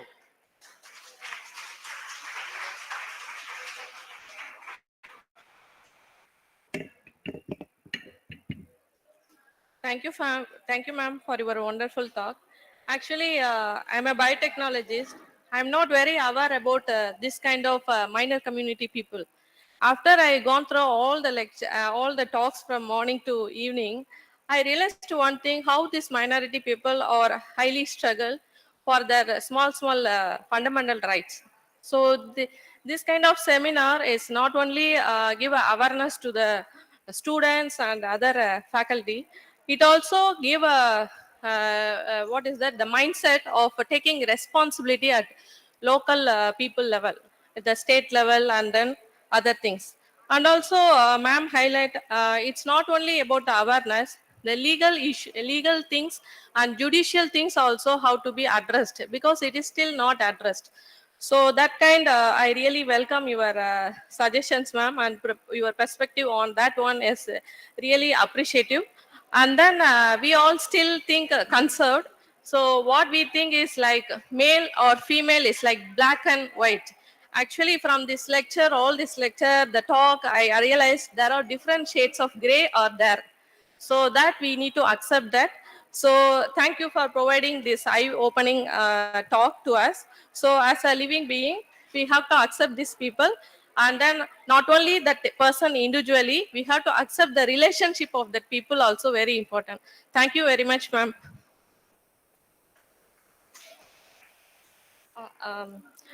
Is there any question? Please pose a question. Minimum 2 questions will be, she will answer because of the time constraint. Anybody wants to ask question?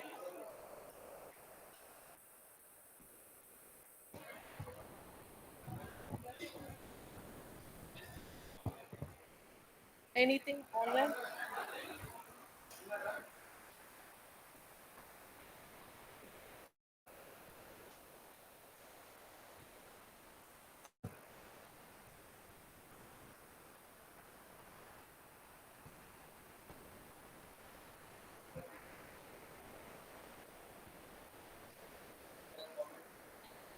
Advocacy for rights of transgender and gender diverse persons is every citizen's responsibility. I can become the voice for. It's for the appreciation. It's not a question. So I think we have to move for the next speaker. Thank you, Professor Nirmala Garu. Now I request Dr. Bindya to conduct the next session.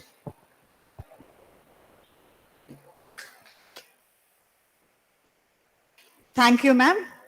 Okay, audience, please be quiet. Why so unrest? I don't understand. Repeatedly telling, please listen. So till now you have heard all the talks, you got some basic idea about the topic, but it is time to learn about the personal experiences. What actually these people are facing in the society, in the family, and in the total world. So I just call upon the first person, G. Anita Garu. Please come onto the stage. She is a research scholar in Department of Human Rights, Dr. Ambedkar College of Law, Andhra University. She'll be here to share some of her experiences, what she has faced or what her experiences are. Please. Thank you, ma'am.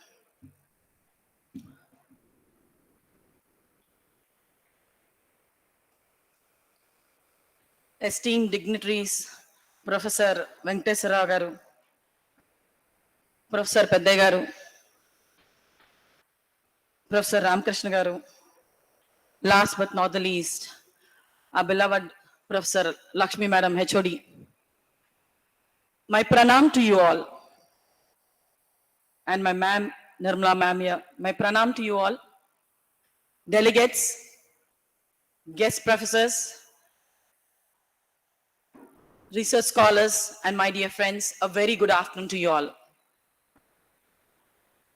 I'm very happy. It gives me immense happiness to stand in front of this living hoarding. It's a living hoarding. Why do I say it's a living hoarding? Because there has to be much research which has to take place. And when this topic, transgender, started, when I took up my research, my ma'am who's right in front of me, I said, human rights. So which is the group that lacks human rights? They are disabled people, all of them have, then there's caste-based, then there's sect-based. So which group? It so happened that I was traveling in a passenger train and there was these two trans people who happened to hop onto the train and they were asking for some place on the train. And I was watching from top, I was sleeping and I was watching. No one was giving them any place just because they were trans people. Why aren't they not human beings? Aren't they not like us with two eyes, nose, ears? Aren't they not like us? What is this difference? They asked finally, they put a towel near the bathroom and they slept. This is one incident. The second incident is, I was traveling in a train from Mumbai and the train stopped at Panvel. And there was one group of trans people beating up one single other trans woman. It was on the platform, the train stopped for quite some time. And there was this whole group who was just onlookers watching the drama. Ladies and gentlemen, if it was one of us, wouldn't one of us go and stop them? No one was stopping. That lady was pouring in blood. Then I thought, what is this discrimination? I got on the train, meanwhile the train moved. Why are they not stopping? Just because they are trans people. No one wants to interfere in between them. Why aren't they not human beings? Then I said, yes, these people's rights. Just by being human beings, we are entitled to certain rights. Those are human rights, just simple rights. So these people, and that became my research topic. Socio-economic backwardness of transgenders. When I presented that to my ma'am, she said, Amma, vera topic edana teeskochu kada. Then we waited for some time. Then finally ma'am said, okay, then we'll work together. Then I don't know how to go about this research. So I went, somehow I found out where these trans communities staying, and I went to this Kobartota area, and somehow I approached the person. I said, I took my book and I went to her. And I was sitting down there. I asked, ఏమండి ఎలాగా మీకు రెండు ఉంటాయా? She started looking, what? She started looking at me. ఏంటి మాట్లాడుతున్నారు మీరు? Then I thought must be she was, then I don't know how to approach. Then finally, there was one, this Hijra community leader, Elaji, then I went to him. He said, see, I'm doing my research, I need some work. Then he entrusted some work. Srinivasa Kalyana Mandapam, maaku ippisi meer maatladochu. So they have a program called Jalsa, wherein they act in the Hijra community, where you see most people who you see outside are Hijra community. It is a cultural identity. So these are trans people, it's a cultural identity. And these people, they surrender themselves to Murgi Mata. They are, with turmeric and all, clad with turmeric, and they surrender them to Murgi Mata. So then I had to get them that permission for this. But it's not for one day, for 3 days. For 3 days, and I went to the railway director, the head managing director, and then go and I asked him, said, Amma, pellaite oka roju istaru, 3 rojulu enti, 3 rojulu adugutunnaru, and these people are coming every day and eating up my brain. I said, no sir, I am doing research on that. There's no problem. This is their cultural identity. And then I happened to go and meet there about 400 people, trans people across India. They were all very rich. All the Nayaks were very rich, lot of gold, everything. And I was wondering, and when I started taking my questionnaire to them, they're like, unless you're not a trans person, right? You're a cisgender. Like, how are you asking these questions? And you won't believe, in that rush, I was thrown out. I lost one of my slipper. I came back and I told ma'am, nan tosar madam, this is what happened. She said, don't want this topic, just leave this topic.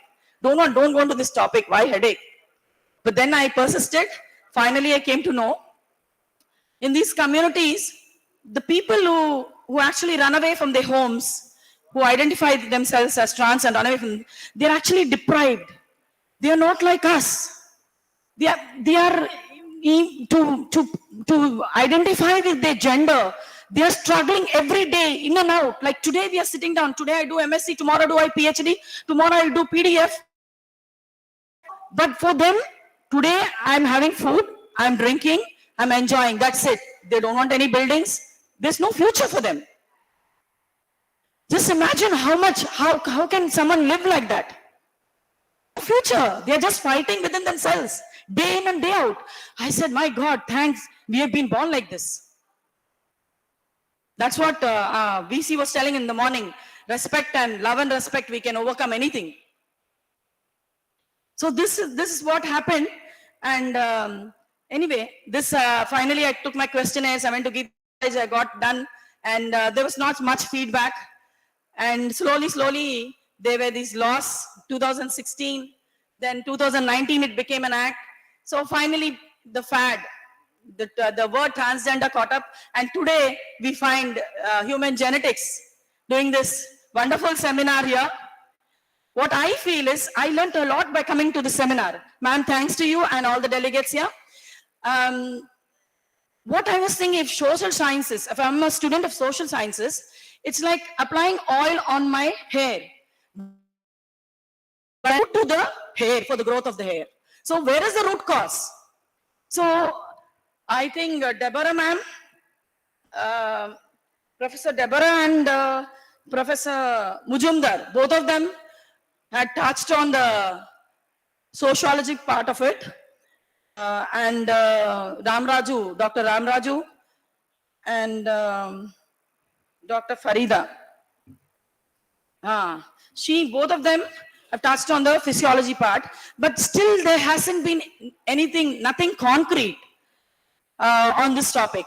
So I wish that I've seen some scholars also came up saying that, showing the interest they would in genetics, this part of this section which they would be dealing. I'm very happy, and I see a lot of women power also here, and it's because our Director Lakshmi ma'am of this wonderful seminar. But then there is a lacuna in this seminar. I don't find people from different states. If there were people from different states, it would be much more vibrant.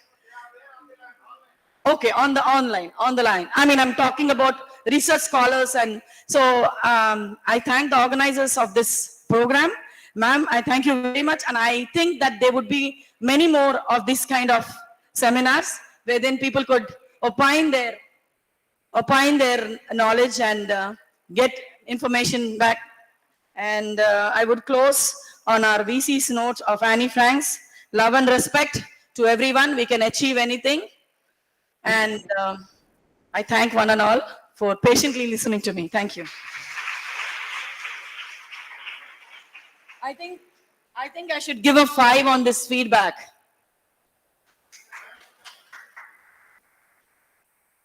Thank you, Anita. Now we have the next person, Rachina ma'am. She's a trans health expert and transgender Hijra rights activist from Hyderabad. She'll be joining us online. So let me briefly tell about her. She is by birth named as Rambabu, but now she is Rachina. She's born in Rajahmundry, but presently living in Hyderabad. So she is a self-identified, independent transgender Hijra rights activist. She's a founding member of an unregistered and an unfunded collective Telangana Hijra Intersex Transgender Samiti. She's a founding member of Telangana Queer Swabhiman Yatra, founding member of Transvision YouTube channel, board member of Aman Vedika, work for homeless children and need for shelter, board member of Bhumika Women Initiative, run one-step Shaki Center across AP and Telangana. She is a board member of Anishi Center for Women Research Human Rights Law Network, National LGBT Response Natural Resource Person for National Council of Churches and Parts of the Equality Forum. She's also a very research person in many institutes. It's actually 11 pages CV she sent to us. It comprises of 10 years of her total activity in this direction. So without wasting much time, let us just invite her and just see what she experienced in her 10 years of journey fighting for the rights. Is she online? Welcome. Yes, I'm online. Hope I'm audible. Welcome. Thank you. Thank you, and rainbow salutes, and which I say to everyone like Satrangi Salam. Thank you for this opportunity for this seminar beyond gender norms and an international seminar to make me part of this whole procedure and also talk. Thank you for the respected VC Garu and Dr. Lakshmi Garu and Dr. Annie, who have been in continuously touch with me for my talk in this seminar. I'm very much sorry that I'm unable to present in physically for this seminar, but thanks for allowing me to present my talk virtually in this seminar.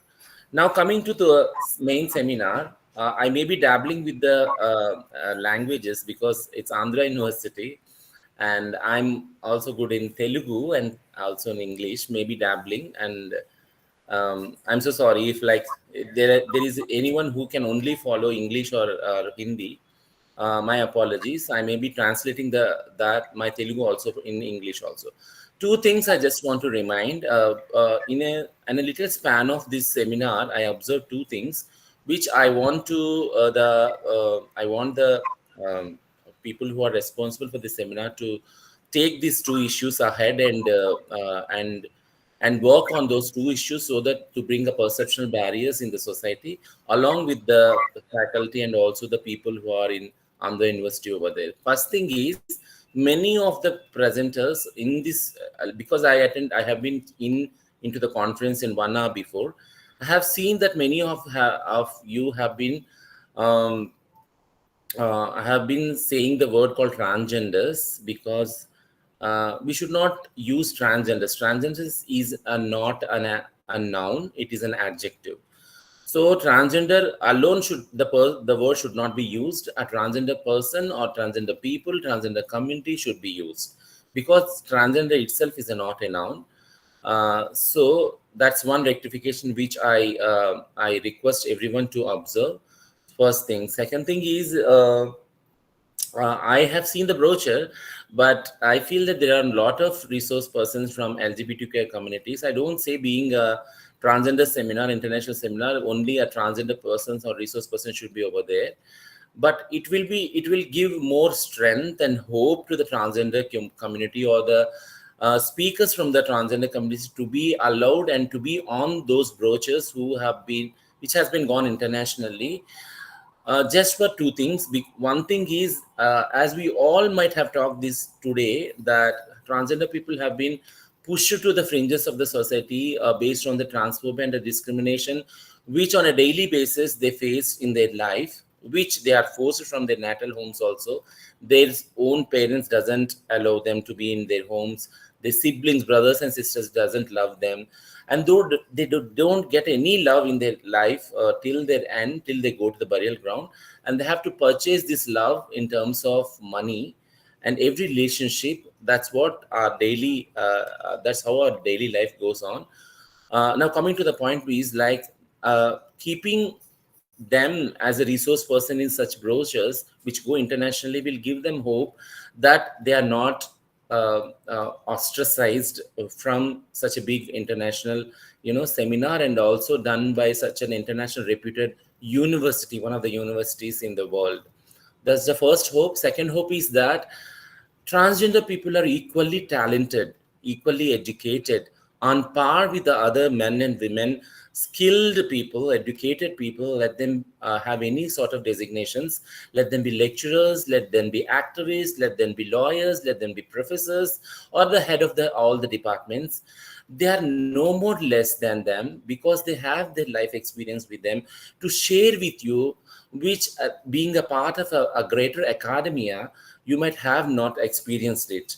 Which I mean to say that experience of life is the thing which we have not still quantified or qualified to be presented as to be designated as a doctorate in so-called academia universities. I'm very sorry if I sound very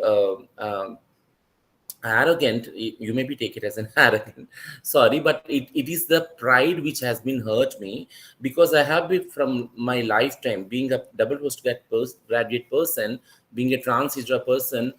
I have not been given space in any of the whatever man who have been introduced me have been saying that I have been wearing various hats and occupied various positions in various institutes and spaces, collective spaces, only because I have pushed myself into those spaces, being an educated person representing my community who is on the roads on the daily basis, only depending on sex work or begging as their livelihood.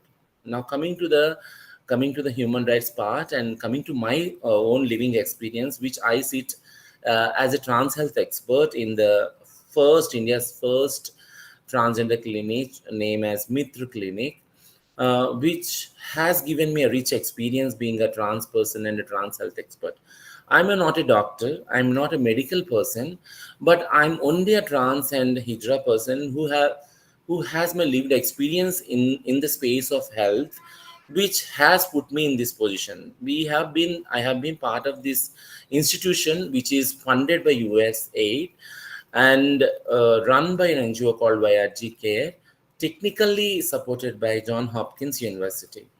Now, my role on a daily basis in these so-called Mitra transgender clinics have been connecting the clinic with other medical experts. You all might have known that transition has been the primary health need of transgender people who have been going through a condition called gender dysphoria. So then many of us, like in academia and also in the society, doesn't know what is gender dysphoria. That's how where the myths and misconceptions come from, that every transgender person should be medically transitioned and scientifically transitioned, which is not true. As you all know, in 2014, two judges bench, the Honorable Judge Sikri and Judge Radhakrishnan, have delivered this judgment in 2014, April 15th, the Nalsa versus Union of India, which is a historical judgment, in where they have given specific instructions to the government saying that a transgender person have a fundamental right on the light of constitutional rights of our country, that they can self-identify themselves as a male, female, or trans person themselves. And nobody can force them that they haven't performed any surgeries to their body, they are not qualified as trans people, which means without any surgeries, undergoing any surgeries, any person can self-identify themselves as a trans person. That's the primary and constitutional right of any transgender person of this country. That's the first thing. Second thing, mostly the Supreme Court has given 12 such instructions in the judgment, which a few of them I want to quote. The second most important instructions was the trans and Hijra community, being they have been pushed to the fringes of the society, have been kept away from the formal education and employment system.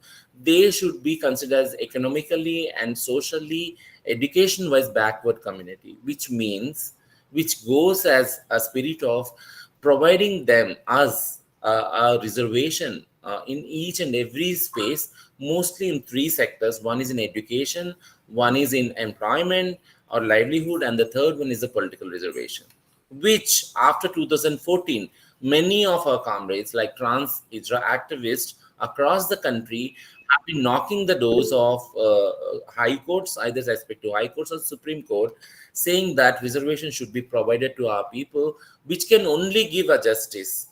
The whole edifice of this Supreme Court judgment of 2014, NALSA versus Union of India, is based on two principles. They are, first one is independence, the liberty, and second one is the equality.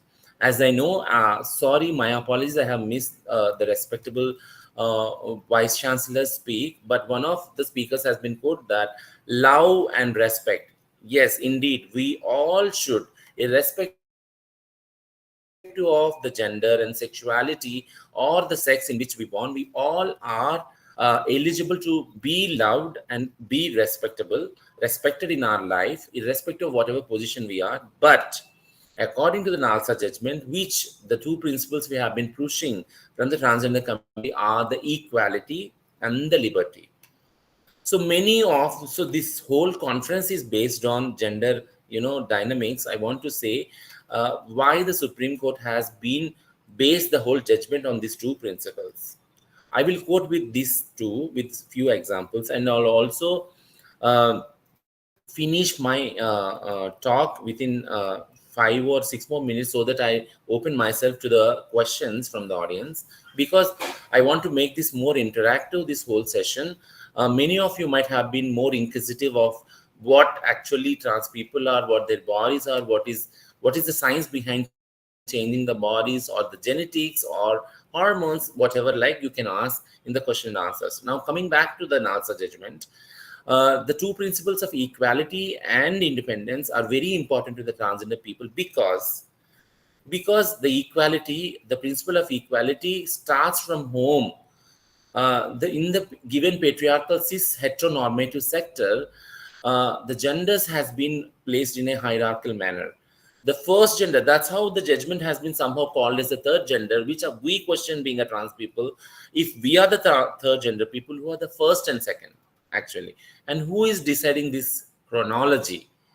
Okay, so in a given cis patriarchal heteronormative setup, society always have divided and given us order of the genders. The first gender is male, second gender is female, and all other rest genders are the third genders, which we deny. We completely reject all this patriarchal setup, because it gives it take away the decision making. That once we are into the hierarchical order of the genders or the sexuality or anything, it take away the decision making power of the such person who are living in other genders or sexualities.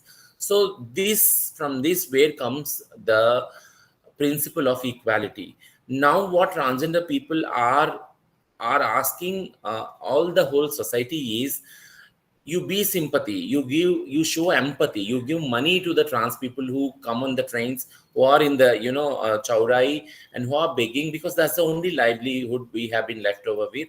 You give with respect to all these arms and money to them. But are you all, I'm questioning now, are you all who are online and also physically present in this seminar, are ready to accept transgender people besides you, as the students, as employees of Andhra University, as professors of Andhra University. That's where comes of breaking the stereotype of binary. You allow the transgender people to sit equal with you in on your side, treating them equally in every aspect, in education, employment, and also politically. So that's the principle from where the Supreme Court has connected the equality with the fundamental rights. Now, coming to the second thing is liberty. So we don't have any liberty, because if in a given setup of a family, taking it as a small social unit, everyone has their liberty. The father has the liberty, mother has liberty, the brother and sister have the liberty, because they live in their gender binary.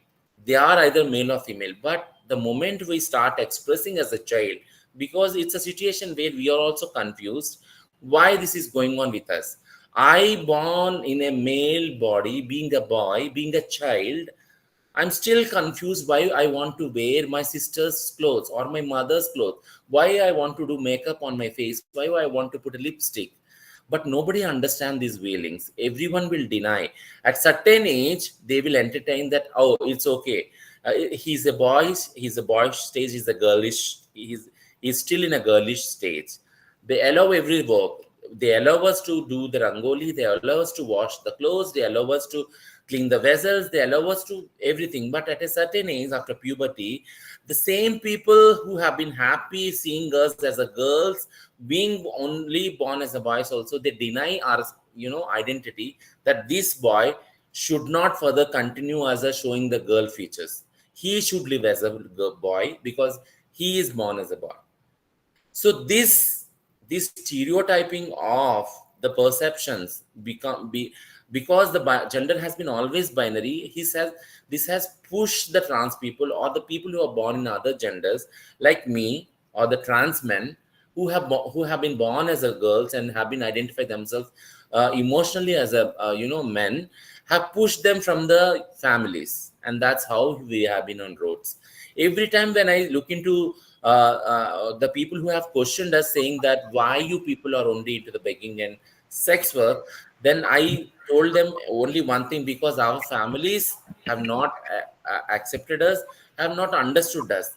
So what I reiterate through this discussion is that the liberty of showing than the binary, like other than the binary gender, should be start from the home. Are you all people who are attending virtually this conference or physically present in the Andhra University are able to accept, if there is any child who is born in your family, to accept them as a trans, to keep them in your family, to give them good education so that they can flourish and they can find out a good job in a formal given setup, and can flourish and stand on their hands independently and be an independent trans person. Are you all ready for that? So these are the two principles which NALSA versus Union of India judgment has also told. Thank you, Rachna ma'am. Yeah. Sorry for interrupting you. It's very eye-opening for us. Here we want to clear a thing is, because of time constraint, we couldn't keep your thing as a resource person in the brochure. So we did a search for your trans persons everywhere as resource person, but it was very late for us to find out, even to catch hold of you. Sorry. Next, okay. in the next seminars, we'll make sure that your points are noted, and we are going to do the same in the next seminars if we are going to conduct further. That's absolutely Yes. okay. Do I have some time? Thanks, ma'am. Surely we'll contact you. You will be our resource person in the next seminar, whatever we're about to conduct. Thank you so much. Thank you so much. Do I have 2 more minutes? I'll come finish my lecture. So we have another person who wants to share her experiences also. So you just take 2 more minutes, ma'am. Just only 2 minutes. I'll Okay, take. ma'am. Thank you for that note, and I'll be definitely honored much to come in physical to the Andhra University in the coming conferences. The second thing which I'm sharing my experience in the coming from a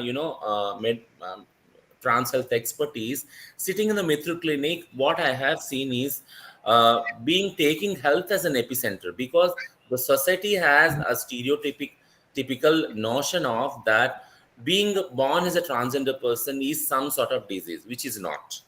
Which, being in a health academia, we all should propagate one fact: that being born as a transgender person is not a disease, which in 2015, the American Psychiatric Institute has also told it, and it has gone beyond that, saying that change the classification of international classification of diseases, ICD, as you all know, and that's how the new chapter of 8 has been revised, and also another chapter of 11 has been added, where the gender dysphoria has been given a space in the row of the disorders, but not in the row of diseases. Okay, so from 2015, being born as a transgender person is not a disease.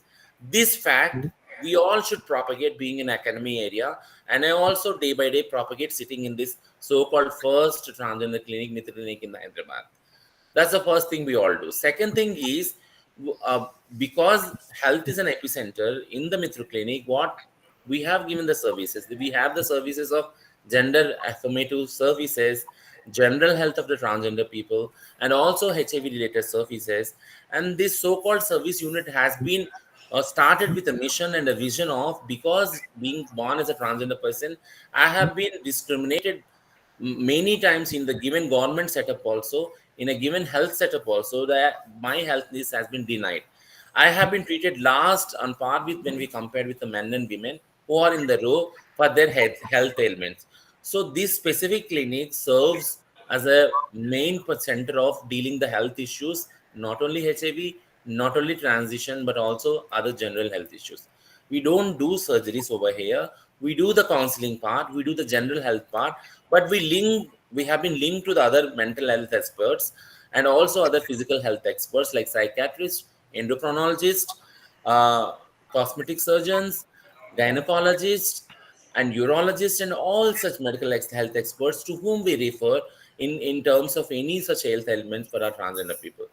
So one particular thing, because this so-called seminar has been conducted by genetics department, which I have been known seeing at the brochure, I want to say that there is a lot of stereotyping within the science space also, that always the science has been explored and presented to the world that it has been only in binary, which one of my friends, who is a professor in the Ashoka University, Bittu Pandya, has always been told. He's a trans man. He has always been, and also a professor from cognitive science in the Ashoka University, always been told me, and also the trans people, the fellow beings, saying that the science has been always been binary. That's how science has been visualized and seen and explored and also researched only on the binary terms, which is not true. Science or the nature has been always diverse, and that has been not documented, that has not been acknowledged. What I mean to say is that there are also questions on, and then people have asked me that being born as a transgender person is a genetical disorder or what, which is not. I think the genetic department will definitely agree with me. There is no such studies which shows that being born as a transgender person is not a genetical disorder, neither a hormonal disorder. It's not at all a disorder or a physical disorder. It has been kept in the chapter of the disorders only to get a mental concern, health and counseling concern, so that if it is kept in as a disorder, the counseling part and the mental health part of the transgender people, which is called gender dysphoria, has been already dealt. Now I'm finishing here that taking health as an epicenter, we have done a lot of things from Mitra Clinic. I will quote them. One is, through Mitra Clinic, we are able to negotiate with the government, the Transgender Welfare Board in Telangana, which is very good working, and we have been given a budget and we are working for the welfare. Second thing, by the State Legal Services Authority of Telangana, we have given a specific legal clinic, transgender legal clinic, where the legal issues of the transgender people have been dealt. We have been given a specific transgender clinic in the government hospital, Osmania Hospital, where the specialist is, and also the transition surgeries have been done in the Telangana now. So this is the third thing. The fourth and the fifth things, like we can go on like this. But the fourth thing is the Queer Trans Wellness Center, where the transgender people have been provided the 40 days of temporary stay who have been thrown out of their houses. The fifth thing is the police department has provided a pride place where the crime of on a daily basis has happening with the transgender people has been dealt in this pride place under the she team in the Telangana Police Department. So I'm done here. Thank you for this opportunity, and I'm looking for the questions whoever want to ask me. Yeah. Thank you. Thank you very much, Rachna ma'am.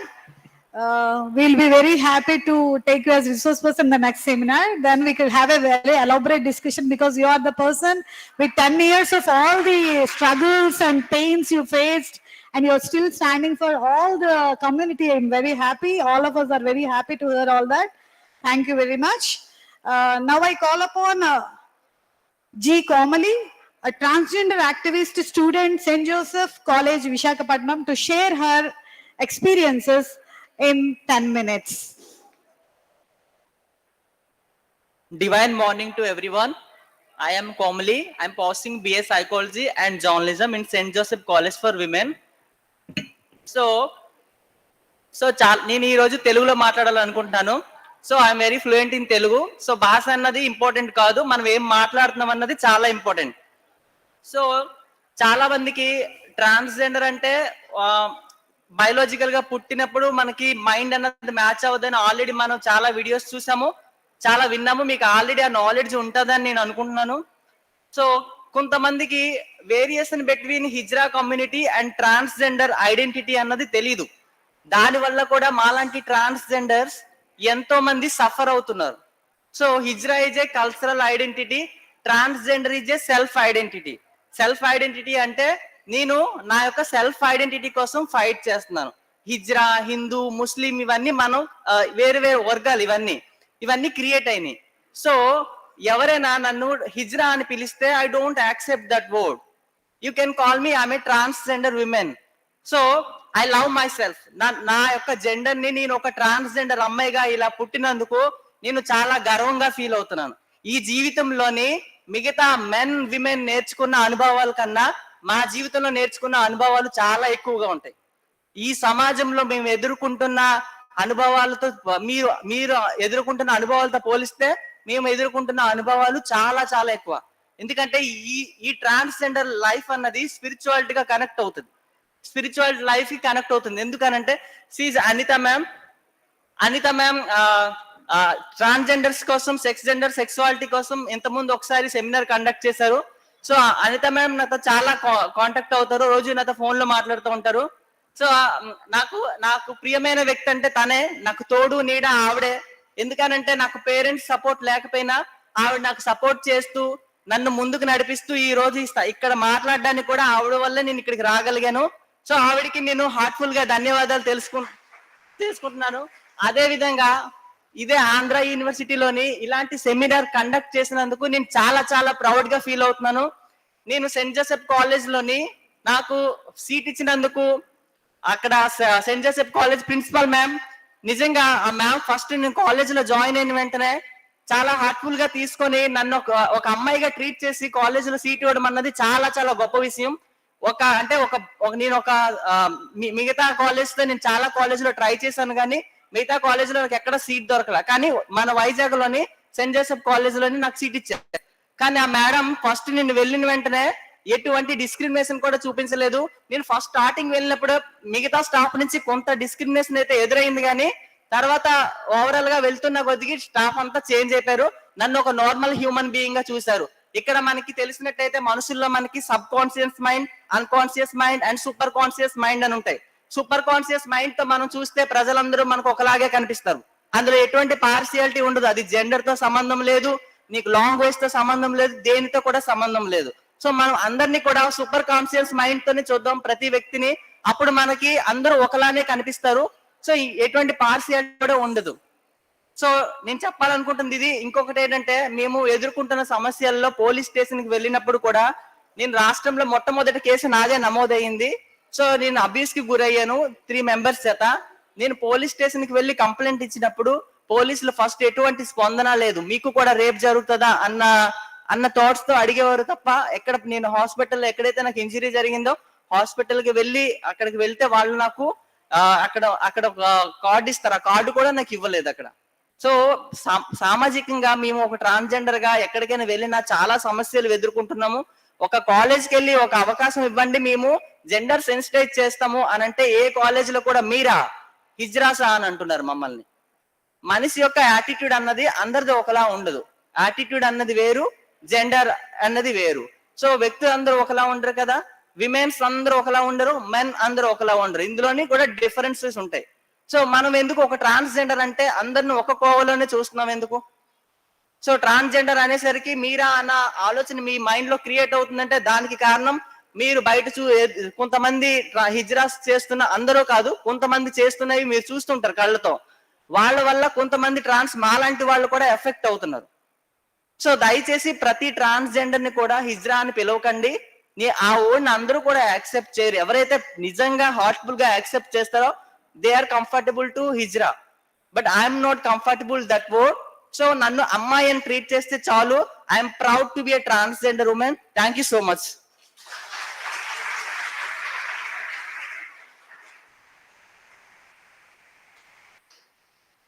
Thank you, Komali. It's very heart-touching. It's true. Now I call upon Vishnu Teja, LGBT activist from Vizag, to just take 2 minutes and just intro yourself.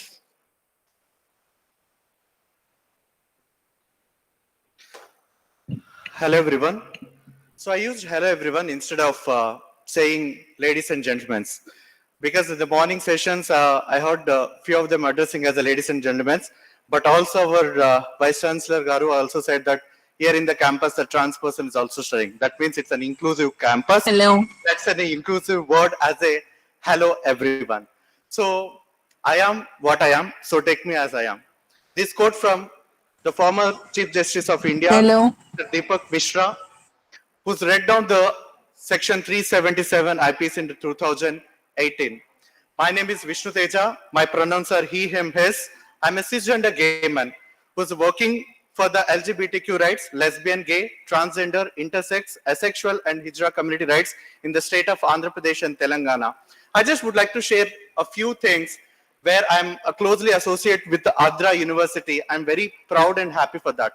The last 3 years before, I approached Vice Chancellor Garu with a representation letter with the UGC guidelines following that the campus should be LGBTQ protection cell to include the LGBTQ, especially trans persons, to include the trans inclusiveness in the campus so that the no persons should be discriminated based on gender identity or a sexual orientation, so that the no student where any affiliated college or whoever associated with the University of Andhra Pradesh should not drop out based on just for the discrimination of their gender identity or sexual orientation. A very positive response came from the Vice Chancellor Prasad Reddy Garu, and later in the next year also given a representation regarding the gender neutral washrooms in the campus. If there is any trans person who is studying, or else any trans person would like to pursue a course in this university, all the washrooms should be gender neutral, because the discrimination starts at the washroom. Which washroom you would like to choose? The discriminates and the bullying starts that whether you wanted to go for a male or a female.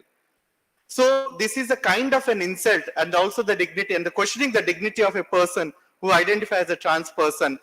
And I am very happy that also associated with the journalism and mass communication. Morning I have been seen witness of the Professor Challa Ramakrishna Garu, also been advocacy many of the programs in the Department of Journalism. And surprisingly, in the last 3 years, I just kept a couple of representative letters in my hand, roamed all the departments, including law and human genetics, because I graduated myself in the post-graduation in the biotechnology 2018 as in master's, and then carried my research in LGBTQ things. I'm also research associate who did my research in homosexuality and orangutans in Indonesia. So it is a wide range of experience with life sciences, with zoology and botany, which associated our gender and sexual minorities closely, which are natural selection in this world. So you people come from the life science background. So I wish all of you please put your some efforts. I say scientific efforts, where my beloved sister Rachana Mudrabaina, we closely work together day and night to empower and uplift our gender and sexual minorities in the states of Andhra and Telangana. So this is just a beginning, and not the least. I'm very surprised to say that Visakhapatnam organized the first ever LGBTQ Pride March in the RK Base Road, where the VC Garu came forward, given a space to accommodate all the people because it's a rainy day that day. So that very wonderful inclusive campus that could say, but still we have to begin so many inclusive things for all the LGBTQ people, and please respect everyone in the campus premises, and based on their sexual orientation or gender identity.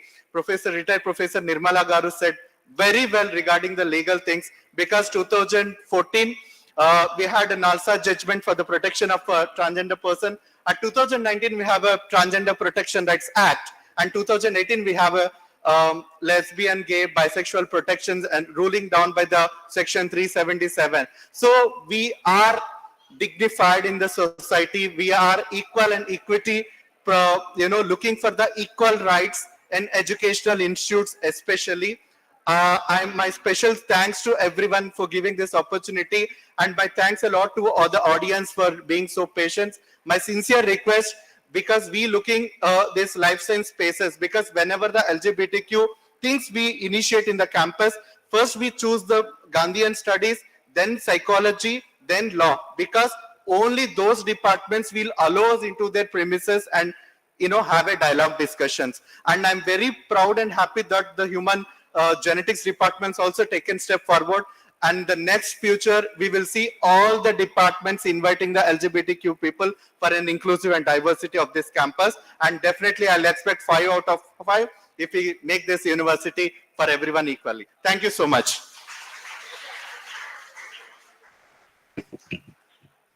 Thank you, Vishnu Garu.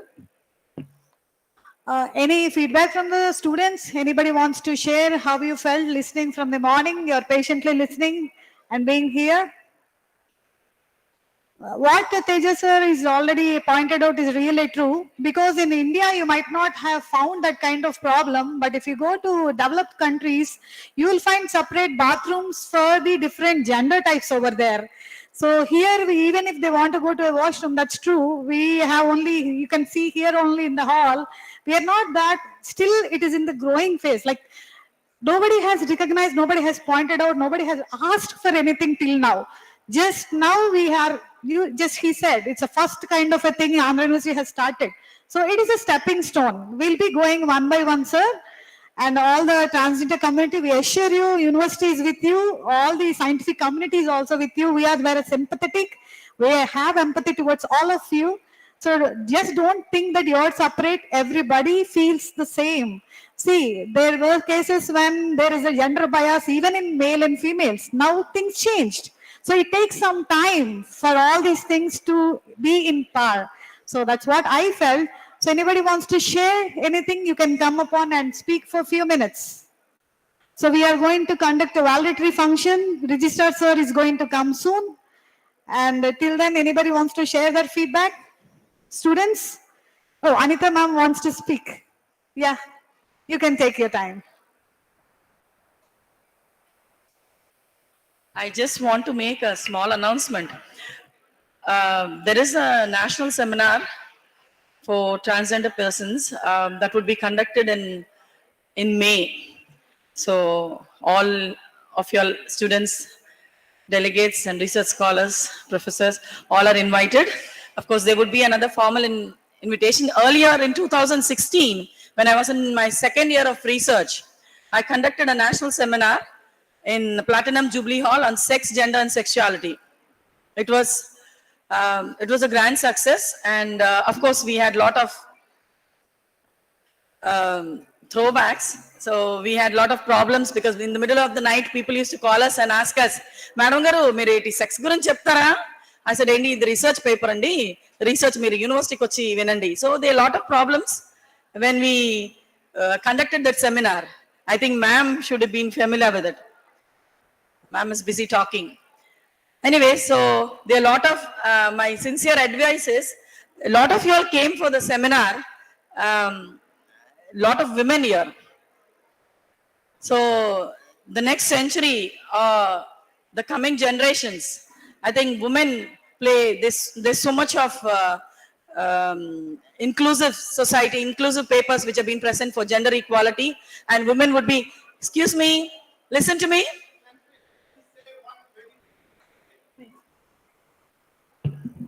genetically, women are better endowed.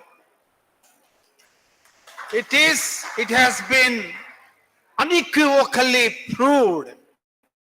I can give you 100 examples how and why women are genetically better endowed. There is nothing. I can tell you genetic reasons.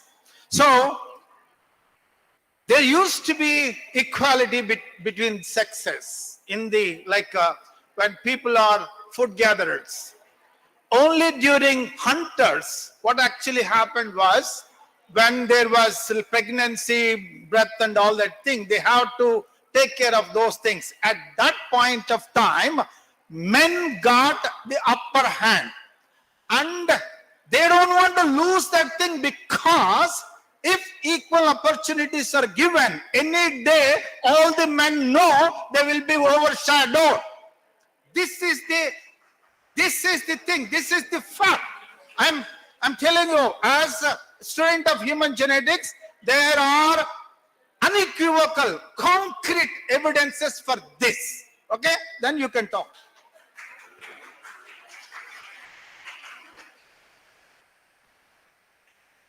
Thank you, sir. Thank you for the question, Professor Padhya garu. Thank you very much. So it's been agreed upon, right?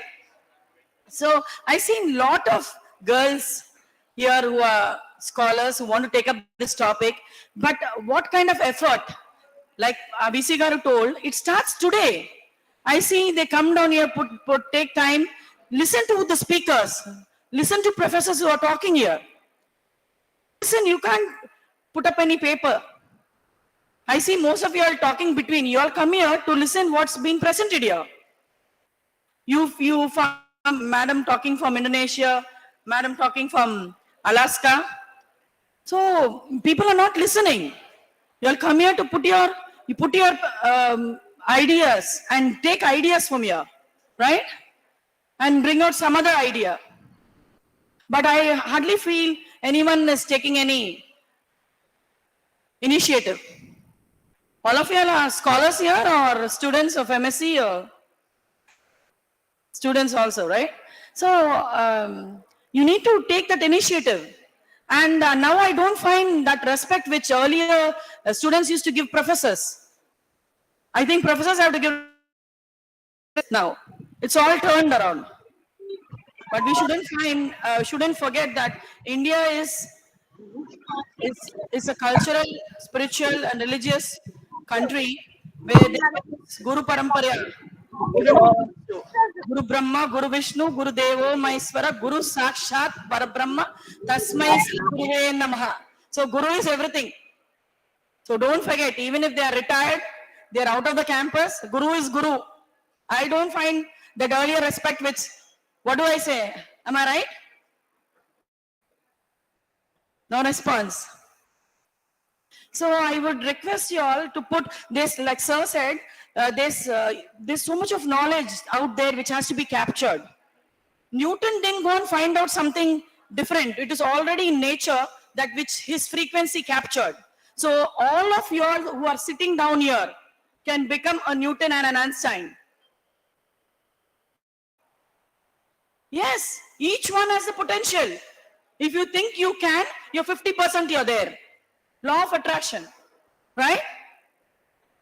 So make an effort. Make an effort. People who work while others sleep, they are the ones who come up, right? So why waste time? Don't waste time. Even 1 second if you waste, even the world's richest person, Bill Gates, cannot buy that 1 second back. Can he? No, the 1 second is gone, gone. We live in a 3D world where time, space, and matter. So time is very important. The clock keeps going. So it's very important. So I thanks the delegates who gave me this opportunity. Thank you, Anita Garu. Students, all of you, please assemble in the hall. Whoever who is outside, please don't go. Sit down. We are about to finish the valedictory function. The certificates will be also distributed. Kindly wait. Students, please assemble in the hall. Those who are in the corridors outside, students, please assemble. Get inside.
A very good evening, dear participants.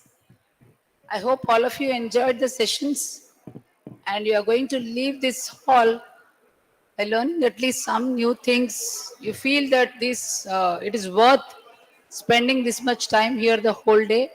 And if I'm not mistaken, actually this is the first kind of seminar in which the whole day is covering all the different aspects of the transgender community, coming from the genetics part, environmental part, what is resulting this, the hormonal influences and all, and how the gender affirming care is taken, and what kind of counseling is given for intersex people and all. So, and also the legal and judicial part of this, Madam has covered that excellently. And just I want to tell you the number of participants in this seminar. We had 380 delegates registered, out of which 220 were online, and the remaining offline we had 152 participants, and the participants included doctors and some professors, faculty, students and research scholars. So with this now I want Professor Sandhya Deepika, who is the joint organizing secretary of this seminar and also the Board of Studies chairperson of Human Genetics Department, to come over here and give a report of today's sessions, all that has been covered.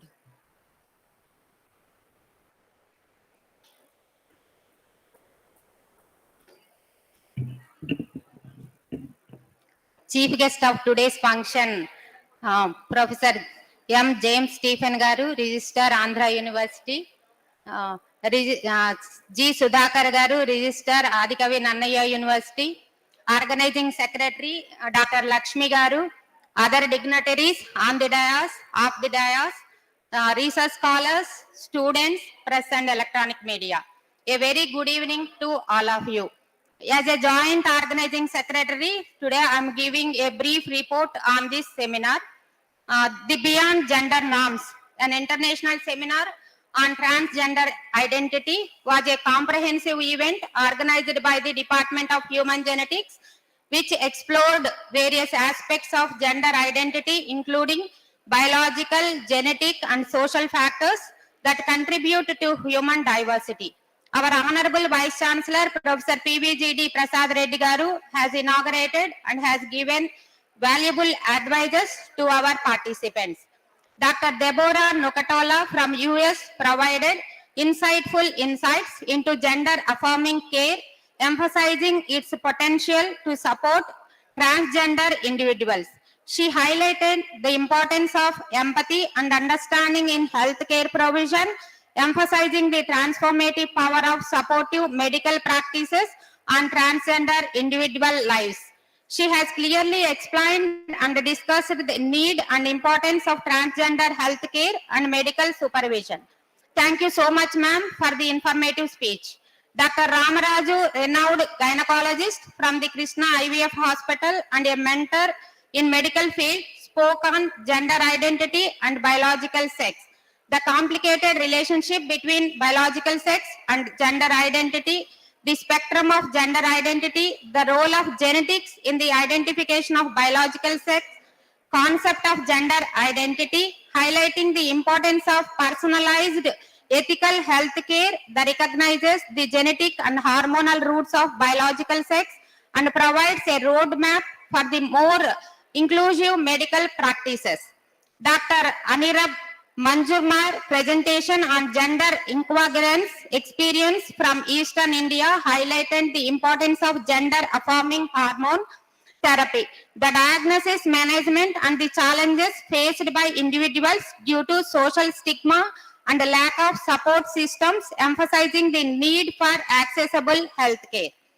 Dr. Sultana M.H. Farada of Indonesia emphasized the topic of gender identity of differences of sex development cases, dilemma in genetic counseling. She has discussed the value of genetic counseling in healthcare, the emotional and psychological support needed, the cultural components of gender dysphoria, as well as tremendous effect of society standards on individuals, gender experiences, and the psychological aspects, highlighting the need of making informed decisions.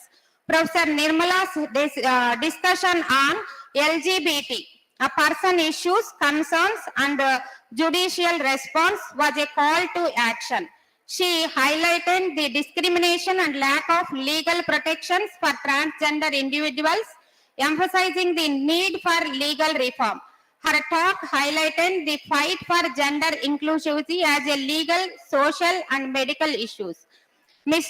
G. Anita, research scholar from the Department of Human Rights, spoke on transgender human rights that advocate for equality, dignity, and freedom from discrimination based on gender identity to encompass access to healthcare, employment, and legal recognition.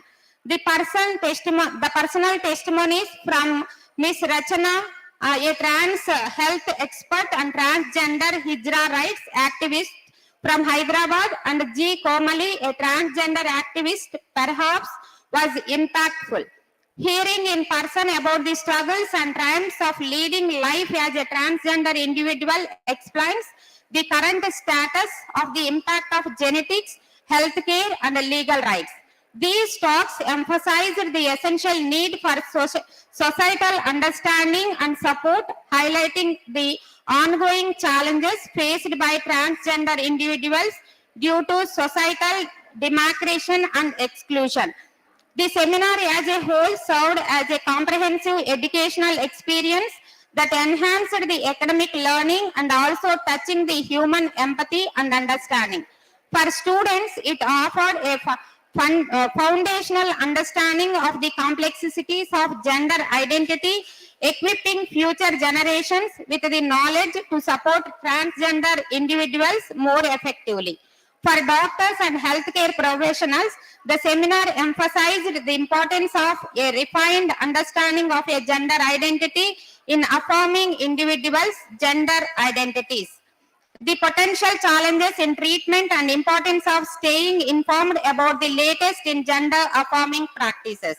For the world at large, beyond gender norms was a clear call for empathy, respect, and inclusivity. It reminds us that each person has a unique journey and deserved dignity. It has a motivated need for societal change, advocating for a world where every individual, regardless of a gender identity, is recognized and celebrated for who they are. Thank you.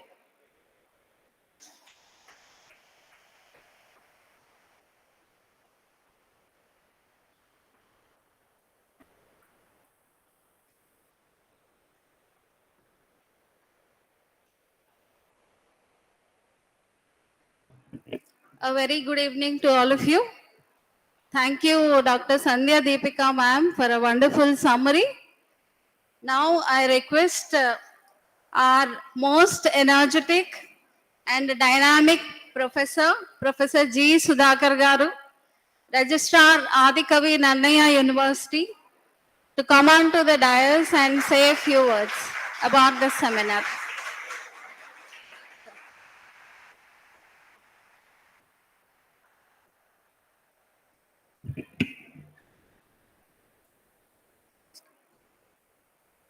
సభకి నమస్కారం. So, most respected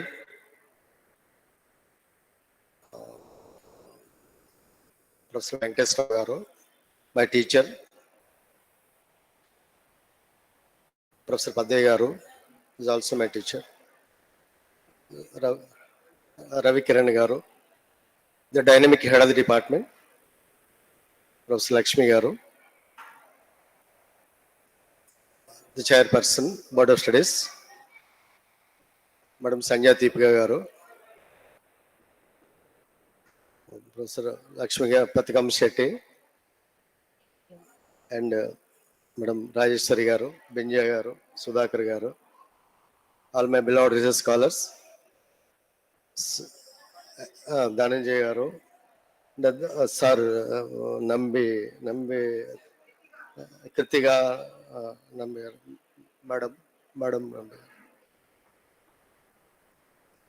and my dear student friends. I'm very happy to be associated with all of you in connection with a very sensitive topic. So first, I think మీరు design చేసినట్టున్నారు sir.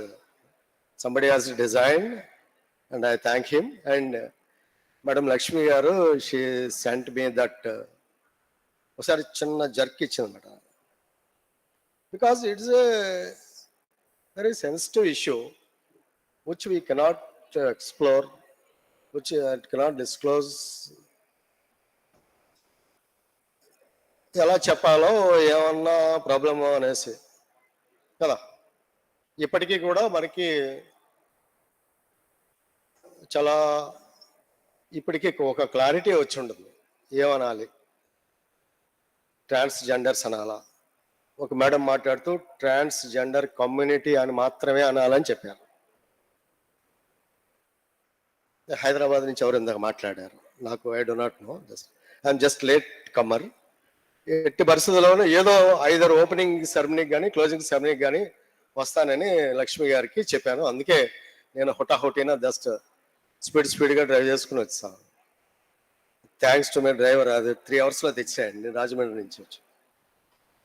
ఎందుకంటే మాకు ఈ మార్చి అంతా budget problems అన్ని చోట్ల. ఇప్పుడు registrar గారు కూడా ఇప్పుడు రావాల్సిన గెస్ట్ అదే పని మీద ఒక 10 నిమిషాలు వచ్చి వెళ్ళిపోండి అని ఇప్పుడు వెళ్ళి అడిగి వచ్చాను. Is joining which as very shortly, within 10 minutes. మీరు వెళ్ళిపోవద్దు, మీరు కూర్చోండి. If you have any problem we will drop you, no problem.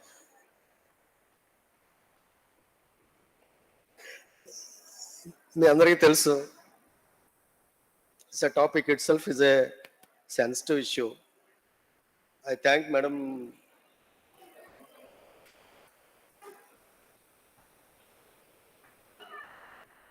Lakshmi garu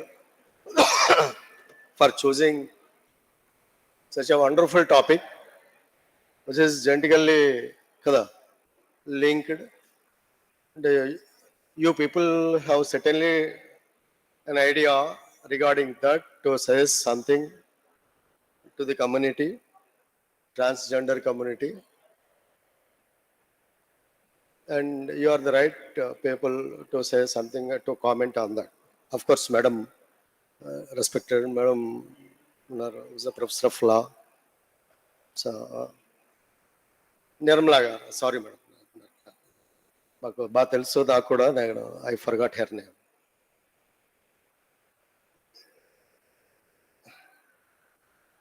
I just wanted to share a couple of my views.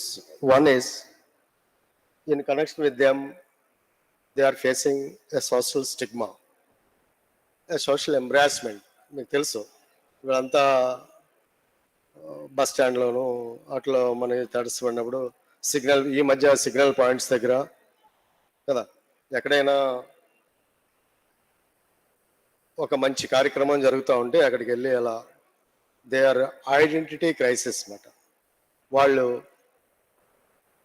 వాళ్ళకి ఒక పరిష్కార మార్గం చూపించాలి. అదే కదండి, you need to show gender identity, transgender identity చూపించాలి. Discriminate చేయకూడదు.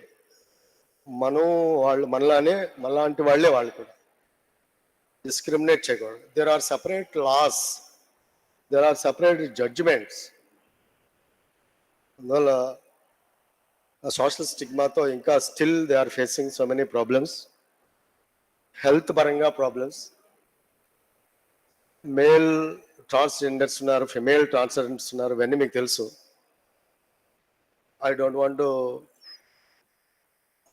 waste your time, but still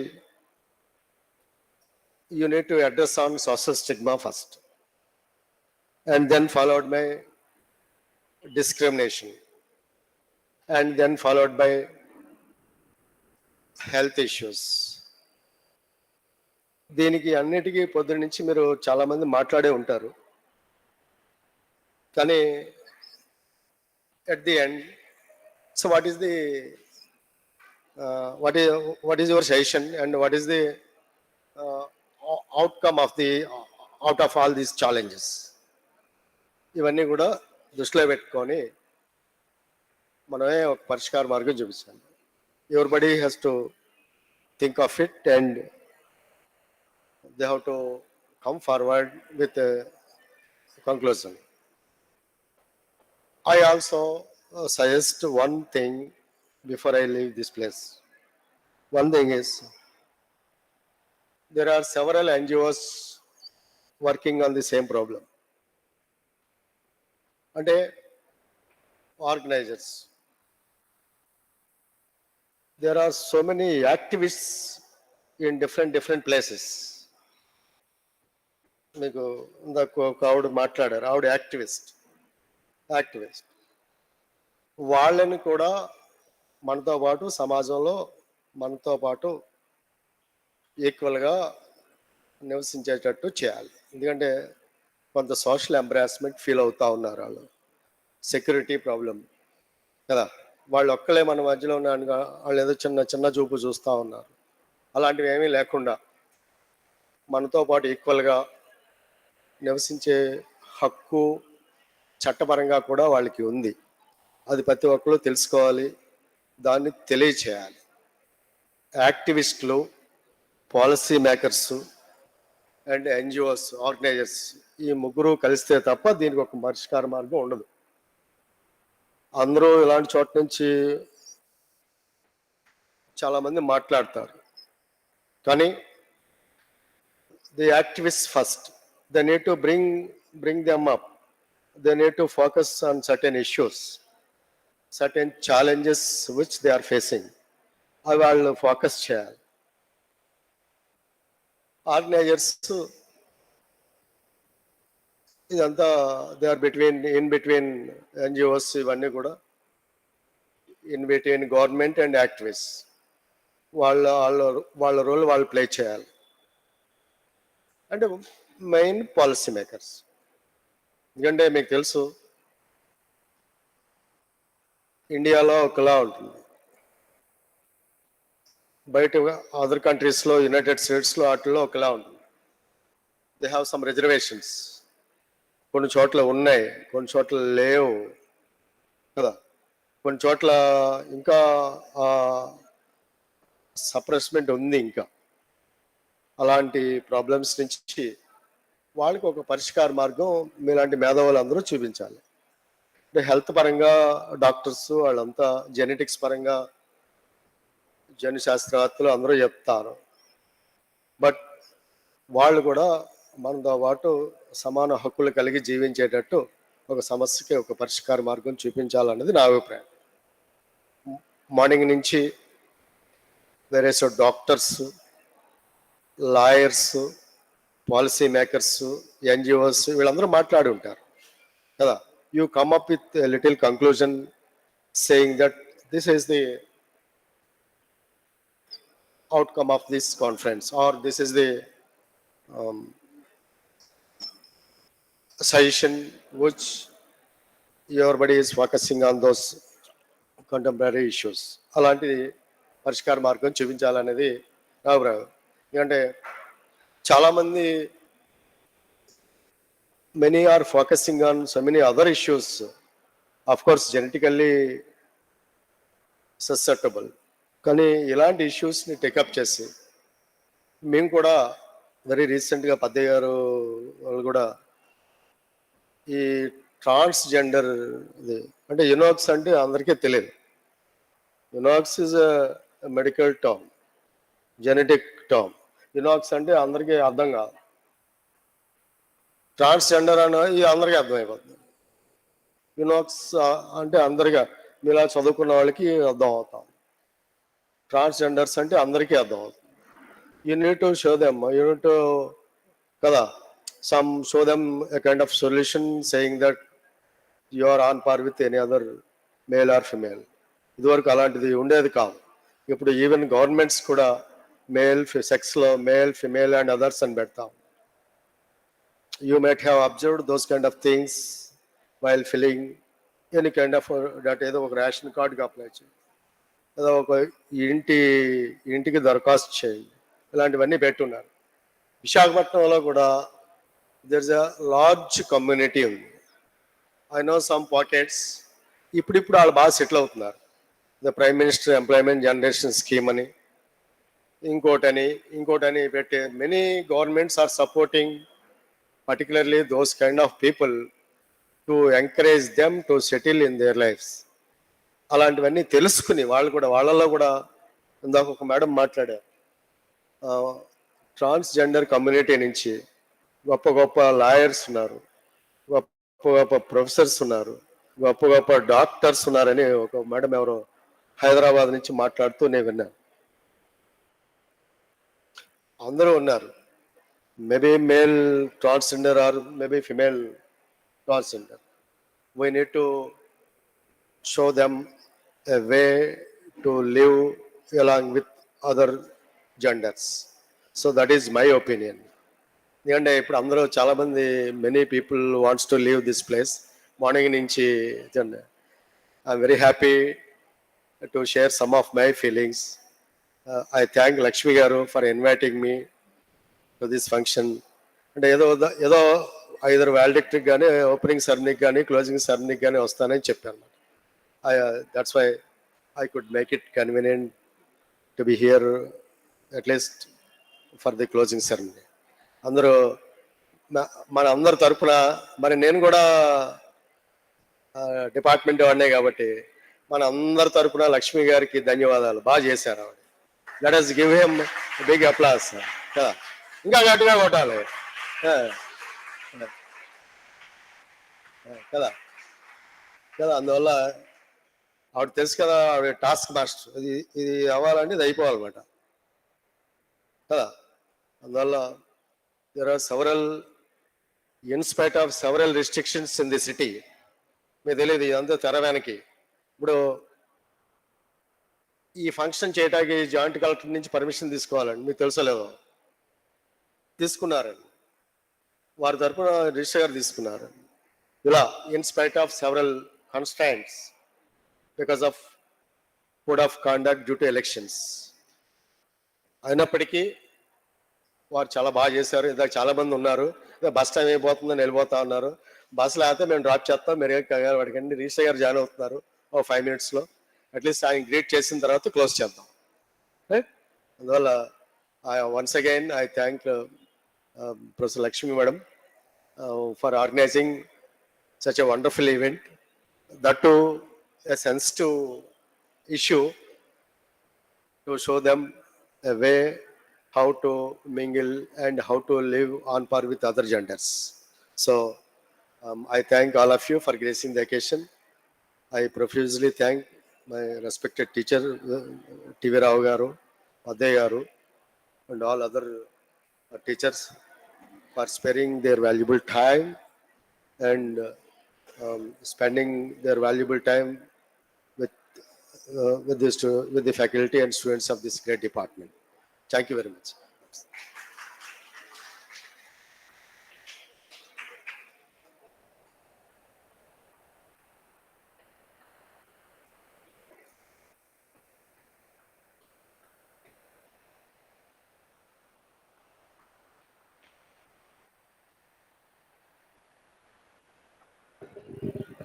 thank you professor Sudhakar. మీరు లేకపోతే మాకు సందడే ఉండదు డిపార్ట్మెంట్లో. And actually I want to state one thing before all of the participants. Though actually it has been written here that the seminar is conducted by Human Genetics Department, actually it is a combined effort. This seminar is conducted by the whole Advanced Sciences Bhavan, all the 4 departments that are there in this building.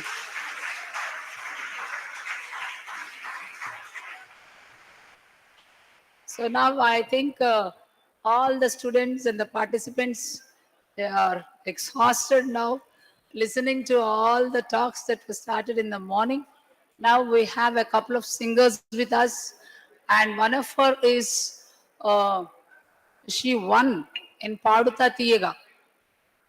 I request both the singers, Miss Kalpana and Miss Divya, to sing a song for you all.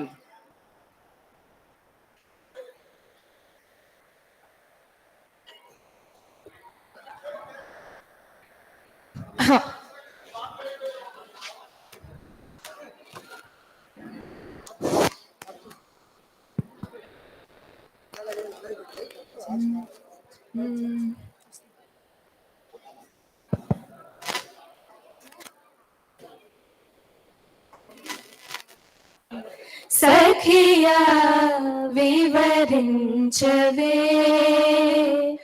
సఖియా వివరించవే, వగలెరిగిన చెలునికి నా కథ సఖియా వివరించవే,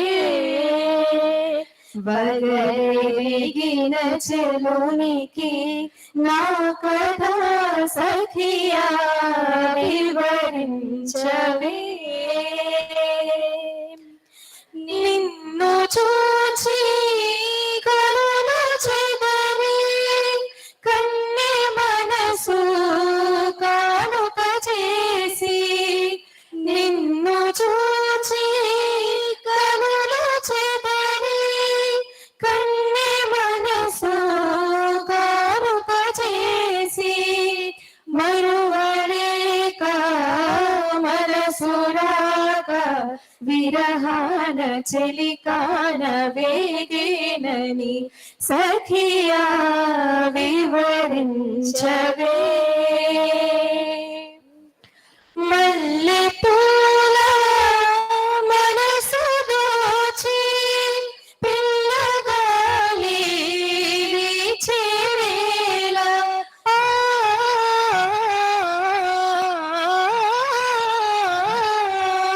మల్లె పూల మనసు దోచి పిల్లగాలి వీచేవేళ,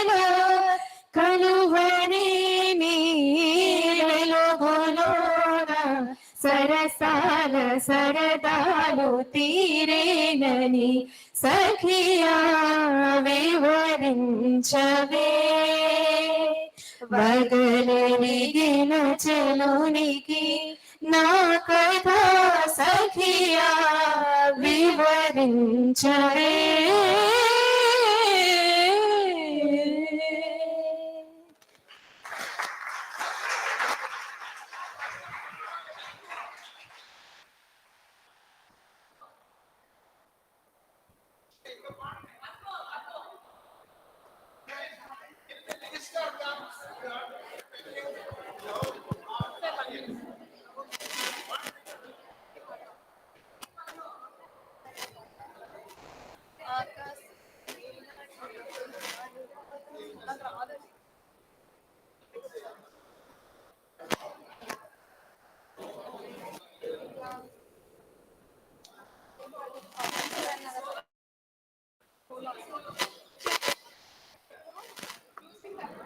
She'll sing one solo and I'll sing.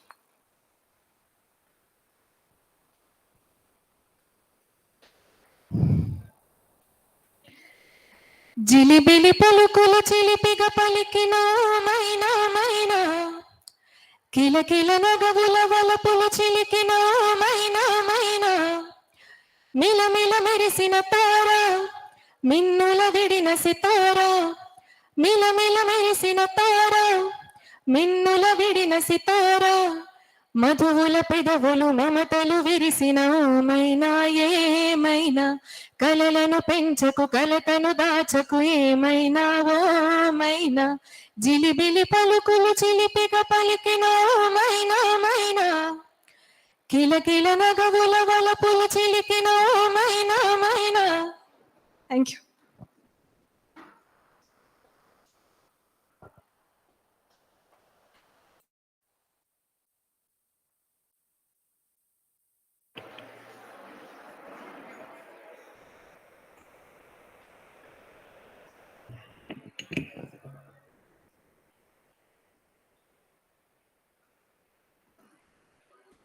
A very good evening to all of you.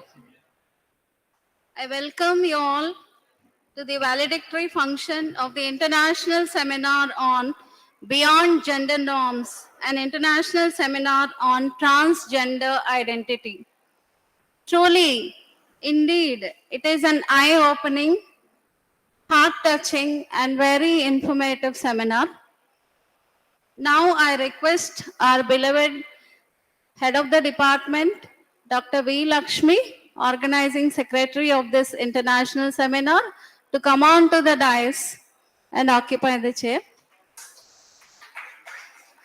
I request Divya of Human Genetics Department to honor Madam with the bouquet. Now I request our energetic and dynamic Professor G. Sudhakar Garu, Registrar Adi Kavi Nannaya University, to come on to the dais. I request Kalpana to honor Sir with a bouquet. Now I request Joint Organizing Secretary Professor D. Sandhya Deepika Garu to come on to the dais. I request Jahnavi to honor Ma'am with the bouquet. Now I request our chief guest for today's valedictory function, Professor M. James Stephen Garu, Registrar Andhra University, to come on to the dais. I request Chandana to honor Sir with the bouquet. Now I request Lakshmi Madam to say a few words on this valedictory function.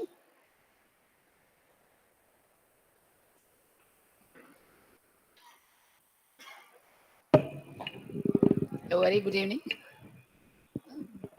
Sir, actually, the number of participants for this seminar They are more than 300, sir.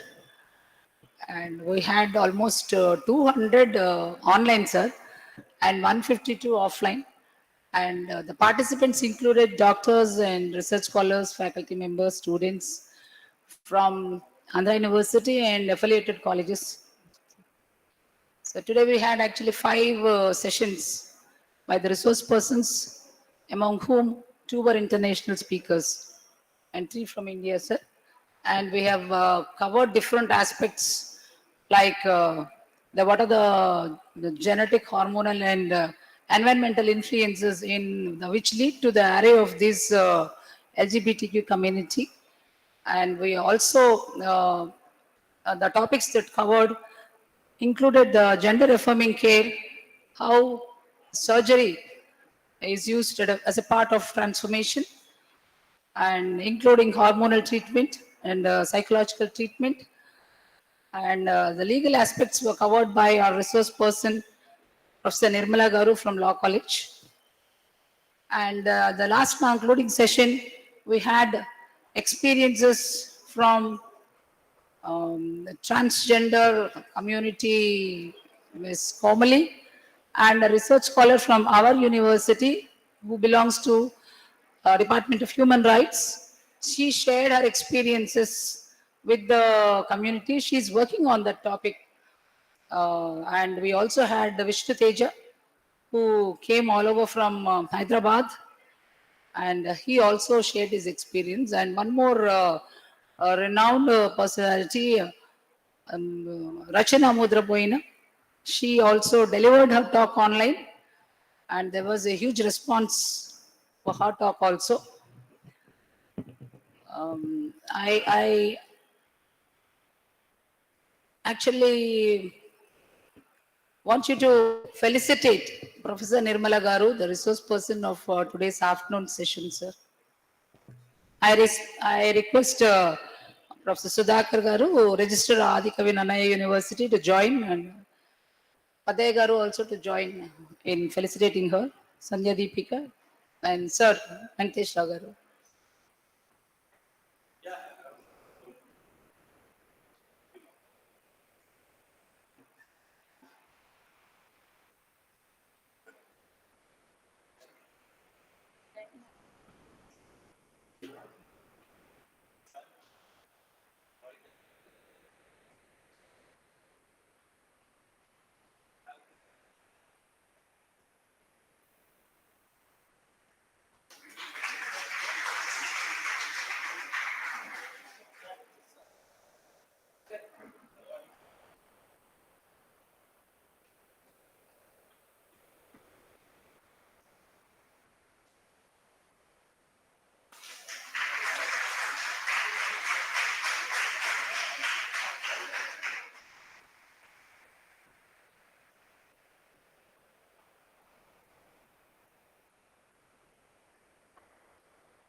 I request our beloved registered sir to address the participants.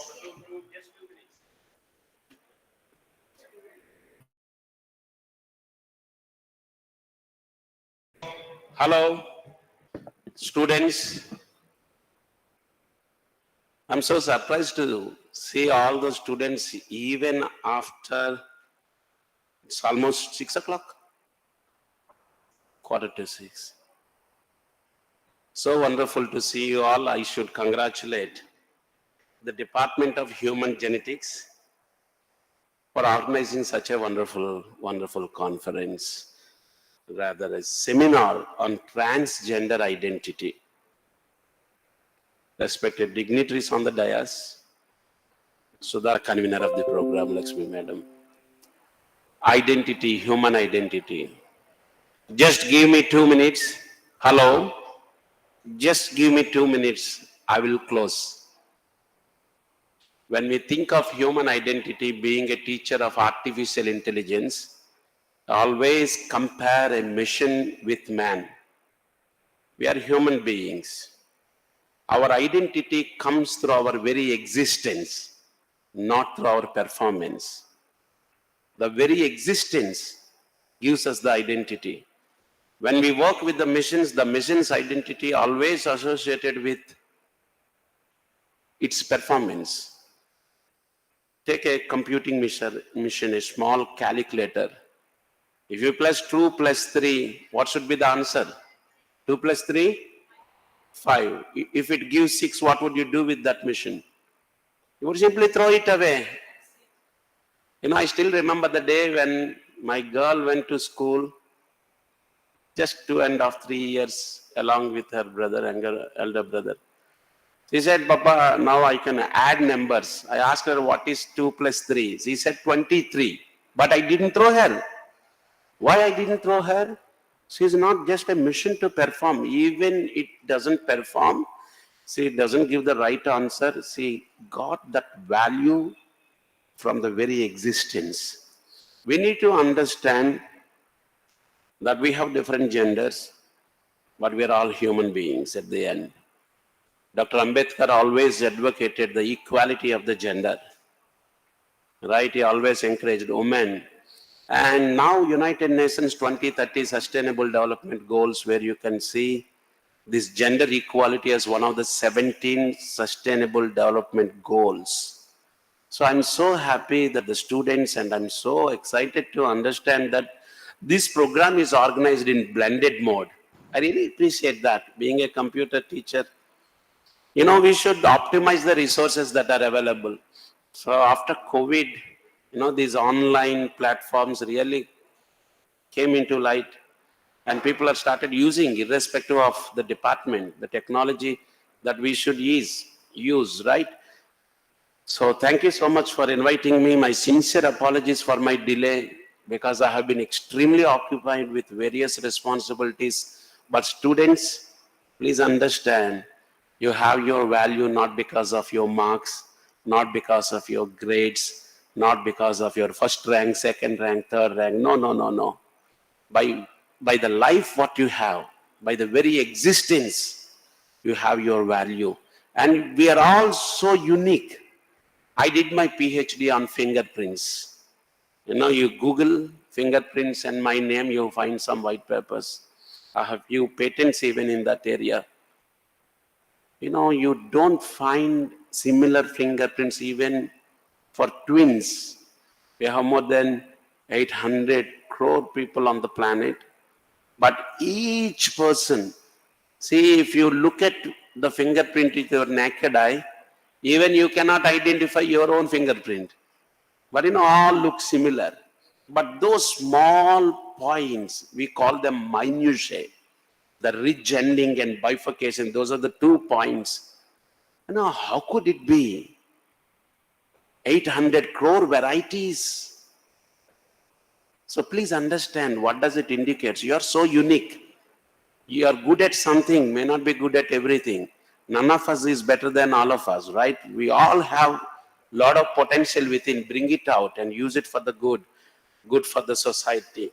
Once again, I congratulate the Department of Human Genetics, the organizers, and I also appreciate the senior professors being a part of it and encouraging the entire organizing team. It makes really the difference, right? So keep it up, and I wish I would come back and speak more when I find good time. Sorry, my sincere apologies that I could not stay for a long time. God bless you all. Thank you.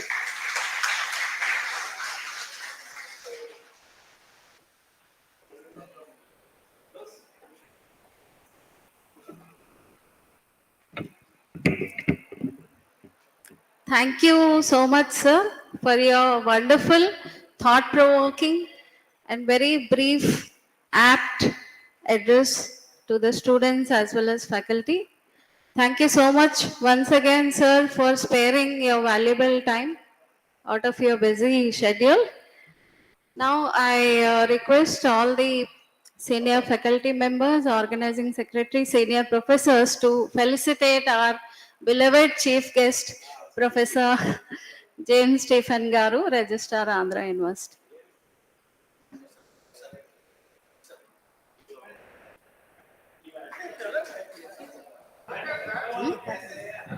Okay, okay, okay. Sir,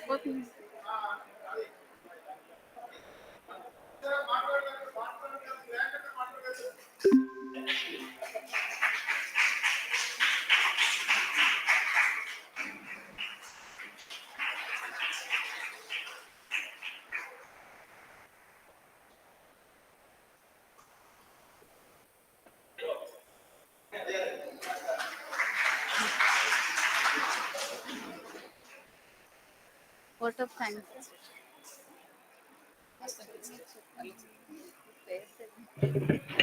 Now I request our registered sir and Professor Sudhakar to felicitate our sir Venkateshwara garu.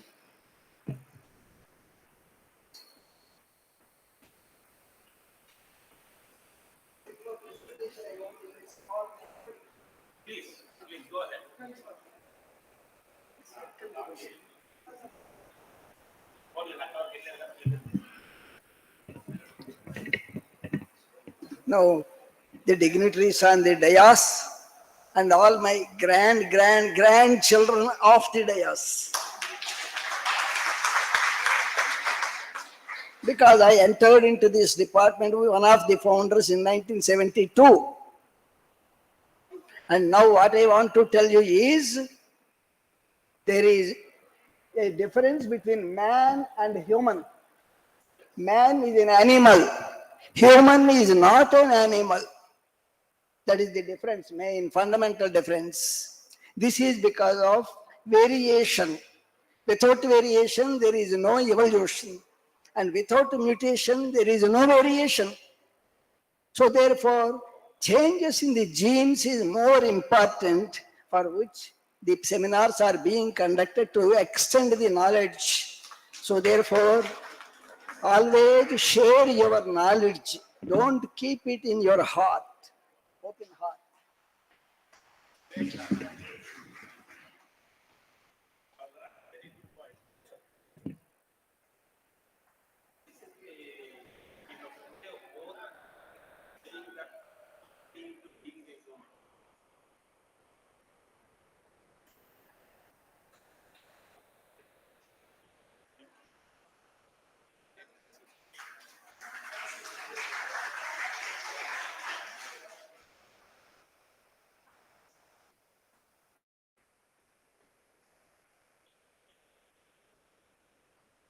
Now I request our beloved registered sir to felicitate our senior professor, Professor Sudhakar, who is the registrar of Andhra University.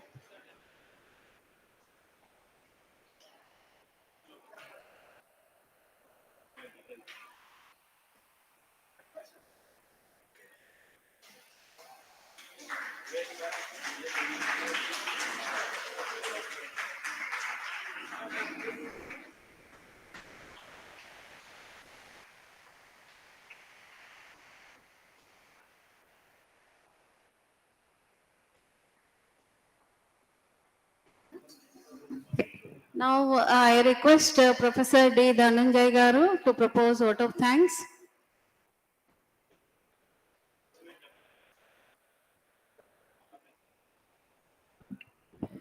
Okay.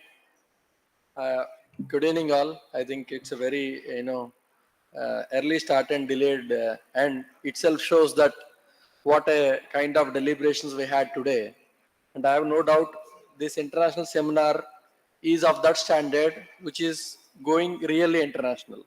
So with that note, I would like to thank our, university authorities, Professor PVGD Prasad Reddy Garu, Vice Chancellor, Andhra University, Professor K. Srinivas Rao Garu, Principal, AU College of Science and Technology, and of course our Professor James Stephen Garu, our Dynamic Registrar, who has given a wonderful and a valedictory speech. People always stay back to listen your speech, sir, believe me, right? People love to listen you, and I am an ardent fan of you to listen your speech, right? We are not bolstering you or we are not flattering you. Right, I thank the Honorable Vice Chancellor Varu for giving a grand start to this international seminar with his inaugural speech with a fantastic, note with his, in spite of his busy schedule. Also, I would like to thank James Stephen Garu, who has come out of his busy schedule. Even today he has stayed here, though he has told 5 minutes, he has almost all given 15 to 20 minutes as of now. And before when I am walking, he has given a small hint. Please close early, but still we take your time, sir. Right? We don't want it to leave you because that is the love and passion we have on you. And I'm very sure you have the same passion on our advanced Bhavan. I would like to extend our special thanks to GA Ramraj Garu, the founder of director of Krishna IVF, Being a busy doctor, still he took his time and came here all the way to spend his time to give a lecture in the morning. That's a very special occasion for all the students and medical fraternity. I'd also like to thank express our sincere gratitude to our international speakers who has, from Indonesia and various other countries, though there is a time zone difference, they took all the pain and they have patiently told, various aspects on the human genetics related to this topic. I would like to thank Dr. Deborah, and also I would like to thank Anirban Mujindar, Professor KPC Medical College. I also like to thank Professor Sultana from Asir University, Indonesia. I would also like to thank Professor Nirmala Garu, who is right in front of us, given a very diversified lecture sir today on the topic of law, whom usually the science students don't know. Right, that's a different talk altogether. I would like to sincerely appreciate the presence of the Rachna. She's given a few suggestions which I make a note of that. Also Komali, again a different experience. She has told the voluntarily for their experience, and also Anita, an extempore speech, right, with a lively command on what she has done. That's a impressive thing. Likewise, Vishnu Teja, who has come from Hyderabad for his presence today. And I also thank the advisory committee members, Professor G. Sudhakar Garu, Registrar, Nannaya University, Professor G. Padaya Garu, our mentor, eminent professor, our dynamic head of the department, Professor V. Lakshmi Garu, and also Professor Lakshmi Kalpana Garu and other members for their valuable inputs. And I also like to thank Professor Bhaskar Reddy Garu, Director of Computer Center, AU, for his team to setting a platform required to conduct this international seminar in a hybrid mode, without any glitches. That is most important. Usually when you are doing in a hybrid mode, we used to say, then stop. Then there is already buffering comes. So there is not such hitches has come today, right? Unless until the other user switched off. That is a different aspect. But thanks for your support, unconditional support to us. And also I would like to thank the research scholars, non-teaching staff for their tireless support for making this seminar successful. I greatly appreciate and applaud the enthusiastic effort put forward day and night by the students of human genetics, as well as the other departments. Of a big round of applause for the students, please. I would also like to thank the working staff of TLN Sabha Hall who facilitated to conduct this seminar in a great way and a smoother way. Beyond the office hours, thanks sir, TLN Sabha Hall's team staff. And I also like to thank the research scholars, especially Bhargavi, for taking the initiative to ensure that participants' queries are addressed properly. I would also like to thank my other colleagues, peers from the other departments of food and nutrition, microbiology and biotechnology department itself for making their presence and making this department. We have shown our strength today that we are advanced science bhavan, right? That is the beauty of this, and this is going to continue this way for sure in the coming seminars as well. And I would like to thank the present electronic media for presenting in this seminar to a larger extent to this community, which takes leaps and bounds beyond national to the international one, right? So last but not least, I want to thank the faculties from various other departments who has come beyond our department also and make this international seminar a grand successful. Thank you one and all, and we conclude this for today and we continue in future for sure. Thank you all for that. So let us stand for rise for national anthem, national please. please. National anthem, please.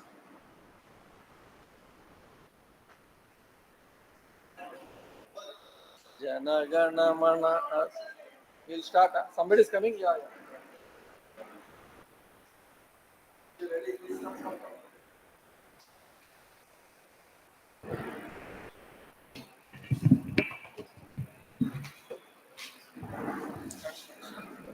जनगण मन अधिनायक जय हे भारत भाग्य विधाता पंजाब सिंध गुजरात मराठा द्राविड उत्कल वंगा विंध्य हिमाचल यमुना गंगा उच्चल जलधि तरंगा तव शुभ नामे जागे तव शुभाशिष मागे गाहे तव जय गाथा जनगण मंगलदायक जय हे भारत भाग्य विधाता जय हे जय हे जय हे